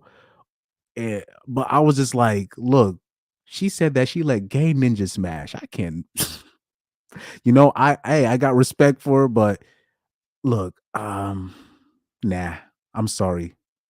I can't do it. It's not that I don't even want to, like, I didn't even want to smash in the first place, But after the stuff that she said about her dating history, I was like, no. But I respect you being open to my point of view because most people aren't, right? So I thought things would be still cool between us, right? Man, apparently word got back to her that I didn't want to smash. She did not talk. I'm talking about she gave me silent treatment. Straight up. She gave me straight silent treatment for umpteenth months. Umpteenth months. Like she gave me straight silent treatment. Apparently she found out that I didn't want to smash. But I thought it would be still cool to talk because I thought she was a quote unquote open person. You know what I mean? But I knew that was cap. I knew that was cap. If you got somebody all agreeing with you and all that shit and no resistance, it's probably fugazi. That's why when I'm talking about the other girl, she actually didn't agree with a lot of the things that I had to say, but she was still able to be cool with me afterwards, cordial. You know what I mean? And not literally just act like I don't exist and all this shit. I'm talking about she straight up stonewalled me during that time. And then I asked my cousin, then now my cousin was talking about, oh, she's saying that you're this, that, a weirdo. I'm like, oh, hell no. This one of those can't take rejection type girls. I was like, never mind. We're cordial now. We're cordial now, but she basically anytime I text her anything via Instagram or if I send her a meme, whatever, which I like to do with all of my followers because I only follow 130 people on Instagram. I only follow 130 people. And I'm active with like 20 or 30 of them. Anything I text her, apparently she says it. She relays it right back to my cousin. Right back to my cousin. And I was just like, oh, she don't even have no discretion. So that was one of the main reasons why I'm like, I don't even want to talk about certain stuff with her because she has zero discretion. Zero discretion.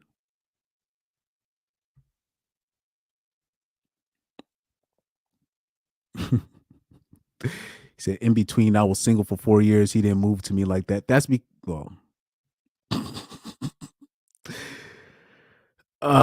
Nah, that will come back on me. Let me see. That means you don't even like me if you never put me on with your friends. That's what, look, that's what I'll be saying. Because if you're my friend, because I know girls that would have male friends, right? Or there'll be dudes that they like, and they'll be like, I could put you on with her. I could put you on with that. To me, that's respectful. But in a lot of the cases that I know, a lot of the females that brag about their male friends, they don't want to set them up with no with their best friends, with their girls. A lot of the girls that they just okay. How about your friend? Is she available? Then it's a problem. Oh man. He said that test he would laugh at me because he's known me for 15 years. He will know I'm not serious. Me and my cousin did that with the first girl I was talking about, the one that I kind of consider my friend. We did the test. Midway, he was failing the test. Midway, she was like, "Oh no, this is a test. This was just a prank." We did that prank with her. We ended up not airing that episode. We did the test with her and her supposed male bestie that he knew for 5-7 years. The first thing he said was, "Yo, where you at?" She goes, "What you mean?"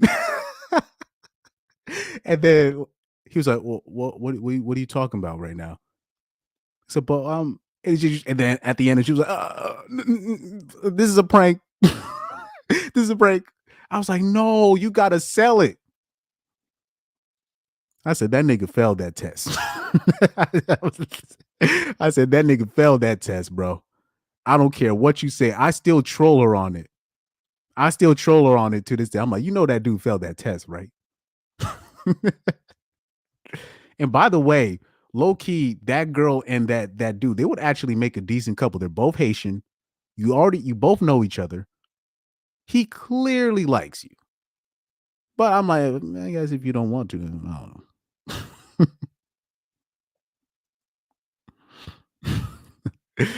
You know, you say, yo, I told you I keep my legs closed. I value my body, myself, and my mental health for all that. I'll say this, even if you did the prank, he's gonna come through. If you did the prank, he would come through. Most people are not going to pass that test. Now, I do believe you on this extent. He is going to question whether it's real or not. So you would really have to sell it. You would really have to sell it if we did that prank. Like, we would really have to sell it. We'd really have to sell it. Yeah, it was so the first girl I'm talking about, that's who I kind of consider a friend. Now, the second girl, I had no idea that it's not that she loved me or liked me. She just found me intriguing. So she was gonna let me smash, but I turned her down, and apparently she was mad about that. Apparently she was mad about that and started spreading rumors about me. Which is the classic story of my life right there. If I want to keep it real with you. So you gotta tiptoe around.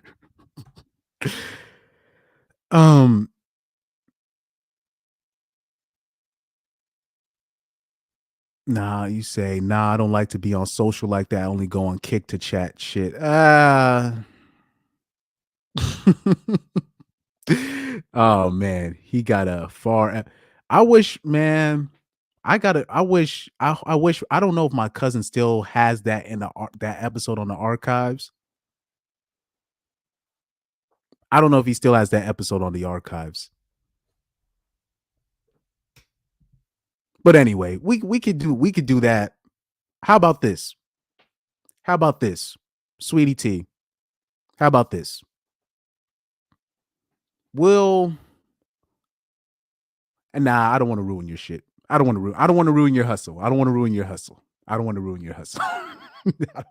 Because we used to do this prank in college with the girls that we know. These girls will talk about, oh, this is my bestie and all this stuff. It'd be like, oh, okay.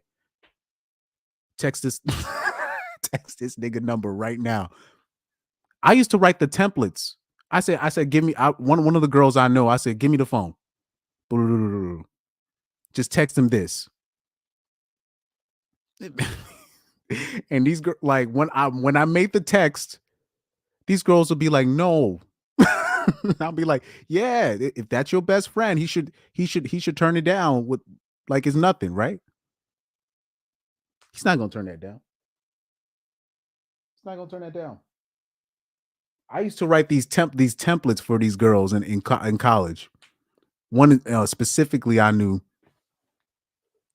because she thought we was just joking, we was crazy, all this stuff. And I was like, no, just send this. This is what I sent. So I wrote the template down. And I was like, sorry, I literally wrote, sorry, I've been ghosting you, but I've been thinking about you really. My bad. Do you want to come through? Just that. And she was like, no, that's too much. I'm like, what do you mean that's too much? I'm like, that's your friend, right? That's your friend.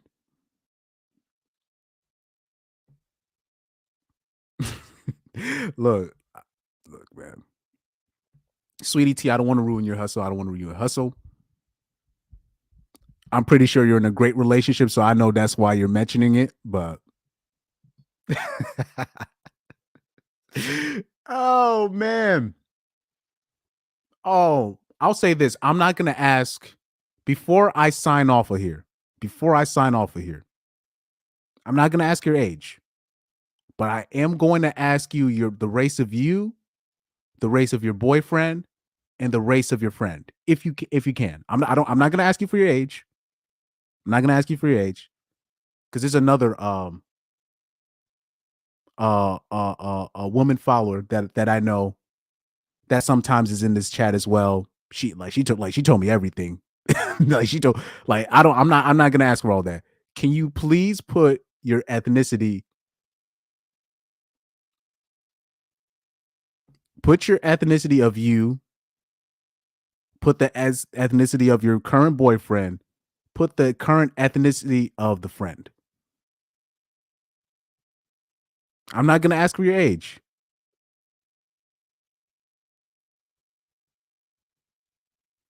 He said that's the bare minimum. Yeah, just put the ethnicity of you, the boyfriend, and the alleged friend. I'm not gonna ask the age. I'm not gonna do all that. Just put the ethnicity. Then I'm a sign off. I'm gonna sign off. You see, I'm black. He's white. First white boyfriend. Yeah, he likes you.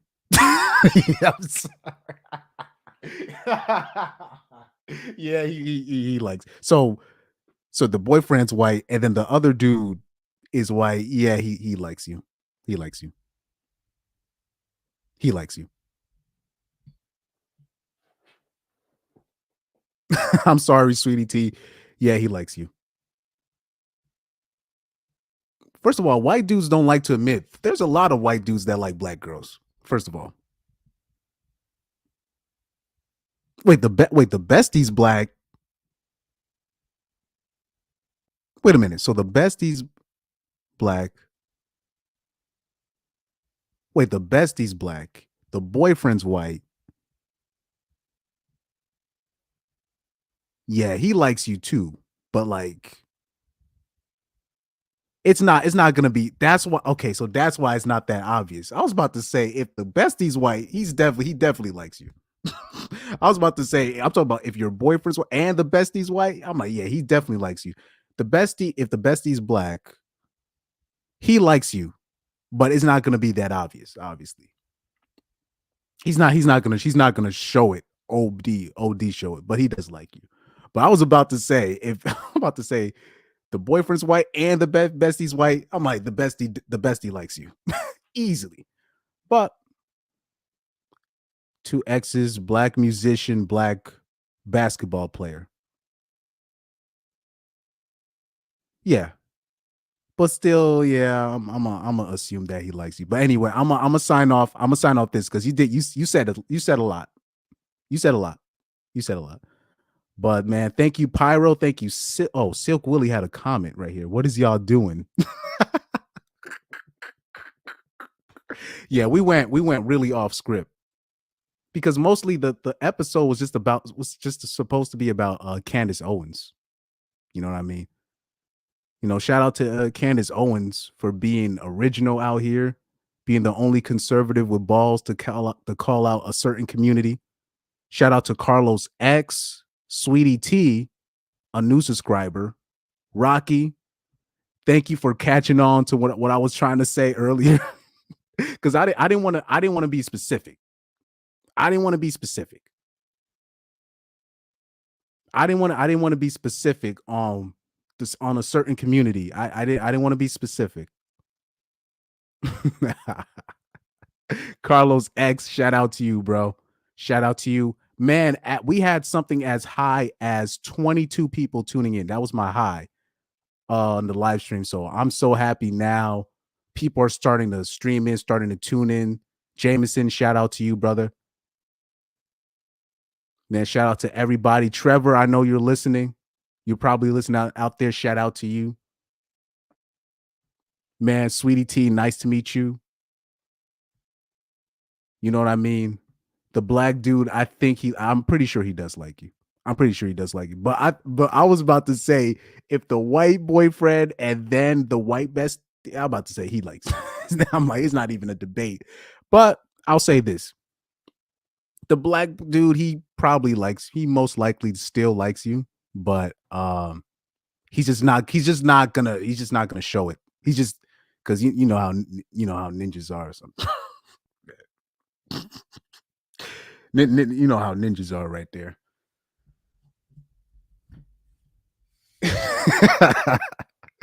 Hate smiling. I'm the same way too. But man, shout out to you guys. I'm gonna sign off. Shout out to you, Pyro Man. Pyro, you stupid for that comment. But man, shout out to you guys. Shout out to Lorette. We always in constant chat. She gives a lot of input. She put me on to some information. But shout out to you guys. Shout out to everybody. I'm gonna sign off. I'm way over the 2-hour mark. This was a 4 hour and 30-minute stream. So shout out to you guys and stay blessed.